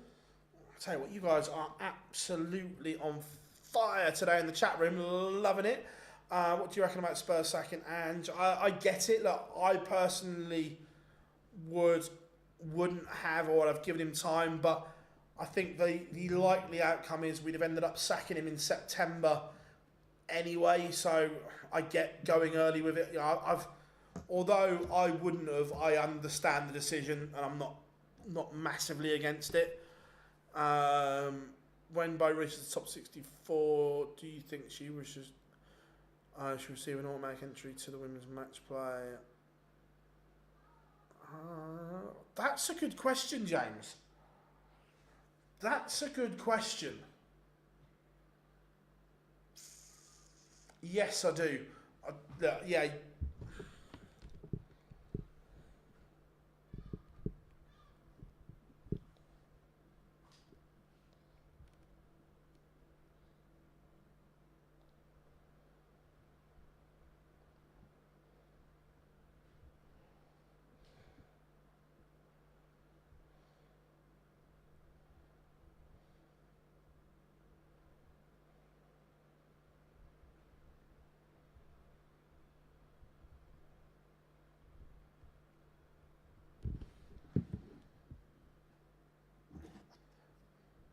Oh, 100%. Look, any time, it doesn't matter what time of day it is, when you guys tune in, I massively appreciate it. But yeah, 100% for 4 o'clock on a Friday afternoon in the summer, you guys are rocking it with me. And literally, the support and love you guys show the channel is unrivaled. You guys are superb. Absolutely superb.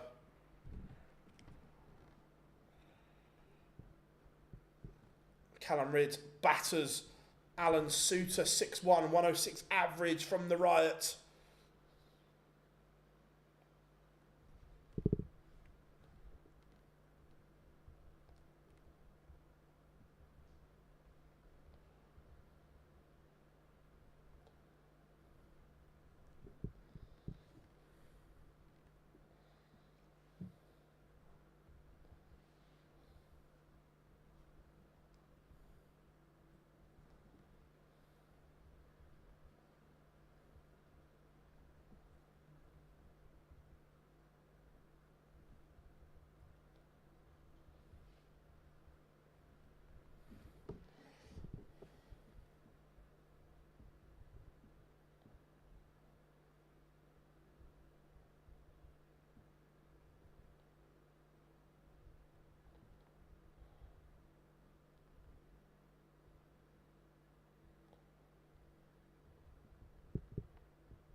Bizzle Białecki underway. Sebastian 2-1 to the good. Oh yeah, look, Bo's got so many options to her. She's in a great position.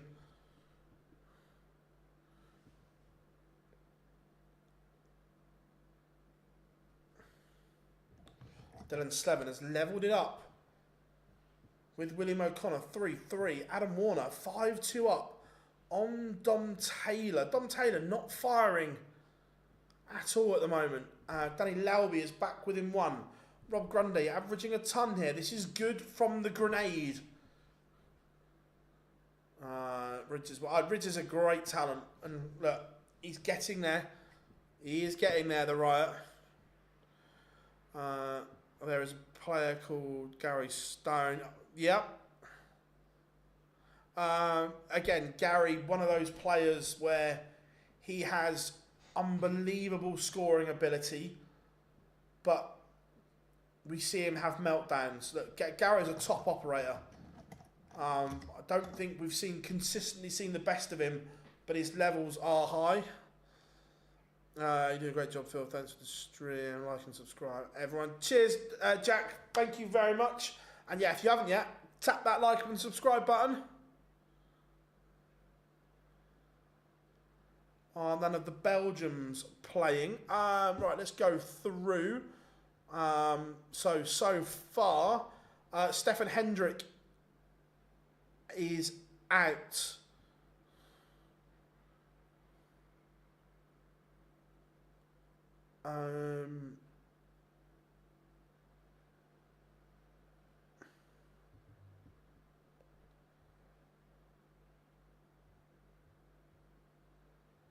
Doesn't look like it.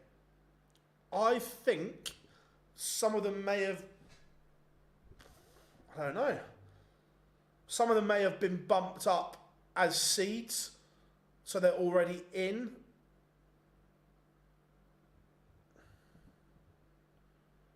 I haven't got the lists in front of me. Adam Warner is a 6-2 win over Dom Taylor.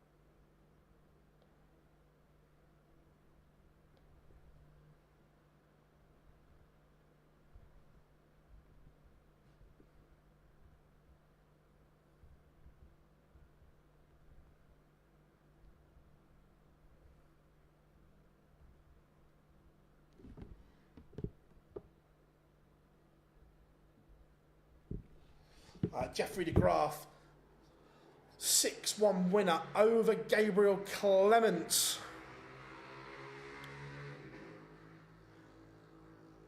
That's a good point. Yeah, they might choose the home nation route for this one. I didn't think about that. It's a good shout.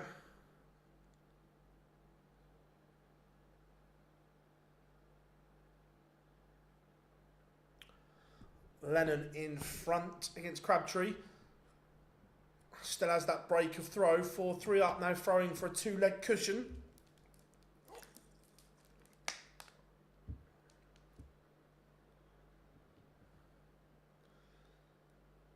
I've never been sold on Clements as a player. I think he's good, but I'm not sure. Not convinced on Clemens. Did Michael Smith? It's still 2 events to go. He is outside at the moment, so he has work to do. Qualifiers for ET9 were Justin Hood, Sebastian Białecki, Christian Ratajski, Ryan Meikle, Andy Bartons, Martin Lukeman, Titus Kanik, Callum Ridds, Mensur Sulovic, and Ian White. Look, Fiji looks incredible, 100%. Rusty Jacobs beating Polo Lubitsch.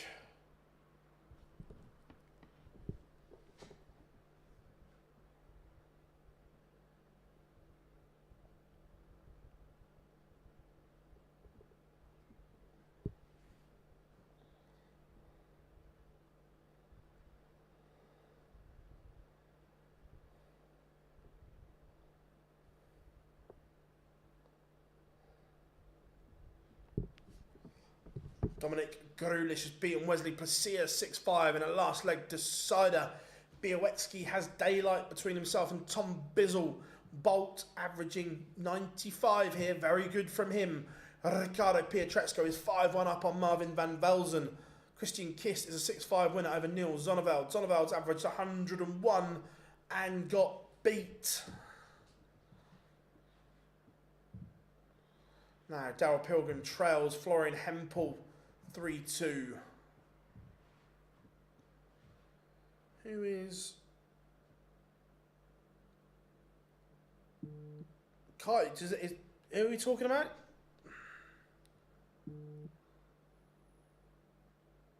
I'm not a fan of the Club World Cup at all.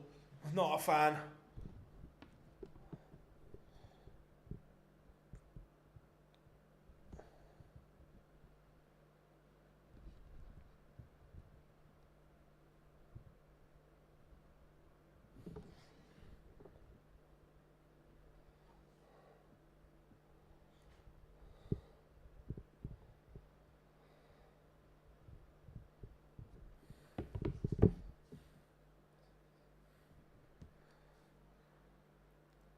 Max Hopp has a leg back against Leon Webber, but still trails 4-3.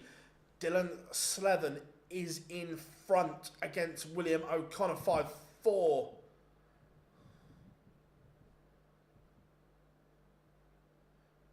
The lesser spotted 5 run from hitting the helmet in the ground about 30 minutes ago. Fair enough.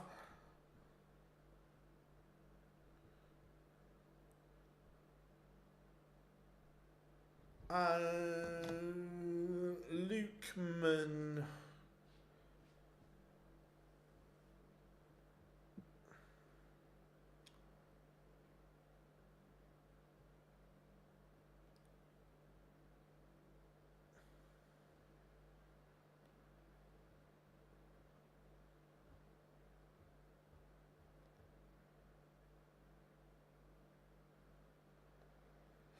He qualified for ET9.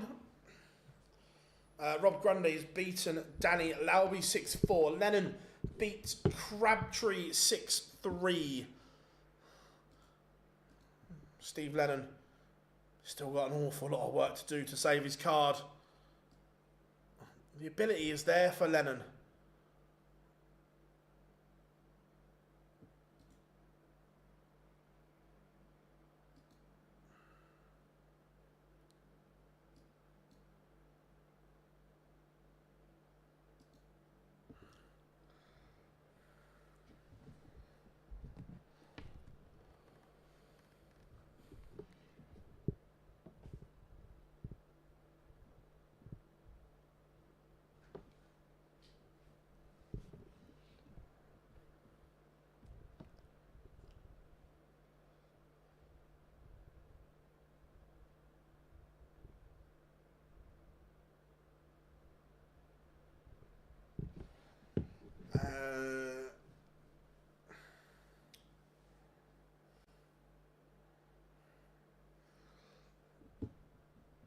Right, where were we? William O'Connor is sending us to a last leg decider. Christopher Tysky beat Titus Kanik 6-2. Max Hopp has levelled it up with Leon Webber. Tom Bizzle has cut the gap back to Białowicki, but the pole still leads 4-3. Darren Beveridge is one away from beating Hopai. He has just beaten Hopai Puhau 6-1, 94 average for ice cold. Very good from him. Benjamin Drew Ruiz and Jim Williams just getting underway. Also warming up Justin Hood, Dominic Grulish, Ian White, Rusty Jake Rodriguez and Thomas Lovely Menzel Sulevich.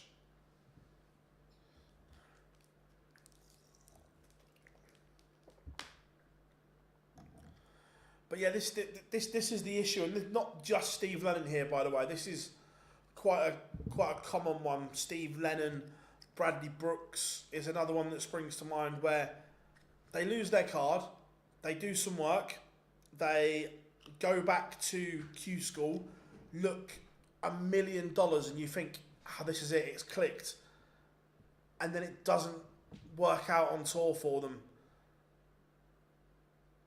And that's how I put Lennon in that bracket as well.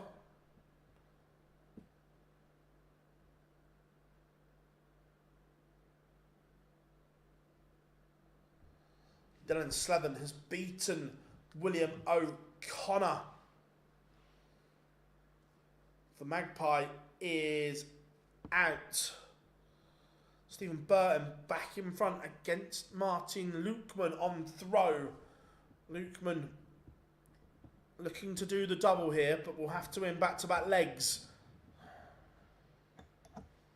Białowicki has that 2-leg cushion once more. 5-3 up on Tom Bizzle.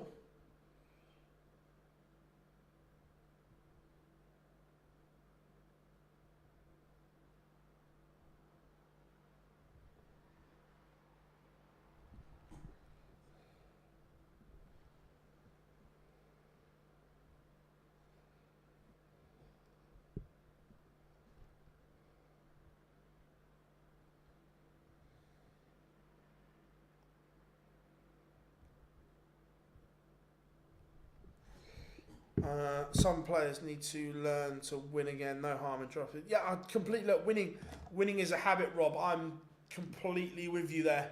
Look, winning breeds winning with inside internal confidence and so on. And look, I still think MVG is going to have a good back end of the year. I really do. I'm not saying he wins or whatever, but I think he's competitive again. And I think we start to see some good stuff from MVG.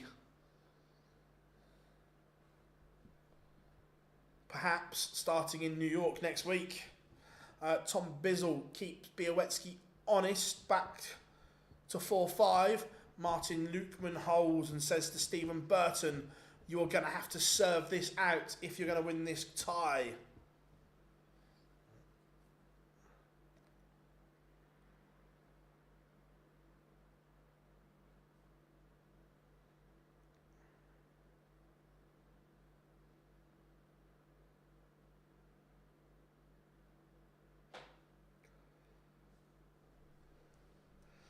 Only a 58 for Burton, but Lukeman does not capitalise whatsoever. Also, at the moment, Białecki and Bizzle just sharing breaks of throw, and Bizzle has the darts here to send us to a decider, and he's kicked off well. It's looking like Białecki and Tom Bizzle are going all the way, but that's great maths from Białecki, the 168 to leave 140. Look, it may not matter. He may get a go. He will get a go at it to win it.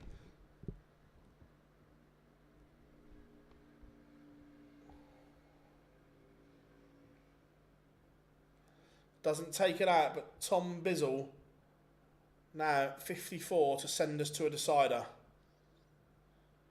Also, Lukeman, a big visit here, gets him an advantage. Bizzle misses match darts for Białecki for another break of throw for Sebastian to keep this incredible run going that he's on. Tops, and he takes it. Sebastian Białecki is a 6-4 win over Tom Bizzle. Now Lukeman piles in the 140. He's gone favourite.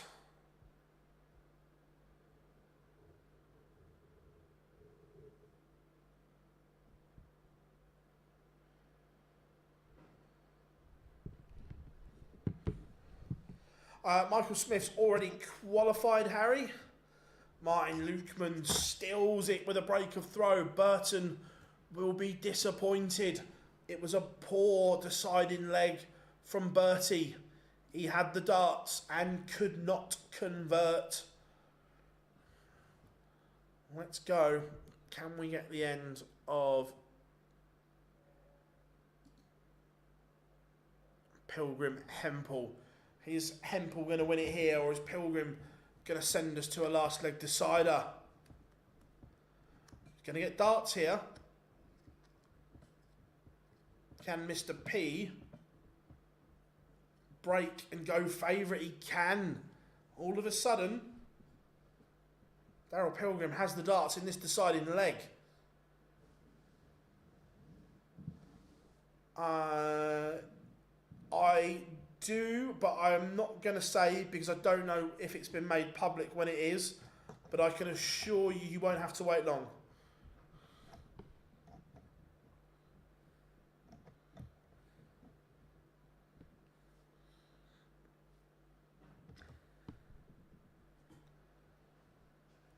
So, Pilgrim has the darts in this decider.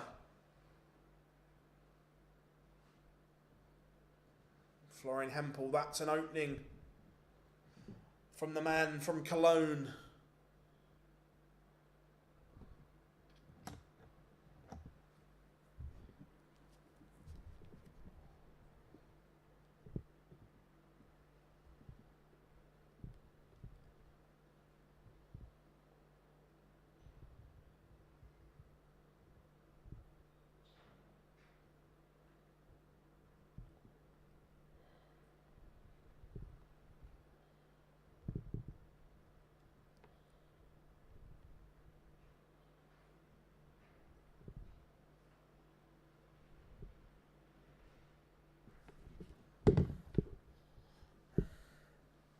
Yeah, I'm a fan of Florian Hempel. Lucas Vennick has beaten Matty Dennant 6-3. Adam Warner has a leg back against Mike Kyven, Hoven, Pilgrim and Hempel, both on big finishes. Pilgrim gets first go.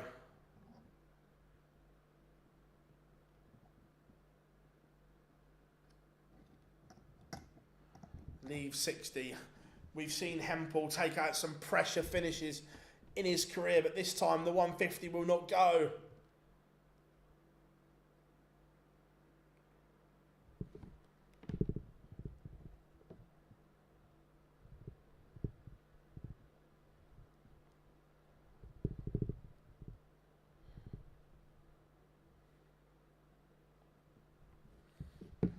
And Daryl Pilgrim, Mr. P, books his place in the playoff game. Dominic Garulish has just taken the opener against Justin Hood. Let's go. Shall we see if Jim Williams wants to be a dart player today?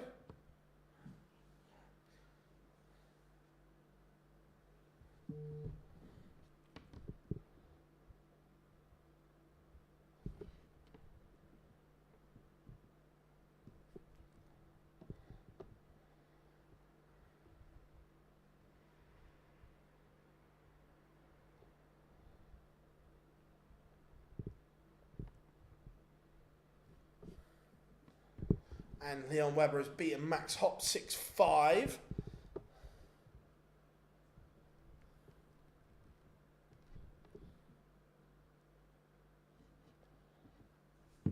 Benjamin Drew Royce is 3-1 to the good over Jim Williams. Jim Williams only averaging 70.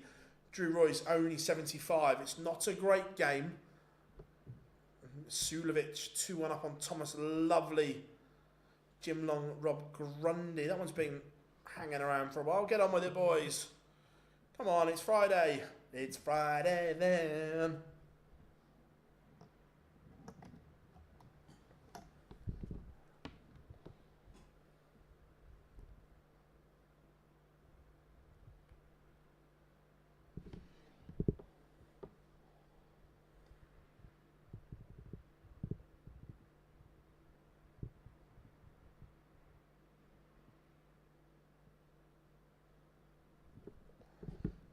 Adam Warner does level up with Kyvenhoven 2-2. Ian White takes the opener against Rusty Jake Rodriguez. I'll tell you what, Białecki has got a... I'm guessing it's in board order, so he will play Tom Bizzle. So he will play Leon Webber for a place in back-to-back Euro Tours.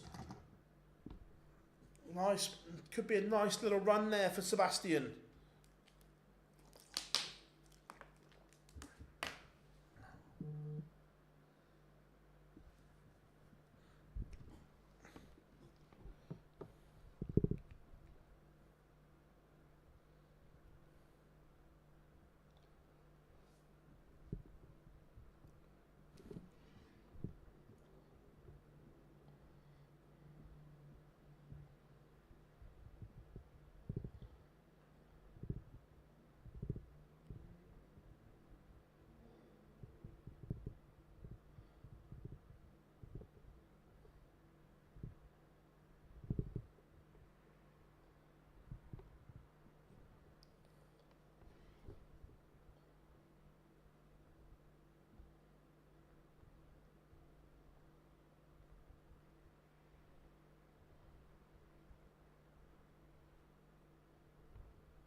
I like Hempel. Yeah, no, I do. There's a lot to like about Ferrari and Hempel. Jim Long, Rob Grundy, just getting underway. Jim Williams has a leg back, but he's still a breakdown against the Dane.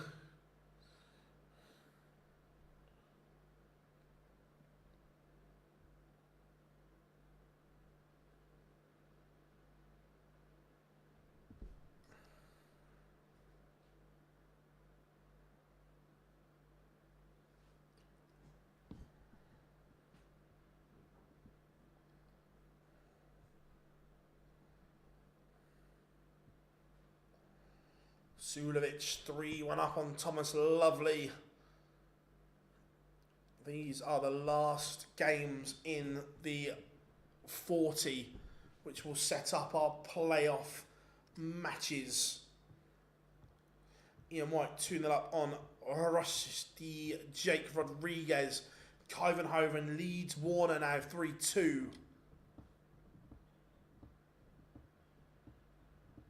Benjamin Drew Royce again just keeping Jim Williams at arm's bay. The Grenade leads Long 1-0. 15 dart. Solid enough start from the man from the northeast.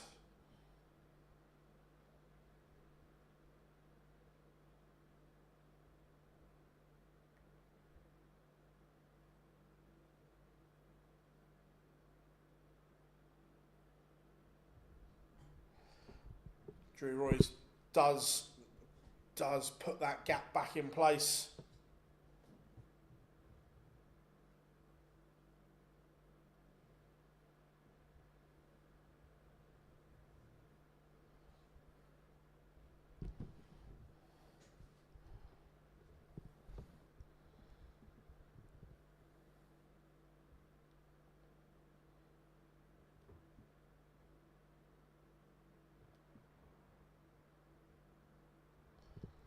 Dominic Grudish back in front against Justin Hood. 2-1.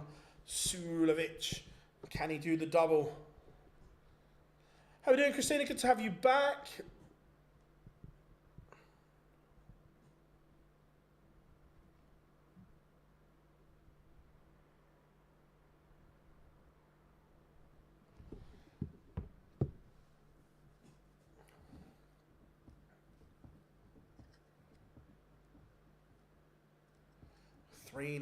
Ian White, the diamond, halfway to victory, which would put him into the playoff match. Jim Williams found a spurt here, but it may not be enough. Benjamin Drew Royce is going to get a go at the 1-4-2, doesn't go. So Williams will come back to cut that gap once more. Hits Adam Warner, levels with Kyvenhoven, 3-3. We've got some games in the last 20 now warming up. Ricardo Pietrezco against Daryl Pilgrim. Białecki against Leon Weber warming up. The Grundy long game is not the best of paces. Sulovic 4-1 to the good. Mentor not messing around.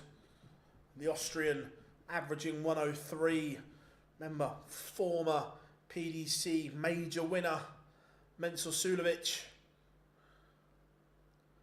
Lukeman Slethen warming up as well. They've had enough, haven't they? They just press the button. Get on with it. The PDC markers are like, we want to go home. Come on, chop, chop.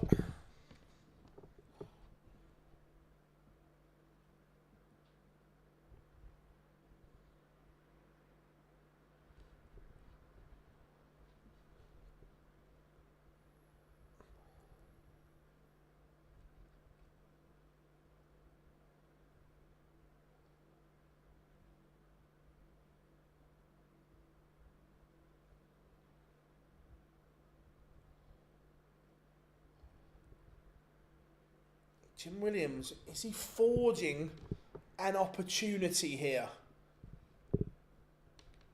He's down to 101. He's going to get a look to break back.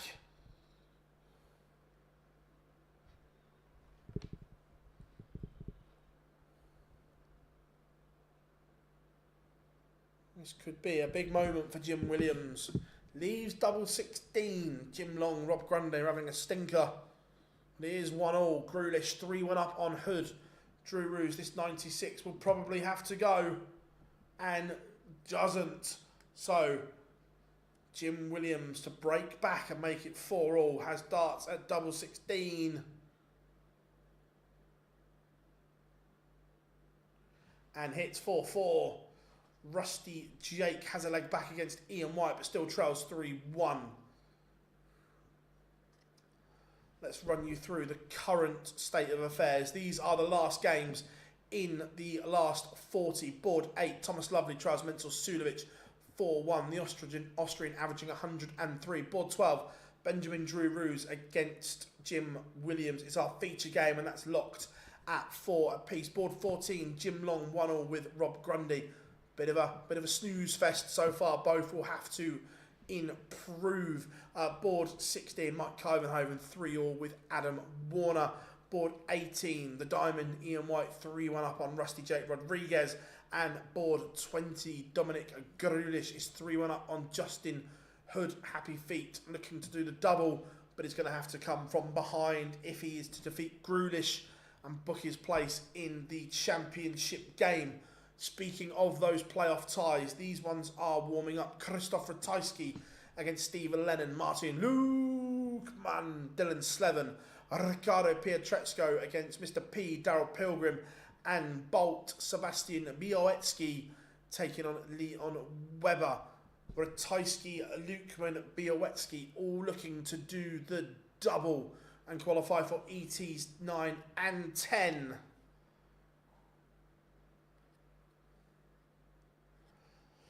The Pro Tour and qualifiers this week seem to have... No, to be fair, I thought that, Rob, but then I looked at the times of the... I think this one has dragged a little bit, but the actual Pro Tours were same time as normal. I just don't think they were exciting because some of the players missing. I think it was a perception. But yeah, no, they've been same sort of times as usual. Well, Callan Ridds is still in.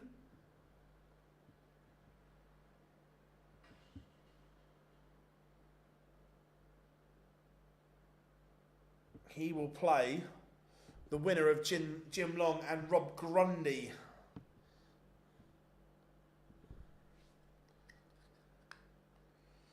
Jim Williams has turned this one around. He is one away from victory. But Drew Roos has the darts here to send us to a noble. Ian White 4-1 in front. Ratajski Lennon underway. Ratajski could have done the double before some of these have even booked their place in the playoff game.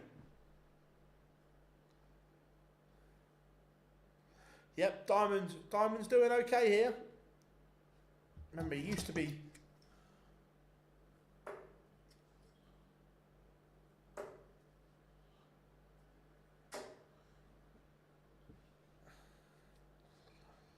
He used to be one of the Euro Tour kings, didn't he?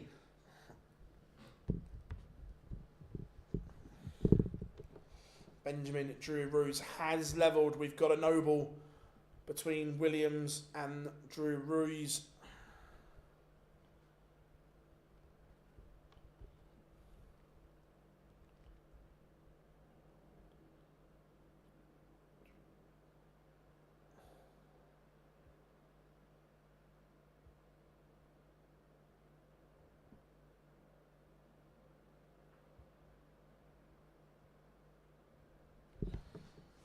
Dylan Slevin, mine. Lukeman underway as well. Warner 4-4 with Kyvenhoven. Thomas Lovely is mounting a comeback here against Menzel Sulevic, back to 3-4. Do they pay for travel and hotels? Are we talking about, Daniel, like the Pro Tours and these qualifiers? If so, no, players have to pay it themselves.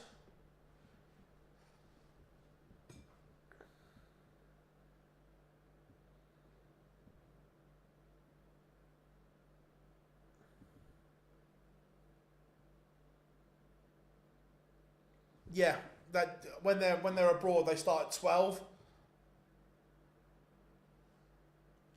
But yeah, the actual timing wise was the same. Because I thought that's why I had a little look and I was like, no, it's the same.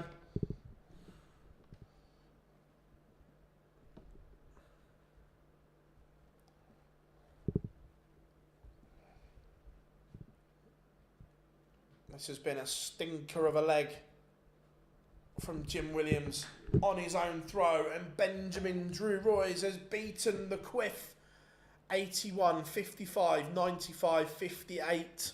The list goes on. It was a poor leg from Williams. Let's go. Now, all eyes are on these deciding leg. Let's see if Ratajski can go back to back.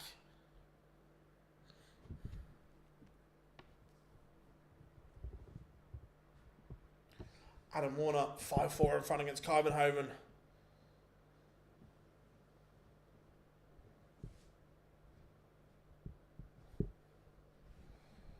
Ratajski 2-0 to the good. He's looking as if he's going to do the double.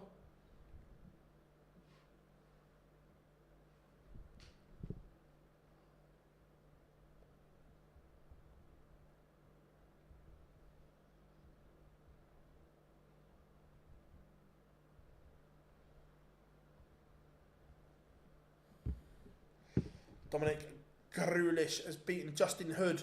Happy Feet will not be doing the double. Grulish is into the playoff game. Thomas Lovely levels it up 4-4 with Mental Sulovic.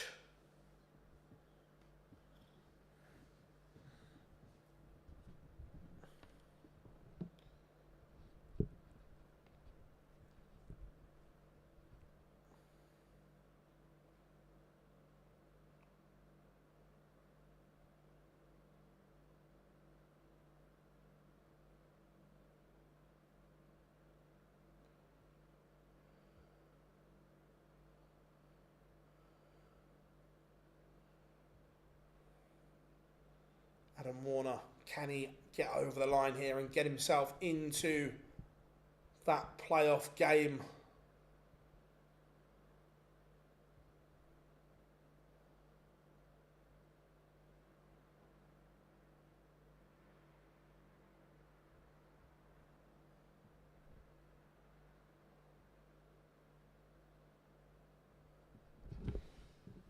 Ratajski poised for 3-0 unless Lennon can find a tongue topper here. Białecki and Leo Weber underway as well. Lennon does find a tongue topper. That's very good from Len.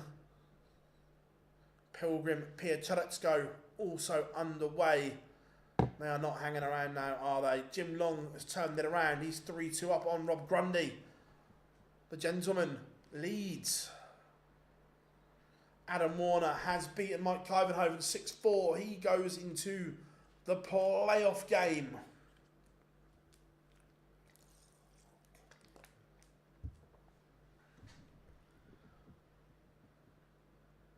Getting towards the end of the day now. You guys have been absolutely incredible.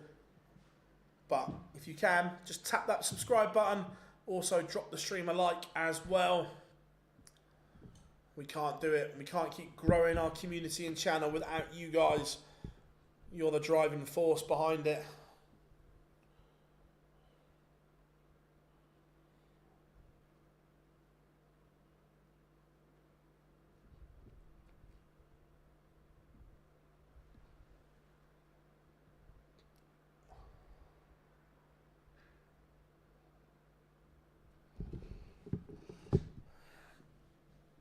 Cheers, Chris. Yeah, if you guys, I've said from day one, it's like if all of you guys that turn up and watch and so on didn't buy into what we were trying to do, then we wouldn't do it. But you have, and we started off just doing it for Q School. Then we went to the Pro Tour, then the Euro Tour, now the qualifying events and World Series events. Without you guys, it wouldn't happen.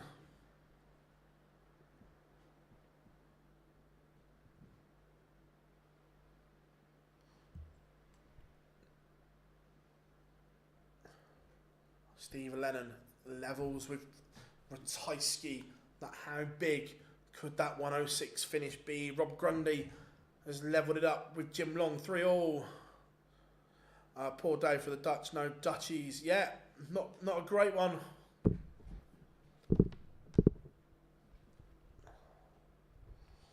Remember, we are also available on all social media platforms, no matter what platform you're on, you can find us on one of them. Facebook, X, Instagram, TikTok, YouTube, Threads, Blue Sky, you name it. We've got an account there, so whatever one you're on, if you could look us up and give us a follow, we would appreciate it.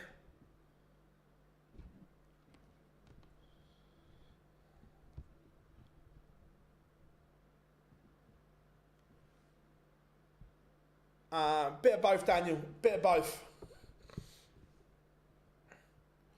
Ratajski has fluffed his lines there, and Lennon has won 3 legs on the spin. All of a sudden, is Krzysztof Ratajski's plans of a double going south? Lennon has turned it around.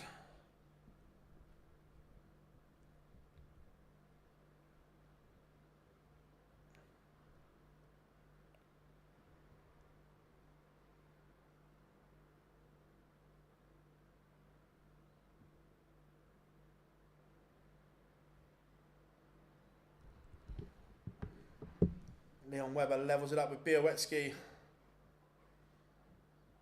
I would imagine so, Chris. Yeah, I'll be there. Leon Webber, poor leg from both, but he takes it against Białecki. Ricardo Pietreczko is 2-0 up on Daryl Pilgrim. Pilgrim averaging 101, but it's not enough as Pietreczko's average is closer to 104 right now.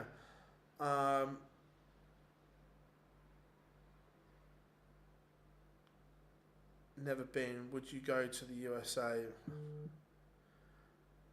Oh, the food in America is incredible. When's the next time when we'll see? It won't be Monday coming. No, you will see me on a week today, Friday, the Live Lounge live from McHale's in Times Square. Mensur Suljovic is a 6-4 winner over Thomas Lovely.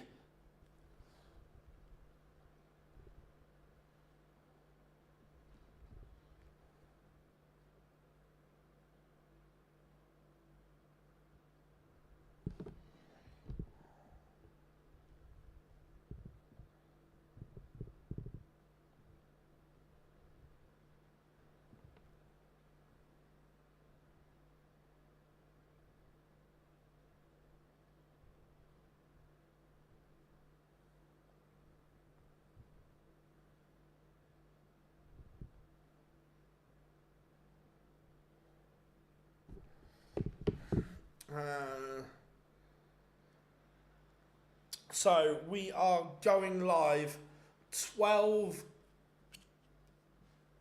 from New York, which will be 5 PM here on Friday.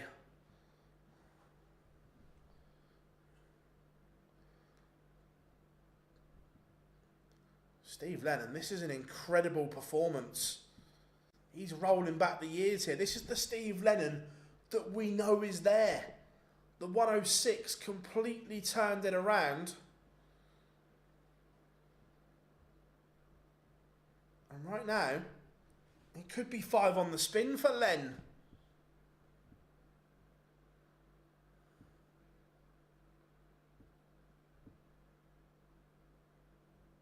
Jeffrey de Graaf takes the opener against Benjamin Drew Roy's. Only 1 game in the last 40 to go, but that is 4-all between Rob Grundy and Jim Long, the winner to play Callan Rids.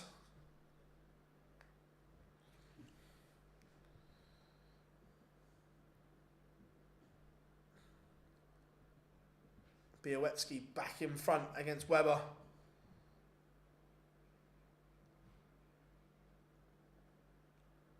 Ratajski missed an opportunity there. Is Steve Lennon going to make him pay? He is. It is 5-2 and Lennon has the darts here. This is sensational from the Irishman.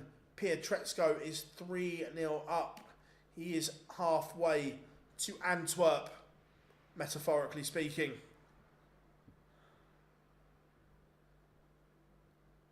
This has been brilliant from Steve Lennon. It really has. Bearing in mind, this game started after Long and Grundy as well. He's going to book his place before they finished.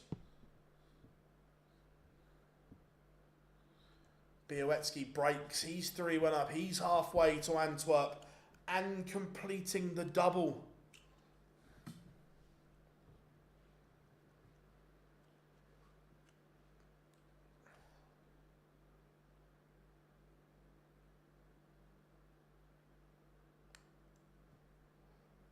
Scuba Steve is awful. Horrific. That's part of the reasons why nicknames should be banned, because that is horrific. The big fish to finish it in style from Lennon. Would be some way to crown your glory. Doesn't go, but he says to Ratajski, have you got this in the locker?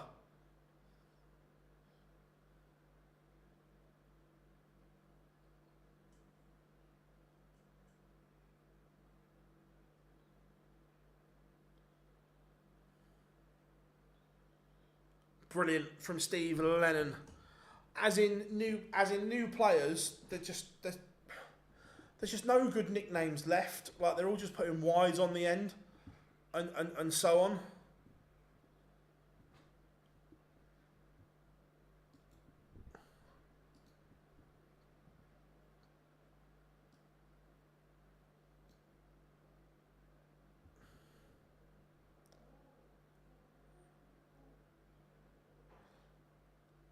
Let's go to Lukeman and Slethen.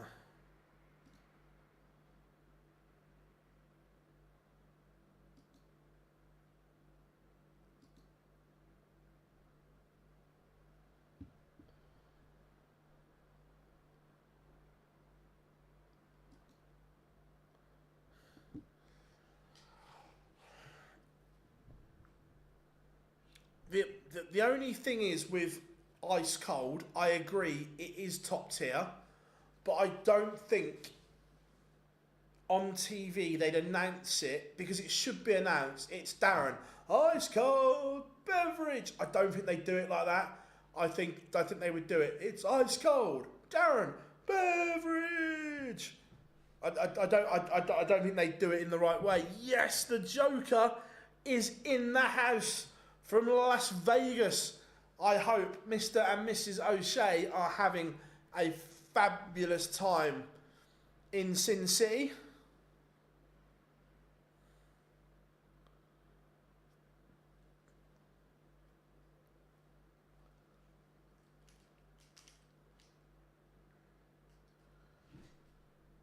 Lukeman holds and he leads Slethen once more.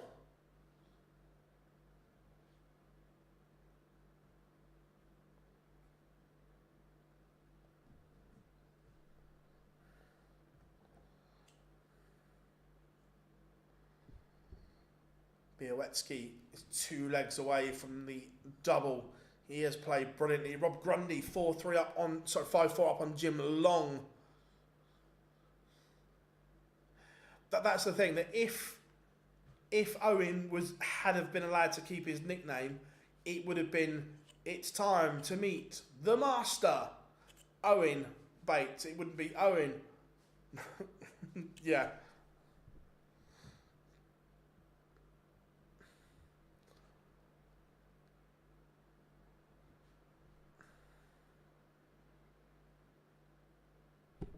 Just as well. I genuinely, John, I hope the pair of you are having an incredible time in Las Vegas.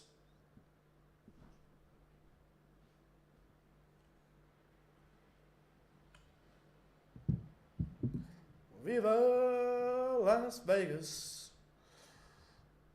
Pietreczko is 1 away from confirming his place in Antwerp. He's 5-0 up on Daryl Pilgrim.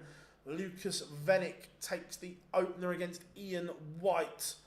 Callum Ridge is still sat there twiddling his thumbs. It seems like 4 years ago Callum Ridge played his last game.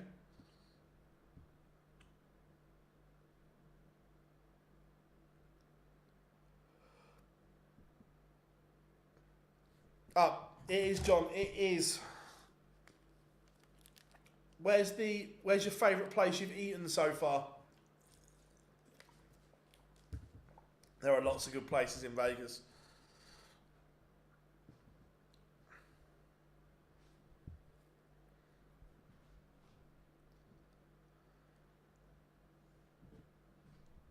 And we are going to a last leg decider between Jim Long and Rob Grundy. We've only got 2 hours. Love that.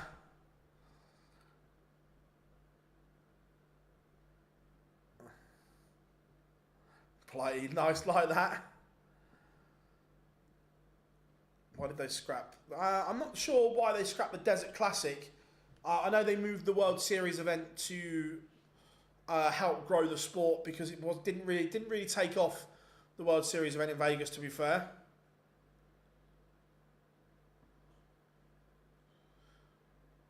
Martin Lukeman is 1 away from him doing the double header. Smash, is he on his way to Antwerp, or has Slevin got one more in him? The Bellagio, nice. If you like Chinese food, John, get the boss to take you to the Chinese Hakkasan in MGM.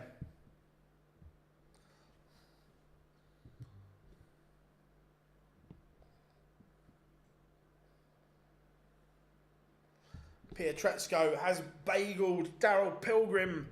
Pietrezco is going to Antwerp.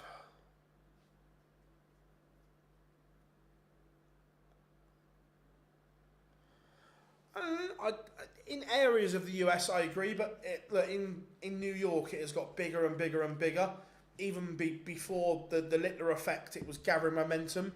I think it was... I think it was better moving it to the East Coast. I think that is a massive factor for it.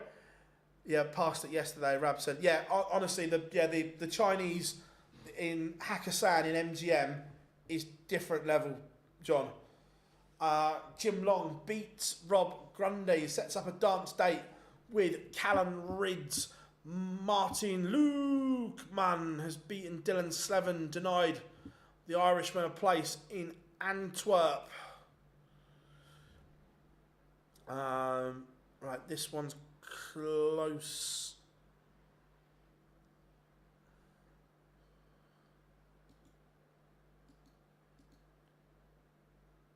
Białecki is under a bit of pressure here. He was cruising, but Leon Webber just making life awkward. Gates, but yeah, they both are.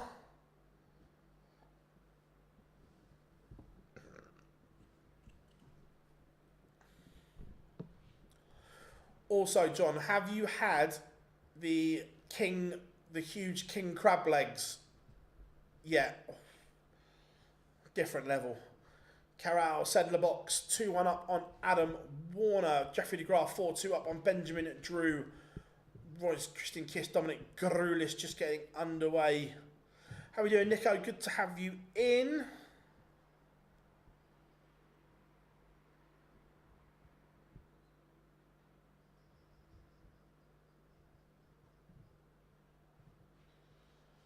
Kiss takes the opener against Grulish. Białecki is having a bit of a wobble here.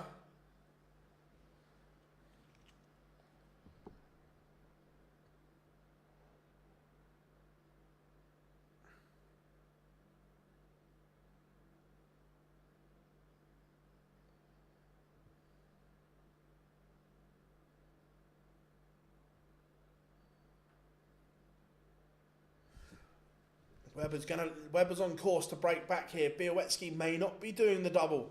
Bolt needs to raise it again. Comedy show tonight. Rab says, let your feelings at the door. Yeah, the buffet in the Cosmopolitan was extraordinary. Yeah, the king crab legs. Oh, Białecki 152. Otherwise, Weber's looking to break back. He's going to get the opportunity. Białecki, not a good leg from Bolt on throw here. And is Weber going to make him pay?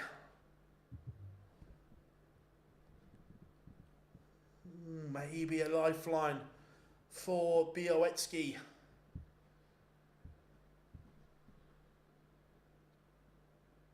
But this is no gimme.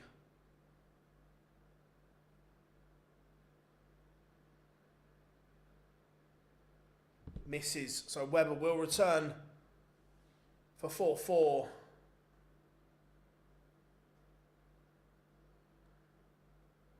Yeah, Nico, it is muggy as hell here. 100%.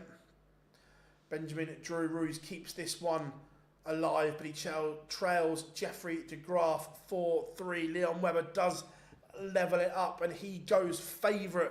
Darren Beveridge warming up against Menzel Sulevic. Sedlacek 3-1 up on Adam Warner. Dominic Grulish has leveled up with Christian Kist. Białecki will be kicking himself.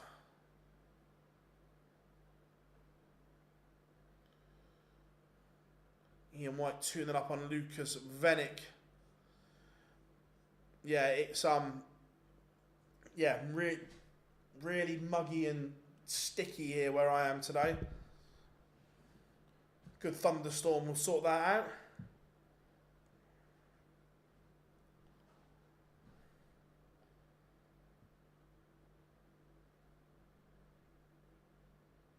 And Rids Long now warming up as well. Look, Ryan Searles had some issues this year that have affected him. We saw he posted on social media that he's had problems with his eyes this year more than normal.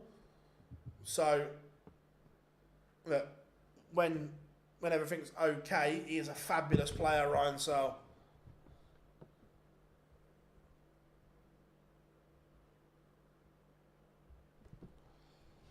Białecki. He's under the cosh here.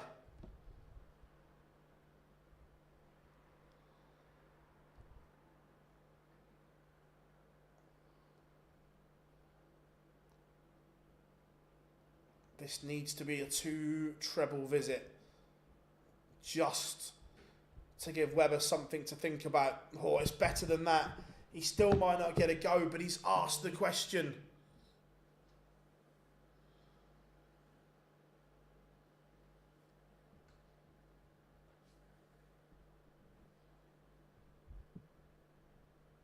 And now Białecki, that 180, completely turned the leg on its head.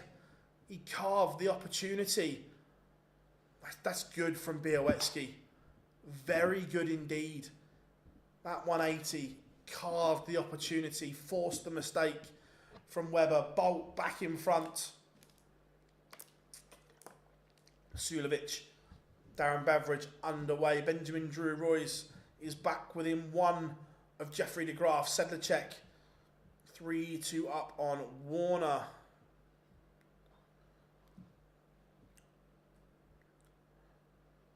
But again, Białecki only starts with 45. There's no point breaking if you can't hold. In my opinion, Nico, yes, Ryan Searle is... if they both play well, I think Searle's the better player, yes. But look, Joyce is still a very, very good player.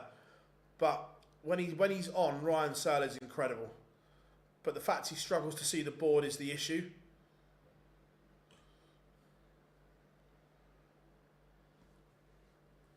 Białecki has to see it out here. 140 from Weber makes this interesting.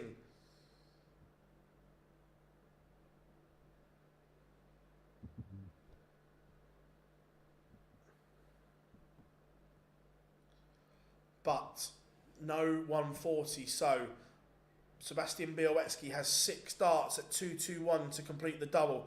Benjamin Drew Royce from 5-3 down has turned this one around, and he is level with Jeffrey de Graaf. That is a stinker of a visit from Bolt, and it opens the door for Webber here. Is Webber going to find... He's done exactly what Białowski did in the last leg. Sedlacek 4-2 up now on Adam Warner. Darren Beveridge takes the opener against Mensur Suljovic now. Białowski hit the 180 and then broke. Is Webber going to do exactly the same? 180-44? He is.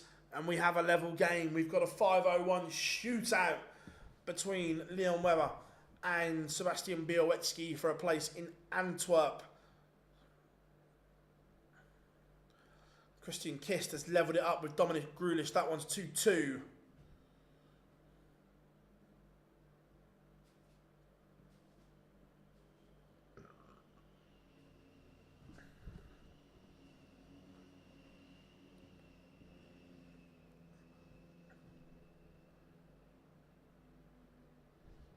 Check in on de Graaf and Drew Royce. Nervous start for both.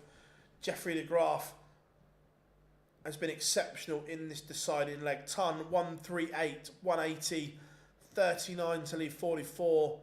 He's missed Drew Royce, not on a finish though. All he can do is now hit and hope. Small hit, not much hope.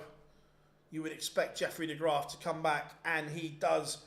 Jeffrey de Graaf sees off a late rally from the Dane, but ultimately it's the Swede that progresses. Adam Warner has a leg back against Sedlacek, but the Sedler box still 4-3 in front. Białowski needs trebles and needs 2 treble visits here minimum, because he's against the darts. Suljovic levels up against Beveridge. That one apiece. Callum Ridge, Jim Long just getting underway, and no treble for Bolt means Webber has a clear run at it.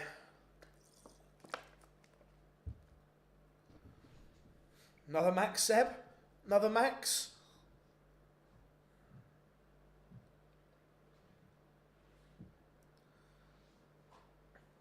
Oh, that's an absolute shocker from Białowski.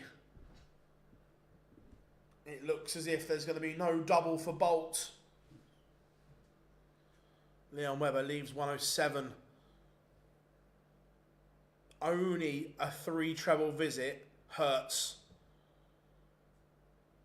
That's the bare minimum to leave a finish.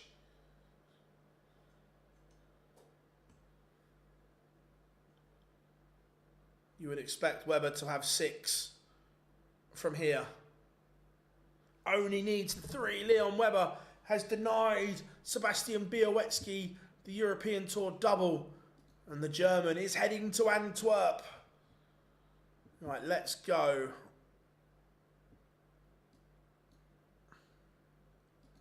Let's go Sedler box.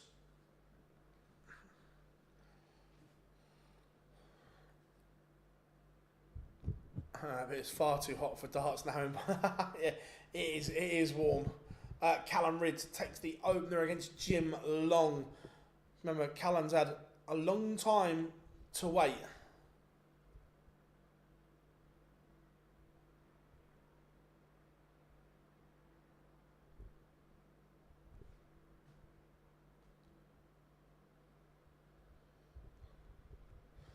Sedlacek is 1 away.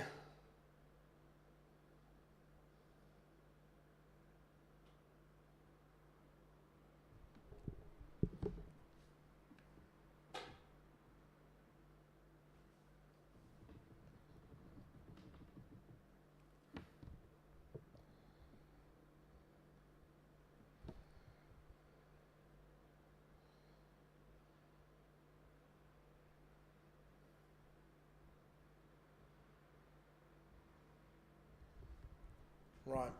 Sedlacek is closing in on victory. Yeah, I agree. Sedler box, I'm with you.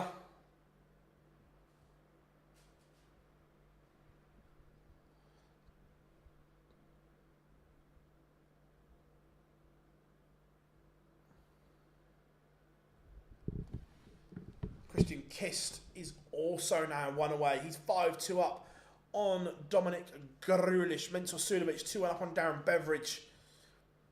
And that is fabulous from Karel Sedlacek. 1-3-1 to complete a 6-3 victory over Adam Warner. Let's go. Let's go to Ian White. We're going to try and fit as many of these in as we can. Callum Ridds averaging a ton. 2-0 up on Jim Long. Yes, Rob, Sedler box. You know. No, Daniel, as soon as they've qualified or they've won, they can go home. They can be Romeo done.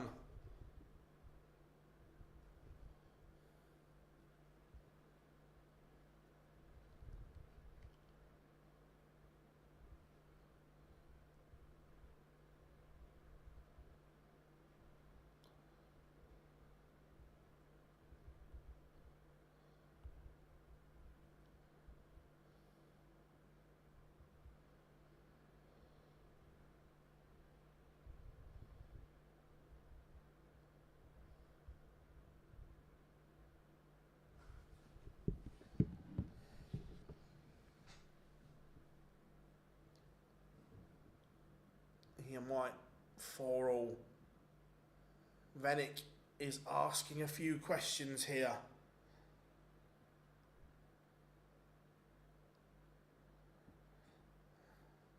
Darts I always recall way back in the 70s was a British thing, winter time, down the pub. Yeah, 100%, it's worldwide now, mate. I am with you there. Mr. Worldwide.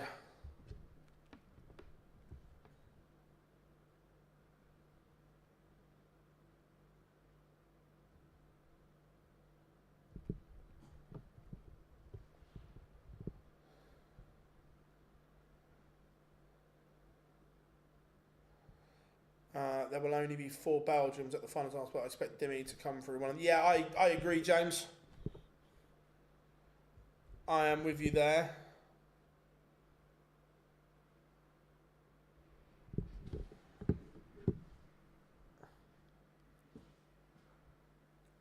Venick with a big visit here may just be carving a chance. Callum Ridds is not hanging around. The Riot 3-0 up on Jim Long. He means business here today, averaging just shy of 103 right now.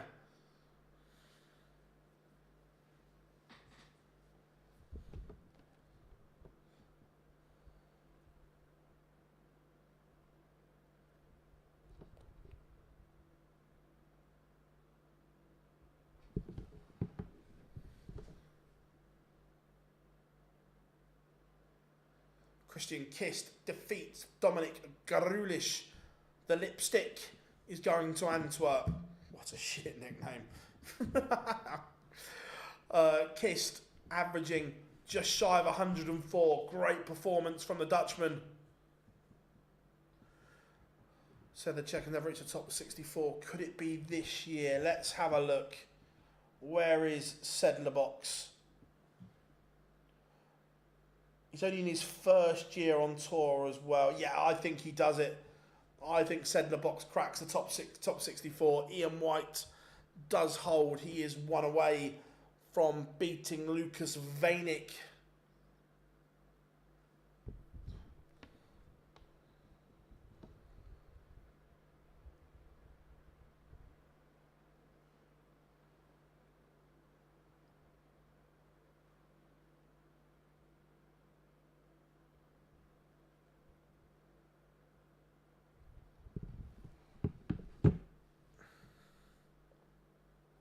Fair enough. He's a good guy, Kist. Just shit nickname, the Lipstick.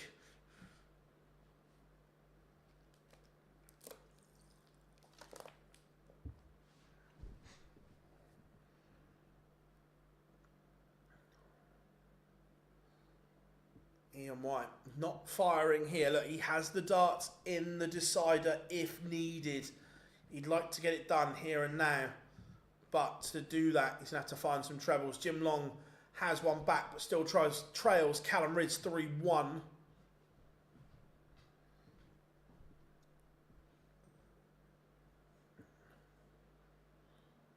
Mental Sulovic 3-1 up on Darren Beveridge as well. 3 games to go, 3 spots left.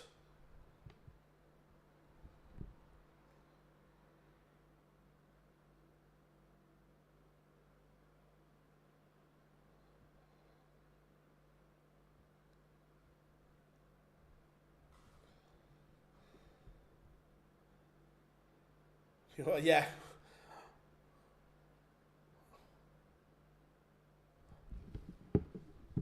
So, Ian White. Ooh, that's a stinker.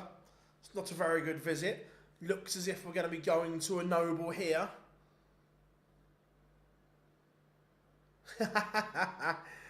Oh. Nokia 3310s. What a phone. What a phone. Beveridge has a leg back.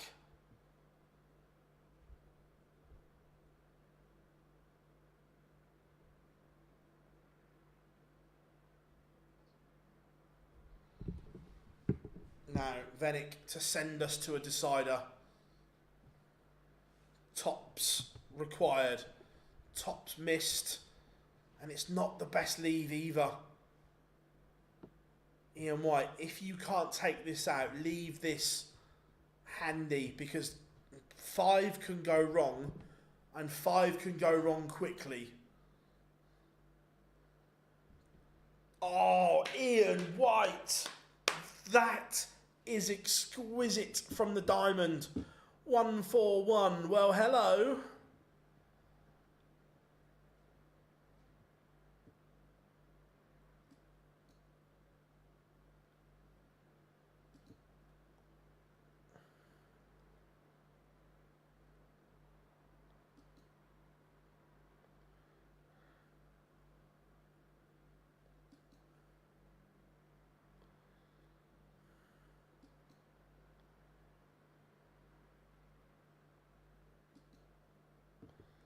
Callum Ridge 4-1 up on Jim Long.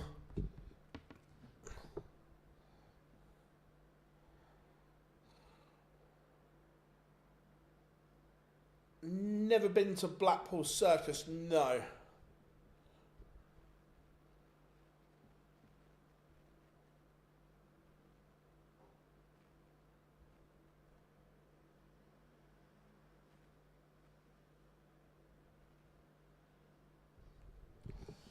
So, Callum Ridge 2 away. How old is Ian White? I want to say 55, 56, somewhere around there maybe. Don't want to be disrespectful, but that's... Yeah, Callum Ridge looking to do the double. Ian White doubles up. Callum Ridge could. Menzel Sulovic could. Martin Lukeman has.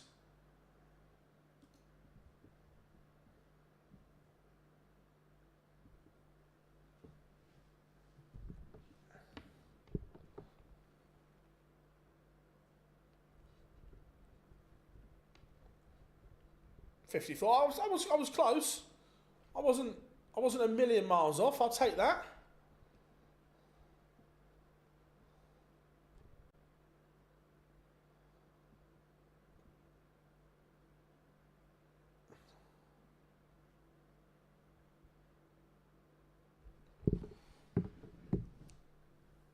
Callum Ridge 161. Jim Long sat on double 10. He'll think he'll get another go. Oh, Ridge misses the ball.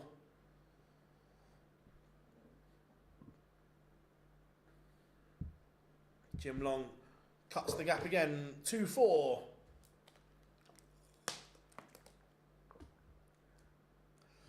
I'm still playing though. That's good stuff, mate. Good stuff. Look. Darren Beveridge from 3-1 down has levelled it up against Mensur Suljovic. If he's in New York, yes. I'm not sure if he's there or not, but if he is there, yeah, 100%.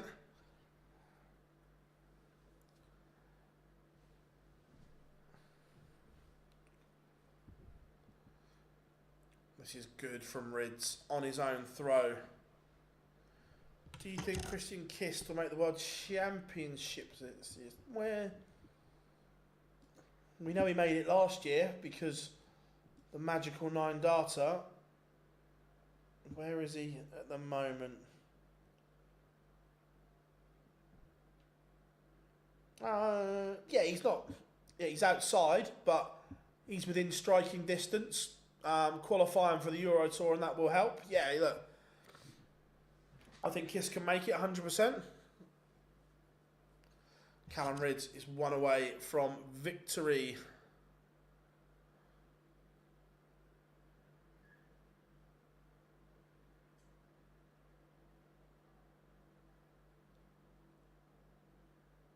I don't know, Chris. Look, I like the way the new guys down under at the ADA are talking, but their good plans may take a few years to come into fruition and so on. So, I don't know. Have they announced it? What in terms of the punditry team, Daniel? I know Webby's doing it. I know Dan Dawson's doing it. I don't know who else. Beveridge leads Suljovic. This is good from both players here in our feature game though.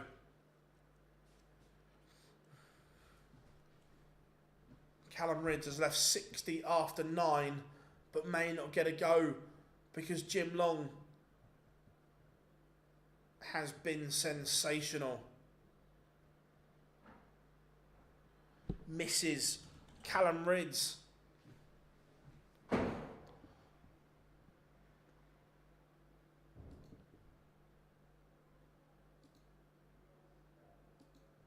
As mismatched darts. Yeah, they were announced ages ago. This might take some finding. But Jim Long has missed again.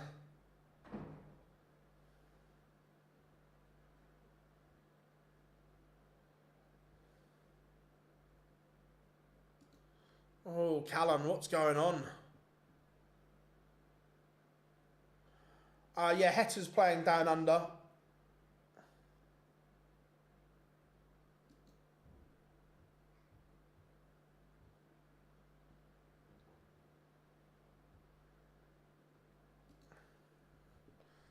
Oh, Jim Long. Jim Long. You can't be giving Rids these chances. Surely Cal doesn't miss again. No, he does not. Callum Rids does the double. So, one game to go. Darren Beveridge leads Mensur Suljovic. So yeah, right, the lineup for the US Darts Masters is Humphreys, Littler, Van Gerwen, Bunting, Cross, Price, Hetter, Aspinall, Campbell, Long, Lauby, Van Dongen, Gates, Savada, Brandon and Bunce.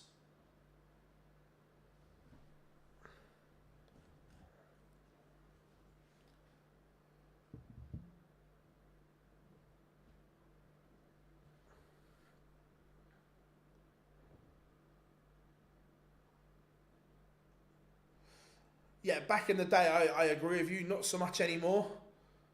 And to be fair, I don't think that's the best lineup it could be either. Look, I fully appreciate the top 4 all have tour cards, so have to be picked. But I think that lineup could be better.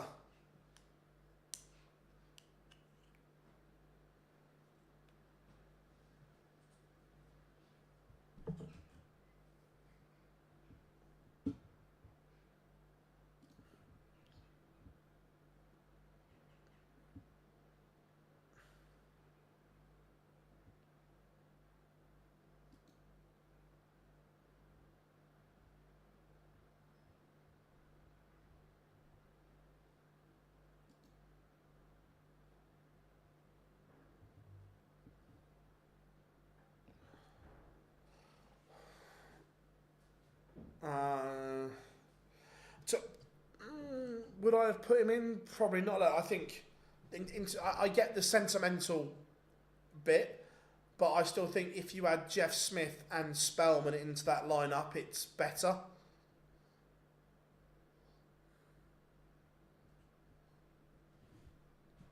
Darren Beveridge is playing well here. That 177 is huge.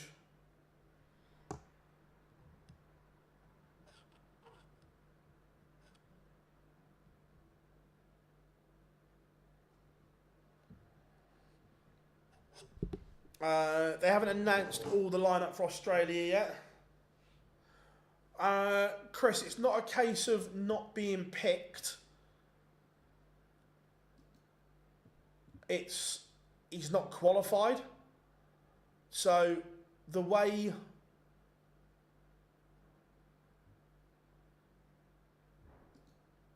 they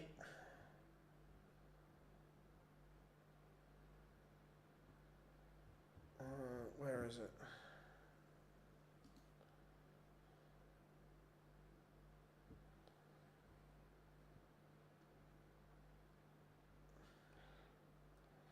I don't think Jeff Smith tried to qualify, but I think Spellman lost in 4 semi-finals, which was mad. But you think so? This year, there's 4 tour card holders from North America that instantly get spots: Campbell, Long, Lauby, and Van Dongen. So they instantly get spots. Then Gates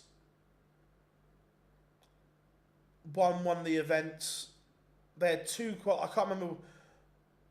There was 2 qualifying events and whatever it was. So it wasn't a case of not being picked that it's a qualifying criteria. Lost my job on Monday. Absolutely, but cheered me up. Our pleasure, mate. Look, no one likes bad news, but we will always try and cheer you up where possible, and come and join us whenever you can. We'll always pick you up.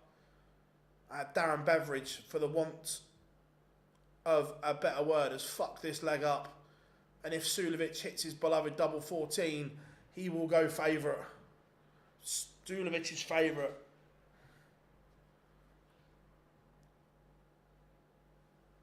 Yeah, I didn't think Jeff Smith qualified, James, but just in terms of, do I think Jeff Smith as a player makes that lineup better? I do, but I understand that there is a qualifying structure and all these guys have qualified through their own merit, so I massively respect that.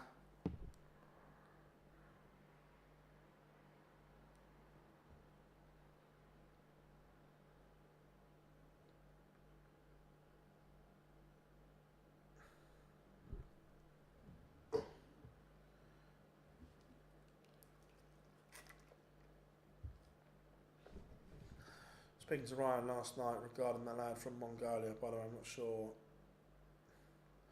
It wouldn't surprise me if he is. I disagree. I think Jeff Smith's a great player.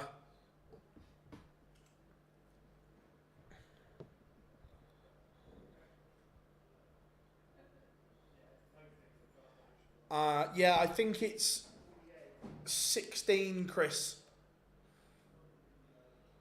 Because remember, Littler couldn't play on the Dev Tour till he was 16.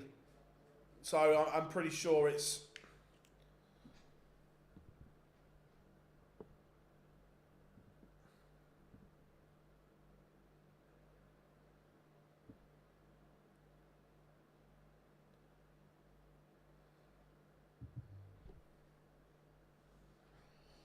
So, Sulovic closing in on victory and that final spot.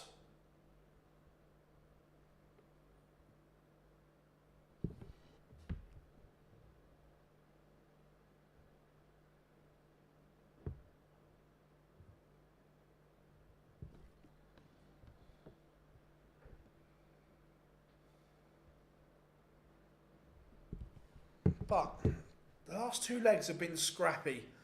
Beveridge will feel this definitely got away from him. Leg 9, he should have won.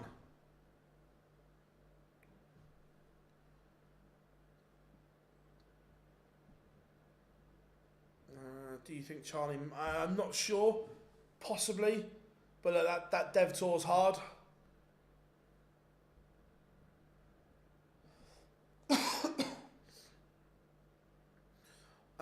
I'm not sure what there's a set criteria, Daniel, for the things.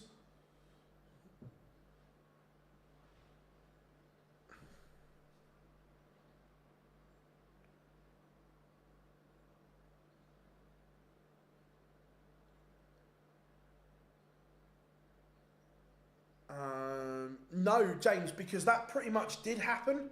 Mensur Suljovic does seal victory. Littler couldn't do Q School. I think he missed out. The year he qualified for the UK Open as the Riley's qualifier, he missed Q School by about 8 days, but they wouldn't let him play. If I remember rightly. But Mensur Suljovic completes the double. So the qualifiers for ET10 in Antwerp are Leon Webber, Riccardo Pietrezco, Steve Lennon, Mensur Suljovic, Martin Lukeman, Jeffrey de Graaf, Callum Ridds, Karel Sedlacek, Ian White, and Christian Kist complete the lineup for ET10. I have to say, before we go, you guys have been absolutely sensational over the last 4 days. Thank you very, very much for the support. Before you go, make sure you tap that like button and subscribe here to Online Darts. We have plenty of things coming your way over the next 10 days or so. So make sure you turn those notifications on so you know when we drop stuff. But enjoy the rest of your weekend, whatever you are doing. We will bring you the best coverage from the greatest city in the world, New York, at the US Darts Masters. Live lounge on Monday. Dan and Cam filling the show. But I've been Phil Bars. We have been Online Darts. Enjoy your weekend in this baking hot sunshine. And we'll see you all very, very soon.